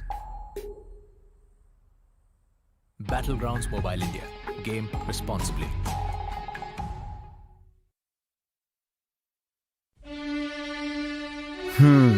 वो एक दोस्त game में फंसा, कोने में बसा, gang में अकेला, दिन का भूला. टाइम आ गया है for them to look up. रुक रुक रुक, पिज्जा है यार. हाँ, ये बेटर है. ध्यान से. ओके ओके, फोकस कर. अरे ऑसम यार. कोई नई स्ट्रैटेजी ट्राई करें. क्या बात है. श्योर, एकदम श्योर. मतलब मान गए गुरु. तो जैसा मैं कह रहा था, जब ये हद से ज्यादा हो जाता है ना, तो फन, फ्रेंड्स और लाइफ से ध्यान हट जाता है. तो कुछ भी करो, पर कैसे भी मेक देम लुक अप. अरे वाह, जल्दी समझ गए. Well done boys.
Hello and welcome back to the iQOO Battlegrounds Mobile India Series 2021. Boy, oh boy, before we get to anything else, oh my goodness, there was some electricity in the last game as Xbox just pretty much blew everything up. My name, of course, is Angad the Experiment Jehel, and joining me, we know this mischievous devil as Floki, but his name is Hiraka Thakur, which actually does translate to a diamond in the rough. Hence, that's why I keep calling him now. Of course, all of this would not have been possible without these bad boys in our hands. And let me tell you a story real quick. You know, Sparrow's been saying that he's going to nick one of them. He actually did walk out with it. We had to go chase him down and make sure he gives it back because in my hands I have the iQOO 9 and well, he has the Pro this time. Absolutely. Well, it seems that every dog has its days. I may not have been a pro, but I can always live up to those dreams and expectations with a pro in my hands. And if you want one, well, you can get yourself one soon enough too.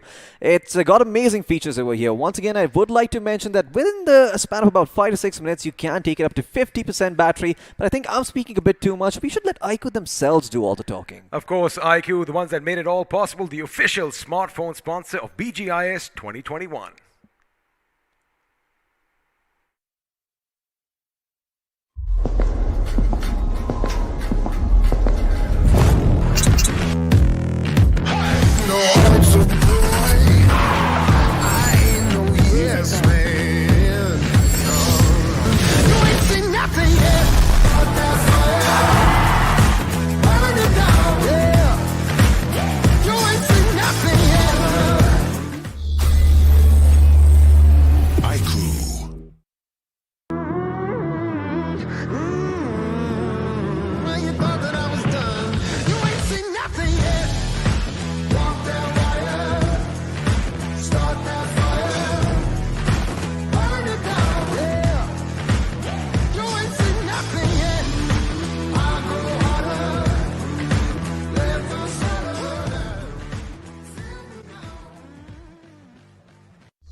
Well, welcome back once again. And, you know, I do feel a little bit jealous of this guy because I thought I was supposed to have the Pro in my hands.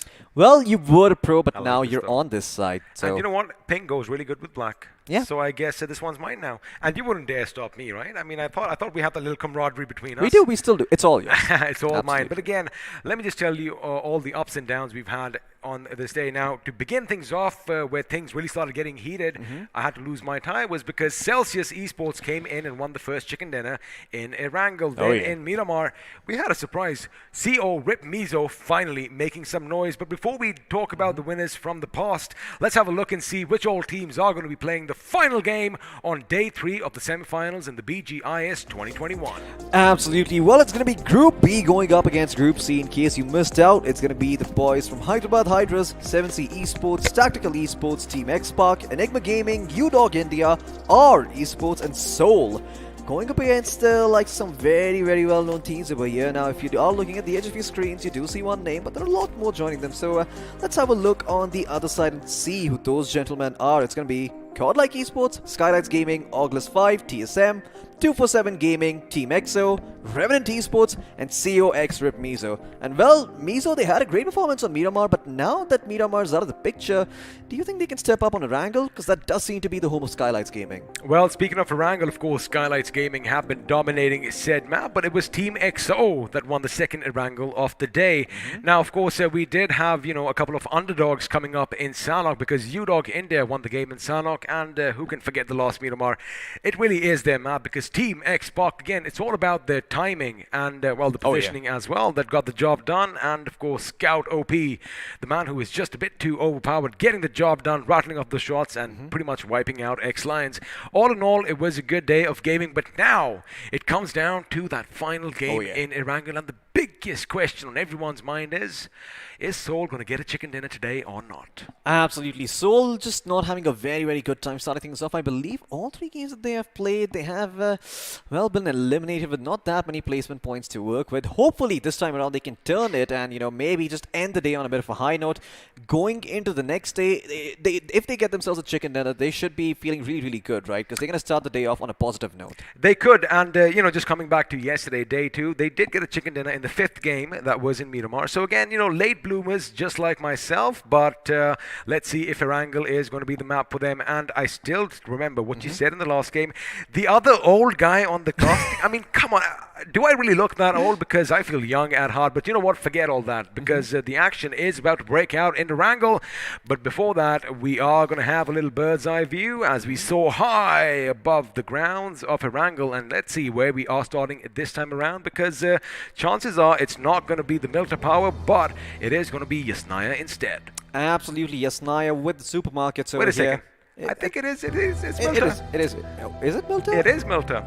Oh. You can see the massive Oh, mountains yeah, behind, and I just made an oopsie over there. Well, I guess the production were trying to catch me off my guard, and they almost succeeded. Well, you got a second chance over here. You know this area very, very well. Go ahead and tell us what it is. I have no idea what Nova Ripnoi looks like, so I can't really help you out over here. I'm sorry, buddy. Oh, well, what a shame. I mean, that's a crying shame over here. But this, all right, you know what? It's my turn. I'm going to forfeit. I give up. I lose this game. I go back home with It's a 0 warehouse. rupees. It is a warehouse. Where is it? That's the bigger question to ask. Inside Could the be- warehouse. Inside the warehouse. Could be in Georgopol. You never know. Could also be somewhere else. Or- I believe this is a quarry over here. Oh boy, I'm glad you're right, because I do believe that warehouse was the one that is atop the quarry as Oh, well. But again, okay. enough of testing us out, because we all know where this compound is.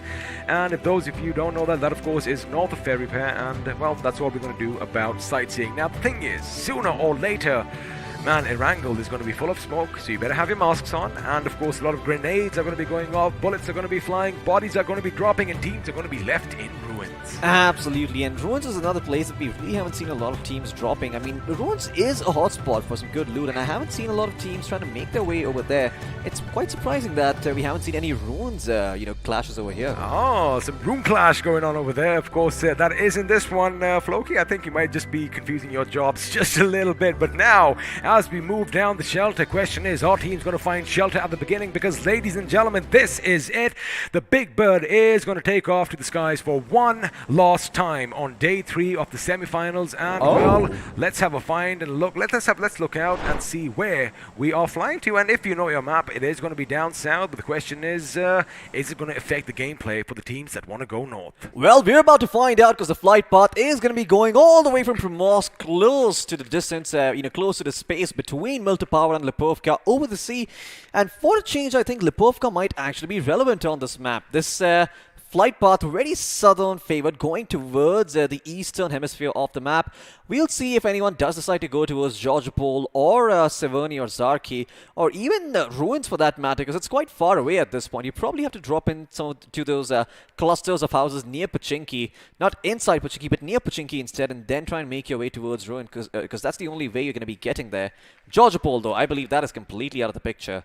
Well, out of the picture for now, but chances are a few teams will find their way up north. Now, of course, if you have a look at the overall rankings, Team XO leading the charge. In fact, this time looks like Skylights Gaming have been toppled in at least one of the leaderboards, not the one that actually matters. Well, for now, if everybody in the first and 16th position, they are going to go through, so the competition isn't that fierce just yet. But it is going to be Sultan himself who is going to be leading the charge as far as finishes go from Old Hood Esports. Now, we are at the end of the plane path. Oh, and well, okay. Finally, looks like our prayers have been answered. Absolutely. It seems that no Ripnoi is going to be occupied by the members of Remnant for the time being. And well, the circle is going to shift towards the east, and we could potentially see a Milta, a mansion, or a shelter finish for a change over here. And I am longing to see some of that action. Now, what I'm interested in seeing is what Team X-Spark do, because as usual, you do kind of see them heading towards Water City, and of course, one of their members, as you said, you don't want to see any action at the ruins. It's because Team X-Spark is present there right from the beginning, and yeah, you might overwhelm them with opposition later on when they are being fired upon from every direction, but only the brave are going to be, venturing in their lair and taking them on head on. But for now, it is going to be Prince from 7C with a little bit of a change in their drops as well. They are going to be scattered all around farm. Of course, another team that is versatile depending on the playing path. Absolutely. I mean, 7Cs have shown a little bit of everything over here. First day, they were playing purely for placements. They did very, very well. They were under the radar. Second day, we don't talk about that. I don't know what the hell 7Cs were up to in the meantime. And then on the third day, it seems that they've gotten themselves a lot of, good spots. They found themselves, I believe, a second or a third place finish on Erangel itself.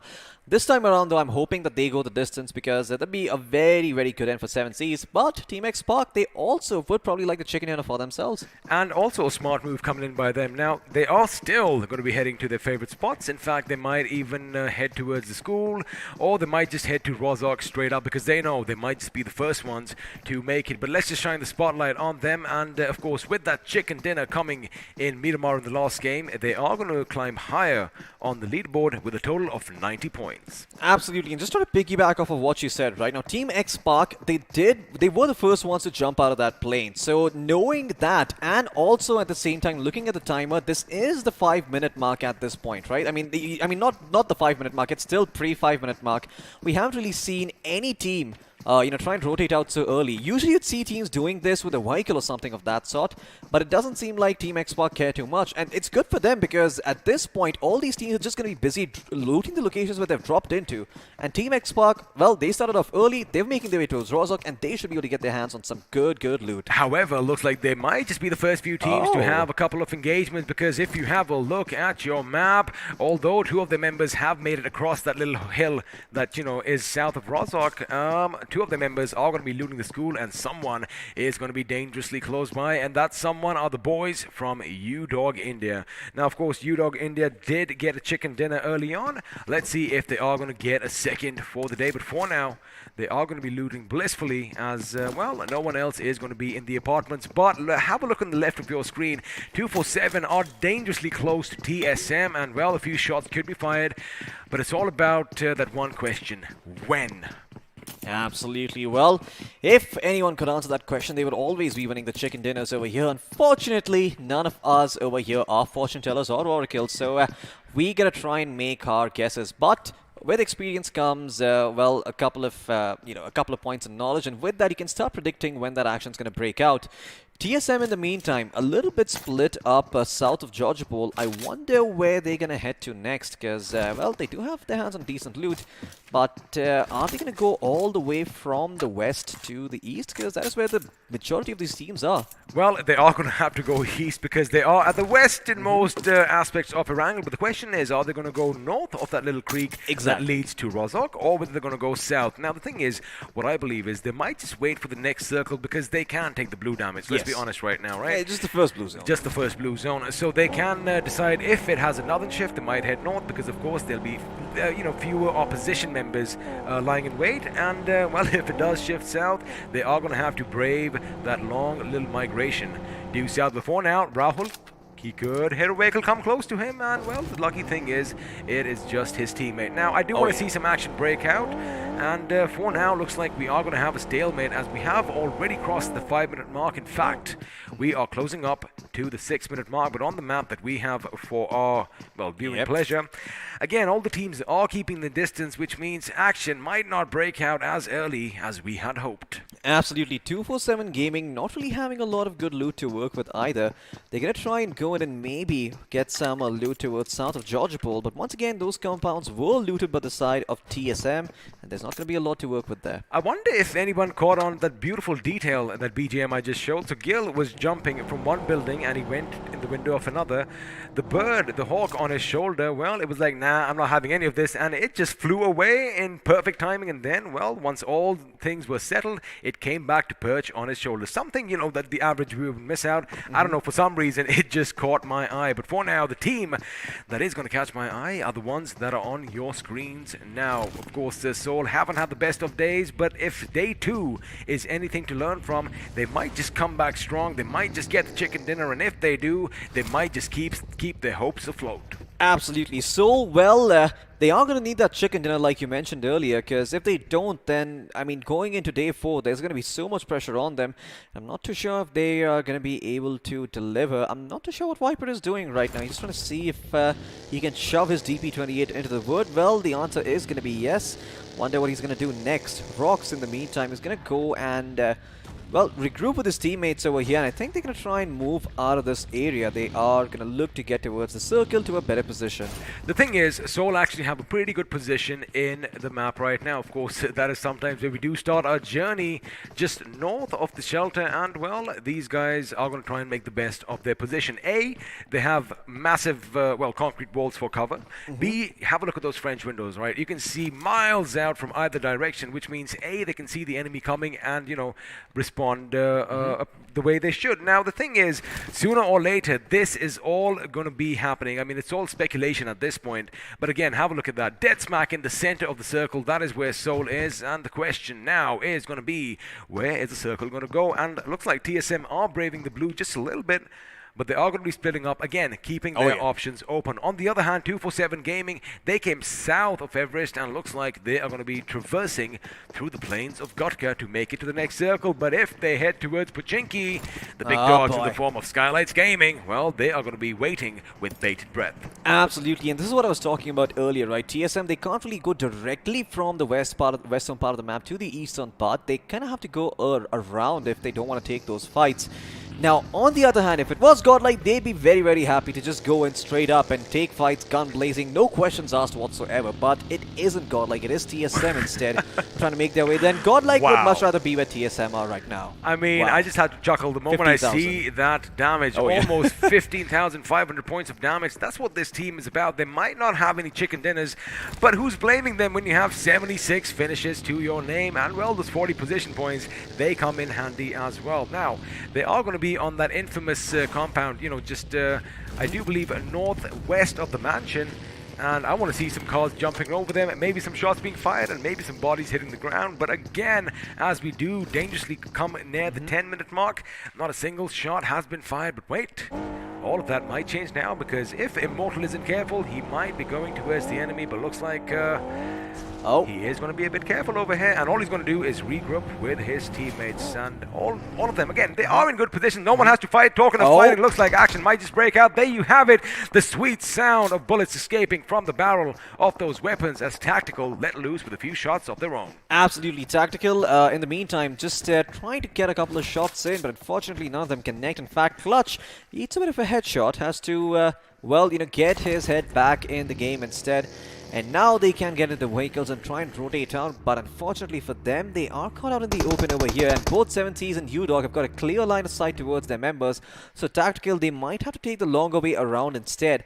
And right now, this is caught between a rock and a hard place, because from the flank, there's also X-Spark and TSM both making their way towards their direction. So right now, I mean, if there is anyone who's completely screwed, it is Tactical. Well, there you have it. Look at that. All the cars are going to be converging towards the center. And like I said, sooner or later, all the compounds around Seoul could be occupied by one team or a couple trying to battle it out for control, and even their massive building over there could come under fire as well. For now, again, all the teams, they have plenty of options, right?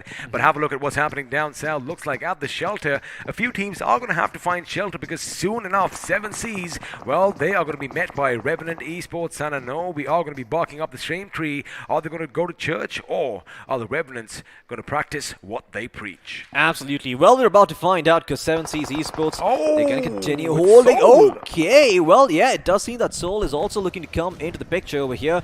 In the meantime, well, okay, never mind. Revenant Esports still going to continue to push on as 7Cs waiting with bated breath. Don't know where the attack's going to come from. Seoul still on the backstab, though. And looks like 7Cs might have their hands full. Kind of seemed like it was Seoul shooting at them from that angle, but it was, in fact, UDog in there who let loose a few shots, and they did get that knock. Unfortunately for them, at this distance, they can't capitalize on that finish, especially since Top Dog is going to be popping all those smoke grenades. Now, although Revenant are getting a bit comfortable over here, they've got to keep one thing in mind. They still have the enemies down below. Absolutely, Revenant are going to have to be a little bit careful over here as, well, at least the revive for 7Cs is going to come through, and I believe Aladdin is having some trouble moving around. In the meantime, Skylights Gaming, they're going to have their hands full as Godlike. Well, what the hell are they doing up here on the roofs? They have been spotted out over here, but Clutch God coming in from the backstab. Somraj might just turn around and slap him in the face. Well, Z-God is going to get slapped in the face, but Somraj will finally get taken down over here, but Neo and Z-God cannot be rest. They should most certainly be done for,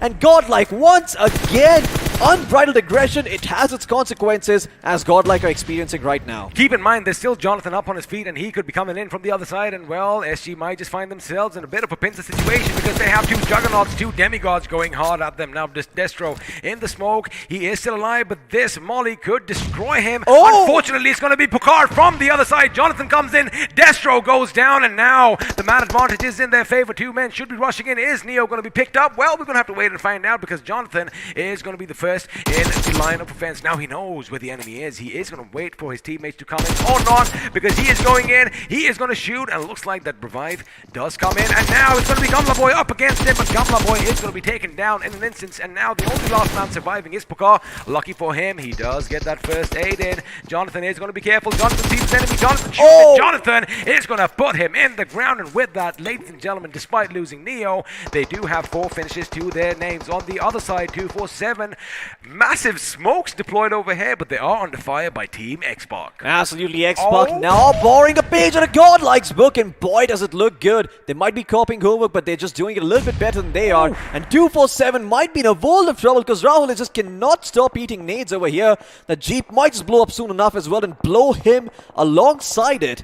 Mega Arceus has been revived, but he's slowly healing back up with the help of those bandages. Brilliant decision by Team Xbox to pull back. Now, they didn't know that, they were only up against 2 members from 247 because, well, 247 are going to be split up. I'm going to hold my thought because Rip Mizo, oh boy, you do not know how dangerously close you came to be shot at from Hyderabad Hydras. Now, of course, all the teams are going to have to do a little bit of migration due west as most of them are in the circle. But again, Hyderabad Hydras, they do have this nice little dip to work with. The only problem is, again, if they do come under fire, if the grenades start coming in, it could be problematic. It looks like that is exactly what they are thinking. Now, coming back to my TX point, have a look at how they fell back. They do have that one compound to themselves, and well, we all know Cement is definitely a lot better at blocking bullets than all those smoke plumes. Absolutely. I mean, you can still smoke through the wood areas as well as the smokes, but you can't really do a lot. Oh my god!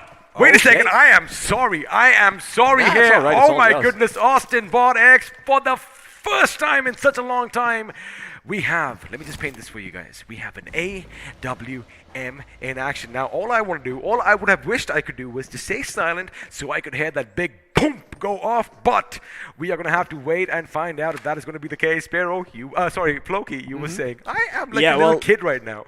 I mean, even I lost my train of thought. That was how powerful that, on presence is.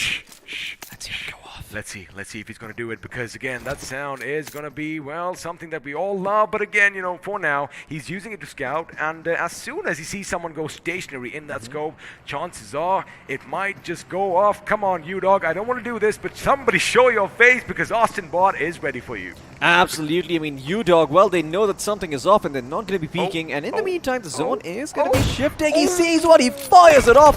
Unfortunately, a little bit off the market. Well, all hell's about to break loose because on the other side, I believe that is 7Cs coming in and causing troubles for the members on the side of Revenant. But never mind, they're actually the ones who got the knock on 7Cs. You got to keep in mind, 7Cs were down below. Revenant gave them enough time, and now Prince is going to be taken down as well. Dragon is out. Sarang and the boys come under fire, and now Aladdin is going to make sure he gets out of harm's way in the nick of time. Sarang in a good position. Austin, this is when you need to whip out that BFG. This is when you get the AWM, and the moment Sarang peeks his head, you take it clean off his shoulders. But keep in mind, 7Cs, if you remember, they were down in the tunnels in the shelter. 2 men on their knees. Revenant gave them enough time to pick themselves up, and now they almost paid a price, but boy, those reaction times coming in. Austin switched his AWM for the M4.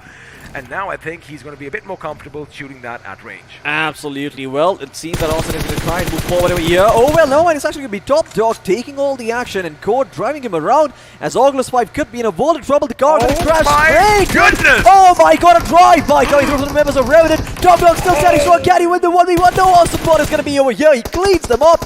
And Revenant should be able to get back up on their feet. Look at that quick thinking on the man. The vehicle's going to go forward, provide them with some semblance of cover so everyone else can get back up. But Paradox Equinox had to pay the price for the sins of the rest of the members of Revenant and Soul. Well, they are also looking to punish because in the distance, they do see those smokes blooming. Now, yes, I do like Soul's position, but the thing is, from the left of your screen, wait a second, I saw the kill feed, and did my eyes deceive me? There might have been an AWM that went off. We're going to have to wait and find out, because for now it's the M4 that is doing all the talking. He does pop the wheels, and Sarang's buggy is going to spin, and now Sarang comes under fire. Aladdin is going to be nearby, but unfortunately Sarang is going to be taken down with that massive explosion. And now, is it going to be Aladdin's turn? No, he does have that vehicle. Looks like the magic carpets finally are going to come in effect, but all this time Soul are dangerously close by. They hear all the commotion. I wonder why they aren't going to be moving their position, because yeah, they might be at the edge of the circle, but the thing is, the heavens above are going to give them with the drop of their own. Question is, what lies inside? Oh, he's gonna meet his fate. He is dead. I mean, he is just he's long gone from this world. There you go. He's finally gonna bite the dust over there. Oh wait, what? Aladdin actually gets taken up by the play zone, and Enigma Gaming have been eliminated 7Cs. What the hell happened? What did we miss? I'm not too sure, but in the meantime, I know for a fact that it wasn't Soul, but Soul might not be out of murky waters just yet. Enigma, they're still hot on their tail, and from the flank, they could end up putting them out of their misery. So the thing was, Aladdin, he did go towards Soul's position, realized, uh-oh, I'm met with a barrage of bullets, and then he had to just swerve a bit out towards the play zone, but his HP was so little that, well, that is all she wrote for him. For now, let's see if Rockstar and the boys from R Esports can fend off the beasts that are TSM as they are moving in, and it's going to be Shadow. He goes first. Oh, that is a good position, as now he's going to go up. Chances are someone might just come in from behind and, well, shoot him. Forget that. Oh, you know wow. What? He's going to negate that as well, as he's going to be the fiddler on the roof, but now Ultron in the distance, he has patched himself up. His Encore is taken down by Hitman from Tactical, and there you have it. It goes boom, and with that blaze, it's going to make sure Ultron goes down in a fiery blaze itself. Absolutely. Blaze wasn't really expecting that to happen at such long range, but, well, it did seem that he connected that shot perfectly, and the vehicle did go boom, much like the nade right next to Shadow, as if he's been knocked down to 50 points of life. Has that med kit to heal himself back up to full, so can still take this. He's got a level 3 helmet to work with as well, so maybe fighting Shadow OG is not the wisest of choices over here, as he is eyeing the members from our esports. Hero and Canary can't really move, but he has to be a little bit careful, because from downstairs there are a couple of enemies scheming against him. Floki, keep an eye out on your minimap. Have a look at all those colors. Now, of course, the turquoise are the boys in TSM, and of course, green are the little Canary and his friends down below. Now, the thing is, Equinox is in a good position, because if they are going to be on the defensive, if they go towards his direction, they could be in trouble. Clutch Guard, normally we see you running around with a gun amongst the enemies, but there you are with a buggy. And again, HH, they can't really do much, because if they peek out like meerkats,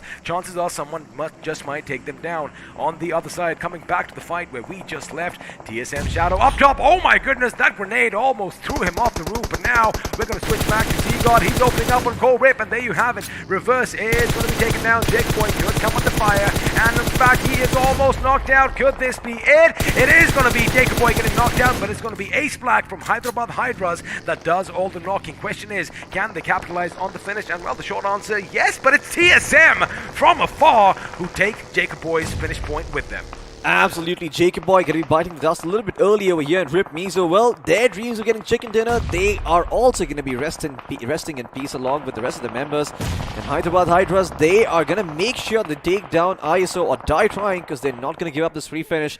That airdrop is also going to come in, so that's going to be the cherry on top for them. ISO is done for. What a beautiful nade coming in from Carry, and sees that in the meantime, Soul have been eliminated by the side of X-Pac, while Hyderabad Hydras were busy with core Rip Mizo. Again, I called it. Soul were not in the good position at all, and they should have moved, and it looks like they are going to have to pay a heavy price. Core Rip Mizo out in 12th position, as well as Godlike Z-God holding on his ground, but now it's going to be all on Clutch God. And wait a second, boys and girls, once he patches himself up, he is going to go in. Question is, are you dog ready for that action? Because Rambo's coming in for the revives. Clutch God, he is going to try and do something. In fact, he is going to deploy a free smokes, and looks like Jonathan and Z-God are going to try and get some semblance of cover, but looks like both of them are going to be losing their lives as those grenades are coming in from distance. Unfortunately, Clutch God unable to pick up his team, or rather redeem them for now. However, he is still making a move. That looks like a good one if it just bounces a little bit more, but unfortunately looks like the viscosity in the air because of the smoke was a bit too much, and there you have it. In fact, a return grenade is going to come in his way, and with that boom, Godlike are going to be out in the 9th position, although they do have 6 finishes for themselves. Absolutely, and while this fight was going on in the background, we did see Tactical Esports being taken out by the members from Enigma, as you can now see them on that finish feed coming up on your screen. There's now a bit of a calm right before the storm, though, because 7 different teams remaining in the... Oh my god, in the picture over here. And Mega Arceus is also going to be taken out. His team is also going to be eliminated over here. EXO once again going to be responsible for taking out a couple more members inside of X-Spark. Can he actually connect Sensei? Trying his best, will duck undercover. Scout Dope, he gets spotted, and now his position revealed. Everyone's going to be firing off a couple of shots in his direction. But Sensei watching his flank in the meantime. What is he doing? He's turned around. He's done a full 180. That nade! Oh, it's not going to connect. Scout will still stay alive for the time being and might just be able to heat himself back up. He has, but he's still under the smoke. Wow! Wow, that is the reaction you need from champions. It looks like the enemy is going to come by. Sensei might just pay a heavy price, which he does. Scout hits the deck once again, but from afar, it is going to be Zigzaw from Auglist 5 who does come in and, well, snuff his life out. Now, does he get the finish on Sensei? No, he doesn't. No, he does not. Because X-Spark out in the 7th position before that could happen with 3 finishes. But boy, oh boy, the reaction coming in from Scout. The moment he got shot, he gets up, hits the deck again. The enemy comes driving by, gets him, hits the deck again, but from afar, Zigzaw comes in and just plunges a dagger deep in his back, but that is all done and dusted. Now it is going to be Etchet, still a 4-man squad going up against the team, and well, on the other hand, TSM's Aquanox, oh, he almost was knocked to his feet. Fortunately for him, he got out of that blast radius in the nick of time. Yeah, Scout really did his best there, even with Ultra Instinct, but just not long for this world yet. In the meantime, TSM also just holding the low ground, just making sure that they don't get spotted out over here. Blaze, this could be big, this could be super risky coming out. He doesn't know the members of Hyderabad Hydras are there, and Ninja Jod as well is going to join his teammate over here. Nade's going to be they're going to be coming pouring in, and Blaze will take down Striker in the meantime, but that might not be the right team to take the fight against, because Hyderabad Hydras do have a 4-man roster still standing. In the meantime, Yudo going to go forward, try to take out the members from Enigma, but Fearless getting shot from the back. Oh my god, he's going to be taken out over here. Dark trying his best to take the enemy out, but there are a couple of names being tossed in his general direction. Sagi will be cleaned up, and who got the credit for that, I am not too sure. Punkyu is going to take out Rambo in the meantime, and it seems that Dark is going to be responsible for getting his teammates back up on their feet. Rambo is out, Fearless is still standing, but Dave, oh my god, is he going to live? Is he going to die? I don't know. Well, we're going to soon find out, because it is going to be chaotic, but for now, Eggy is still alive in that house all by himself. Of course, he is the last man standing for Enigma. Punk, you better be careful, because now you're going to get shot at from the distance, and now the blue, oh boy, is going to take away Chunks. Smart decision over here. He realized that, you know what, it's not going to work, but now looks like he just might meet his maker.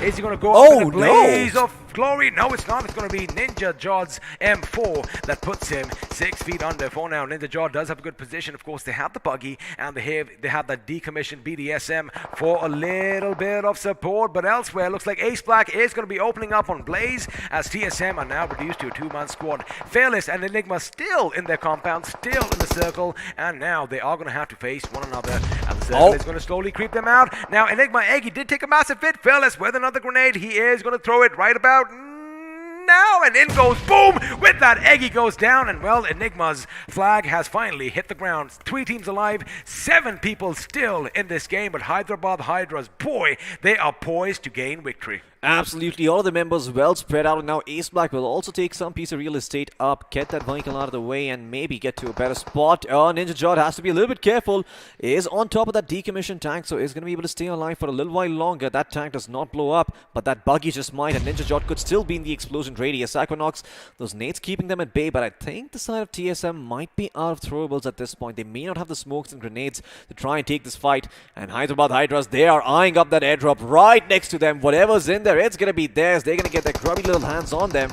And now, Fearless, well, he has been spotted. Hyderabad Hydras will not let him survive. He is not long for this world. Ace Black will be the one to put him under, and Hyderabad Hydras poised for the chicken dinner. Are they going to find it? I'm pretty sure Ninja was wishing that, well, the tank was not out of commission, because if he could use this, oh my goodness, it would have been a different story. But for now, they are going to exchange grenades. Ninja, you got to be careful, because you are going to be blowing up behind, but it's going to be Manti who is brought down to his bloody knees, and now Carry is coming in. Ace Black could be taken out. That is just a bit too long, and now he's going to readjust. He knows somewhere is a lot more closer. Is it going to be Ace Black? Yes, it could be, because Manti's been taken down, and Ace Black moved in the nick of time, surviving on just a sliver of HP. But Carry is in prime position. If Ninja gets up, well, he could be shot right in the face, point blank. There you have it. They are coming closer to one another. Striker in the distance could be spotting him as well, but it's Carry who gets up, Carry who shoots, and Carry who brings down Ninja. And well, there is a trade-off coming in, but there you have it. Ace Black coming in. Can Aquanox do a miracle? Can he pull it off? They are part of TSM, but they are going up against the Hydras. And like you mentioned, it is going to be a 2-on-1 situation. It could be negated, but there you have it. That is all she wrote. The Hyderabad Hydras. We did mention, if they had lost over here, it would have been quite a story. But looks like they have got the final chicken dinner in the day. And again, they love doing this. They love giving their fans a little bit of a heart attack, but they always seem to make that comeback. They most certainly do. I mean, TSM from that position to almost make that comeback, it's something that only TSM can manage at the end of the day. I mean, I like how they waited for their nades. I, for one, actually thought that they were out of those nades, but it seems that they were always just saving them for the little piece of information that they could find first, right? Because if they just throw the nades out in the open, what's the outcome? Sure, they might force them to move, but then they're still taking a 2v3. What if this is the HP literally that Ace Black was left Oh, in? man. What if he had just been there like a fraction of a second Oh, early? man. Again, what ifs, coulda, woulda, Woulda, shoulda. shoulda. But of course, the victory is going to go Hyderabad Hydra's way, and if I'm not too wrong, they do have 8 finishes to their name, so they are going to be walking away with a chunk of the points. But boy, that is what Erangel is about at this stage of the tournament, because again, all the teams, if you have a look at it, they are reading each other well. They So most all the certainly are. chaos mostly is taking place in the latter circles. Absolutely. I mean, all the chaos is taking place in the latter circles like you've talked about, and it seems that there is enough real estate on the map of Erangel for all these teams to come through. I believe the playing path, even though it was so skewed, I anticipated a lot more action coming out, but that never happened. So, yeah, quite surprising over here. But Godlike, once again, man, their aggression just keeps getting the better of them. It does, and although they did lose just one member over here, looks like this time they got the better of Skylights Gaming, Yes. and it was all one man. Well, of course, it is a team effort, but Jonathan at some point, he was like, I've had enough. He first threw a grenade, gets one, moves in with that AK, gets another, and then finally on our screens, he gets a third, and with that is all she wrote. The sound sense on that, man, he heard him coming, so he backs up. He's like, you know what, just walk into my crosshair, buddy. I've got an AKM. You can just walk right into it. Couple of headshots. Very easy to land. Revenant as well, meeting, not the same fate. 7Cs actually were the ones who got taken out over here, as August 5 also came into the picture and made life very, very difficult for them. I wonder if in the highlights we might just see Austin Bot with a very special weapon. I would not mind, even if he misses it a couple of times. I thought I did see something in the kill feed. I must have been mistaken. I guess I'm just happy that we did get to hear that boom at least once in this game. Now, sooner or later, Soul is going to come up there. You have it on your screens now. Now, they are dishing out some damage, but again, you do not want to be this open, because from the distance, you could be shot out, as C or Rip Mizo just found out. Absolutely. I mean, the Buggy, not the best vehicles to rotate out in this kind of a situation. Buggy is very, very good when you're trying to be the flank for your team, but when you're trying to go away, a Jeep or a proper car is just so much better. It gives you a lot more cover to work with, and also a lot tankier compared to those, scrappy Buggies. And TSM, they did their work over here. They eliminated Soul, put them 6 feet under. And I don't think I expected them to get there, but yeah, this was hilarious. Godlike just doing a drive-by. I mean, they were doing a drive-by, they were bullying all the opposition, but then again, UDog, they put up quite a fight, and well, did get the better of them. Now, Sagi over here, the last man standing, we did see them go up against Tactical. They did get the better of Tactical over here. Again, Tactical Esports falling just a little bit short. Maybe, just maybe, they need to work on, the confidence a little bit. Now, these grenades coming in from Clutch Guard, we thought that they would, do them in, but now, this is the moment. I get it, everyone's talking about this one guy Scout, but again, it's his agility, it's his reactions. I mean, you are going to be fascinated. He still knows that he is facing certain death, but still, he tries to go for all those finish points, and in fact, he almost got it. Big cojones on the boy. Absolutely. I mean, just imagine the reflexes on that guy. Just pure reflex at this point. Pure instinct. Look at that. Going up, going down, getting his daily dose of cardio in, but he got shot at from the side. August 5 put him 6 feet under. So fortunate for him that he at least found the finish on Sensei, because that was the consolation prize for him. That was indeed, and over here, UDog, of course, moving in on Enigma's position, and it did come down to a 1v1 between them. Punk, of course, he did get out of harm's way as far as one squad was concerned, but looks like he kind of walked in a trap, and over here, Ninja getting a couple of knocks on HH. Again, it's just amazing how they managed to, get their boys back up on their feet, because numbers definitely were the advantage that they had at the end when they went up against the two juggernauts from TSM. Oh man, these nades, they were just so beautiful to look at. Ace Black nearly gets taken out there. But man, he survives by the skin of his teeth, and boy are the Hyderabad Hydras are fortunate, because, he's able to heal himself back up. They knock out Ninja Jod and, Aquanox in a bit of a 1v2 situation. In fact, they were playing this so well, they were even using their fallen comrades' body as cover and, just trying to to Bob and V100 making those shots miss.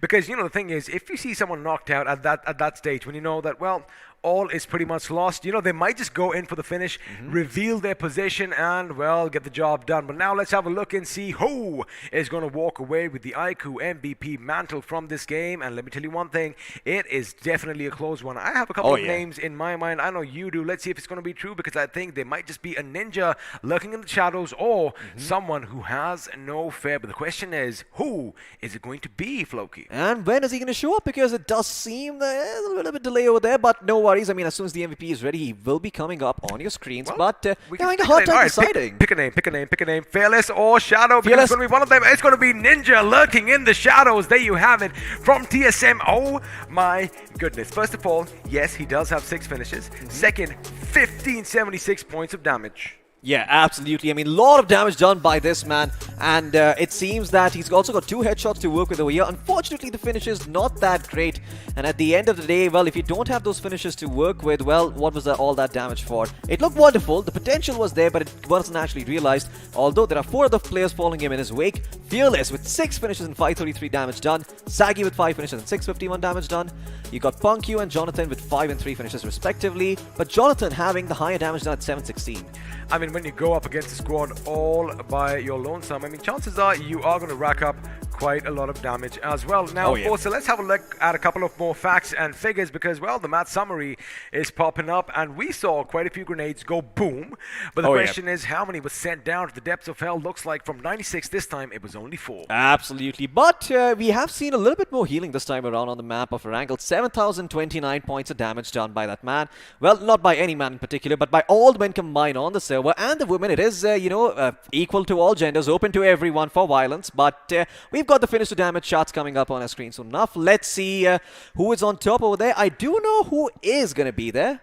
I'm glad to see the chart over here. Well done, of course. We are going to talk about this. 4 airdrops were looted, and for the first time, the AWM was picked up. Take it away, Floki. I'm in tears almost. I can hear it in your voice. Tears of happiness. Absolutely. Unfortunately, the arm did not go off, but hey, we still got a couple. It did go off. It went off. It didn't find a pick. I'm sorry. My hands are up in the air. My hands are up in the air. The AWM police is here. Or rather, should I say the singular core from the AWM police is here. Well, UDOG India as well. They had a lot of damage done. A lot of finishes too. I'm not too sure about how they placed. Well, they did get themselves that 3rd place finish, so not the end of the world for them. But once again, UDOG India, it was the team that caught our attention the most in the quarterfinals, because they were the ones who consistently got themselves a 1st place finish. 2 chicken dinners and the 1st place spot in the quarters. Unheard of, for a team like this. But they come into the semis. It seems that they are still sort of finding their footing, but I feel like they're finally getting back into their groove. And this is the best possible time to peak. Like I've always said, the first few days don't matter as much, but if you start finding your footing towards the end and you go out with a bang, your confidence is going to be on high in the grand finals. Well, the first 2 days definitely matter somewhat, but again, if you don't do good, again, you have that little leeway, you have that little bit of an insurance policy, right? You still have 2 more days of action, and, sometimes if you are at the bottom, what do you have to lose? Because again, all that pressure must have been mounting on you. You have a good night, well, not a good night's sleep. You have some sleep. You have some time to think about it, and then you got to just tell yourself, well, I mean, I made it here. First of all, like I said, all the 24 teams that are here in the semis, it is a massive achievement on its own. And at the end of the day, your back's against the wall. All you have to do is give it your best, and a few teams have done that. And now look at where they are on the leaderboard. And well, before we get to any leaderboards, let's do one thing that we love doing. I think we love, creating rivalries. Let's have another face-off happening over here, because we are going to pit 2 players up against one another. The question is, who are they going to be? Well, one of them should be Ninja Jod, but it's not. It's instead going to be Fearless from the side of UDOG, going up against Jonathan with the 716 points of damage done on Jonathan. Only 3 finishes to work with. A bit of an opposite affair for Fearless, though. He's got lesser damage done, but a higher number of finishes. So once again, stealing a couple of finishes from other players, it seems. But, we've pitted 2 players against each other. Let's now do the same for 2 different squads.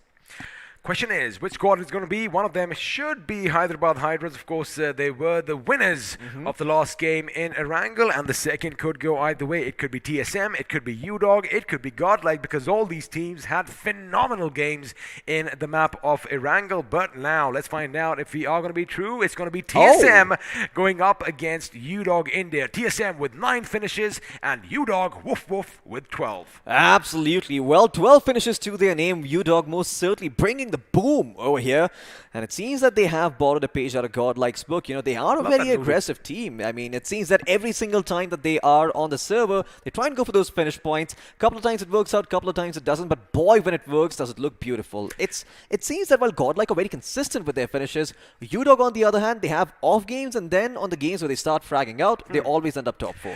And the thing is, once they start, it is pretty much impossible to stop them because they have the momentum. I guess that is where that confidence is infused in their gameplay. yeah. Because, you know, like we keep saying, why do we say it only takes one good game? Because one good game, yes, you do rack up a few points, but more important than that, it's like solace for your mind. It's like, wait, did I just do that? Wait a second. If I could do that up against these bad boys, means that I can do that against anyone. And, you know, that little mental pressure is kind of relieved, and, you know, teams perform a bit better. I mean, it's almost like you could have 3 bad classic matches in a row, but on the 4th one, when you know the lobby is stacked and you come out swinging and you perform really, really well, you certainly forget about those 3 bad classic matches. I mean, I've seen a lot of players who do like playing those classic matches a little bit earlier before, you know, their actual games. So, you know, when they go in there, they might not have a good time, but then if they're just able to peak out and get a very, very good score in their last game, they come in with a high on confidence. Maybe that's what happened to Scout. You know, maybe he played a classic and popped off. There you go. If you want to make sure you do good, play a lot of BGMI matches. Now, of course, you know, thank you all for watching. We're going to do something in return for you. We are going to be displaying some names over here, and if you see your name, well, you are going to be walking away with some BGMI merchandise. So first of all, congratulations to Jaskarun Singh, Zejion. Sorry to butcher it up, but that is quite a unique name. Following that, we have Vikas Yadav, Vishal Vacheta, and Shubham Nandanwar. Yeah, absolutely. Well, congratulations to all of these guys. You did win away the merchandise. Please spare XP. I do understand that he couldn't pronounce it to the best of his ability. But we've also got 5 other players over here, or the 5 other viewers who have well, the potential of becoming players after all that goodies that you know, BGMI are going to send their way. You've got Siddharth Sharma, Mehul Das, Yuk Chanda, Nikhil Sharma, and Rana Biswas over here. I think I got that right, but I could be wrong. I'm not entirely sure. Well, my DMs are open. You know what to do. Let me know. I'll correct it. I'll make sure I even send you a little bit of shout out in there. But yeah, these are the merchandise winners for the day. I mean, shameless plugs Very, over here. very shameless. And of course, if you want to do that same to me, I go by XPcast on Insta. There you go, folks. Well, so in case you know, you heard your name mispronounced, do drop us a DM. We will do the honors. Let us know. Absolutely. But if you want your name over here tomorrow, well, you got to make sure that you click the link down in the description below. Answer one very, very simple question. Enter a couple of basic details, and you could be on the screen too. But what is going to be on the screen is the point standings from the last game right about now. Let's have a look if your favorite teams did get enough points, because boom, in about 3, 2, 1, it should be popping up. Wow. That wasn't bad, actually. That was very good timing on that. I mean, I didn't anticipate it to be so perfect. But Hyderabad Hydros get their first place finish with 15 placement points and 8 finish points to work with. UDOG India in second place with 22 points, just trailing behind by 1 point against Hyderabad Hydros. Imagine if they got the chicken dinner. They would be up by a margin of, what, 7 points? 8 points? Could be. Also, mind you, UDOG, they went all out. Like we said, Oh, once yeah. they step on the gas, oh boy, they have a heavy, heavy foot. In fact, if you remember, TSM did finish second in the game, but in the overall point standing, of course, just after match 18, UDOG are going to inch them out just by that 1 point. Now, TSM, 21 points to them. Enigma with 13 in fourth. Absolutely. Enigma with 13 points to work with over here. You've also got Team XO in the 5th place with 11 points to work with. Everyone else in the single digits. But now, the meat on the bones, the chicken dinner, the chicken itself is here, folks. Let's have a look at the overall point standings. And Skylights Gaming still on the tippity top with 157 points, 2 chicken dinners to their name, with Team XO coming in second with 145. Now, just take a step back, talking about comebacks, they did it on day 2, they did it on day 3. Hyderabad Hydras climbed to the 3rd position with 132, making sure they end the day with the podium finish. Absolutely. I mean, great end for the side of Hyderabad Hydros. And once again,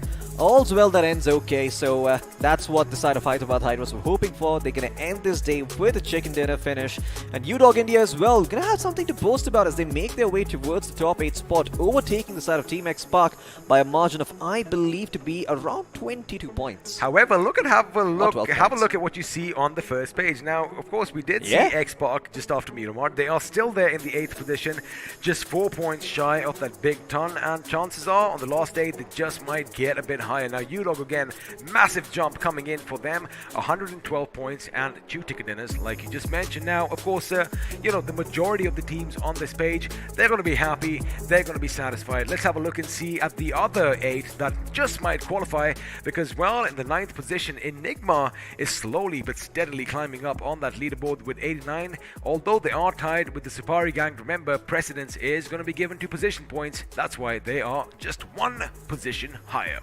Absolutely. Well, they're just 1 position high over here, so not that big of a difference. But yeah, eventually, if you do manage to get up an extra point by courtesy of finishes or placements, you will move up in the world. You've also got X-Lions, Celsius Esports, Only Glitch, Core Rip Mizo, R Esports, and Old Hood Esports in the top 16. Speaking of our esports, they are going to be happy with the last couple of games as well, because they are making that little climb into the top 16 as well. And, well, they're going to be happy coming in from the 3rd page. And speaking of the 3rd page, well, brace yourself, ladies and gentlemen, because a few names might surprise you, but 7C, oh boy, they aren't really that far behind. Unfortunately for them, they do have their work cut out, and of course, the one name that stands out amongst all these names is the team in 22nd position. Well, you really did put me on the gun, didn't you? Well, it is going to be Team Soul, folks, in 22nd place, of course.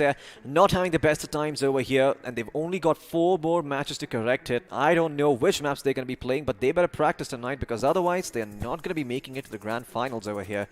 Very unfortunate for a lot of Soul fans out there, but hey, who knows? Maybe, just maybe, if tomorrow goes their way, they can sneak their way inside top 16.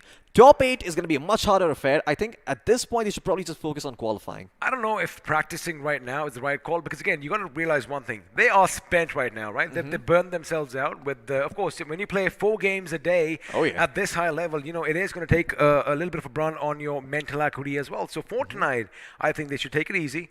Probably leave the social media on their side, because like we said, a lot of you love wearing your emotions on your sleeves, and you aren't afraid of letting your feelings be known, as I have found out the hard way. But again, I mean, the thing is, they still have 4 more games in hand, and just to make it to the top 16, they still can do it. Maybe just go back in time and do what they did best once upon a time. Absolutely. I mean, Seoul were the team that was known for their aggression, known for going in and just busting everyone out, capitalizing on those opportunities that are provided to them. Now it seems that they have sort of changed up their play style with some of these new players coming in over here. And well, I'm not sure if I want to do the big reveal, but XP, do you want to tell them what you told me, or is that something that's going to be a secret between us? All right, we'll keep it a secret. We're going to leave. Wait, first it was Sparrow who was throwing me under the bus. Et tu, brute? I mean, is this what is going to happen? You're going to make me spurt out Shakespeare over here? I mean, what's happening over here? I mean, no. All right, I'm going to leave that part out. Have I done something to offend these two? Of course, we're going to cut the part of this stream. It's all jokes. Let's edit this out of the mainstream. Good luck doing that. But again, I'll say one thing. We did kind of expect it to be chaotic today. We expected, hell to be broken, let loose all over this, the virtual world that we live in, and that is exactly what happened. But again, a lot of restraint coming in from a few teams, which is awesome to watch. And I like the fact that the lesser-known teams, everybody's on the same mantle right now, right? Everybody has the same pedestal, and everybody is doing good. But today was one of those days that they did not back away from a fight. Absolutely. I mean, a lot of these teams, especially like Rip Mizo, Old Hood Esports, taking the fight to their opponents and not really just sitting ducks every single time, waiting for the rotations to come in. Instead, when they realize that they've got a good spot, they've spotted another team trying to come in the vicinity, they run after them, they chase, and they get those finish points. Speaking of teams, teams are made of individual players. Let's have a look and see which players are going to end up at the top 4 players at the end of all this commotion. And, well, at the beginning, at the tippity top, of course, it is going to be, it has to be a member from Skylights Gaming. It is Pokar himself. Absolutely, Pokar with 29 total finishes to work with. Holy moly, does this man bring the boom 5,057 points of damage with 2,700 healing done. But in second place, not that far in terms of damage done, is Jonathan with 14 assists, 26 finishes, and 5,024 damage done. The healing not looking all that great, but Neo is also there with 25 finishes, and you've got Aditya with 23 to his name. All of these players very, very close, but once again, Pakar, I think he's been standing out from the crowd in his team. I mean, I feel like Gamla Boy and him have a lot of potential that we're going to see in the future. Oh, absolutely. And of course, keeping in mind, I mean, all the teammates are doing good, so they might just be just a few points behind Aditya. We might just see them on our screens next time. But for now, let's shine that spotlight bright on one squad as we are going to check out the squad performance. And this time, of course, it is going to be Skylights Gaming. They have had, well, a lot of highs, but looks like even the top dogs sometimes fall a bit too early. Absolutely. Well, the top dogs, they can end up falling fairly early on over here, but Skylights Gaming, I mean, they sort of just peaked right in the middle, as you can see. Match 3, match 4 as well. They were doing so well for themselves, got themselves all those finish points to work with. And yeah, in the end, it didn't go as well as they would have liked. But hey, I mean, it's still not the end of the world. They're still in top 8, and it's still in that, I believe, top 1 spot. I believe they are, good sir. I believe so too. Now let's, I was feeling a bit sleepy. Let's just have a little jolt of electricity, as now we are going to shine the spotlight on Team Xbox. And although, well, again, let me tell you one thing. The first few games have been wonderful. Yes, you have a couple of oopsies over here, but coming back strong is what they are made of. And well, the Miramar match, who can forget? Absolutely. Once again, great performance by the entire roster of Team Xbox. Scout in particular, standing out a bit today. He went forward, he was aggressive, he was fearless, like he was known to be, and he just went in and got those finishes for himself, especially against X-Lions on Miramar. If you notice one thing, the left side of your screen, the bars on the left, was of course from all the action that took place today. And again, they have been hitting hard, and in fact, getting the chicken dinner as well. Oh, yeah. Yesterday, it was a little different. Not so good, but again, they did get that one chicken dinner, and again, they laid bloomers, let's just say that. But now, of course, that is all that we had in store for you on day 3. But again, the silver lining is there is still another day of action. Oh, yeah. Day 4 of the semifinals, and then we are finally going to find out which 16 teams are going to go forth. If it was up to me, I would get all the games done right now. Absolutely. Well, you're going to have to wait and find out to see what's going to happen on day 4, because today we are going to be bidding our adieus, our revoirs, and saying our goodbyes, because, well, it's the end of the line over here, and I do believe we're going to be saying goodbye to a lovely audience as well. Thank you so much for tuning in. I hope everyone who saw these names on screen are going to sign up for the giveaways tomorrow. Hopefully, we read out your names tomorrow. Well, from Floki and I and everybody at the iQOO BGIS 2021, we bid you good night. We are going to see you tomorrow right here. Right here.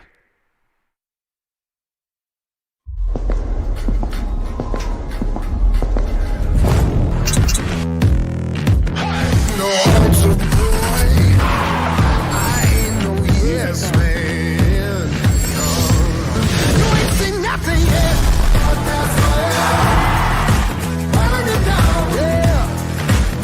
You ain't seen nothing yet. iQOO. Well, you thought that I was done. You ain't seen nothing yet. Walk that wire. Start that fire.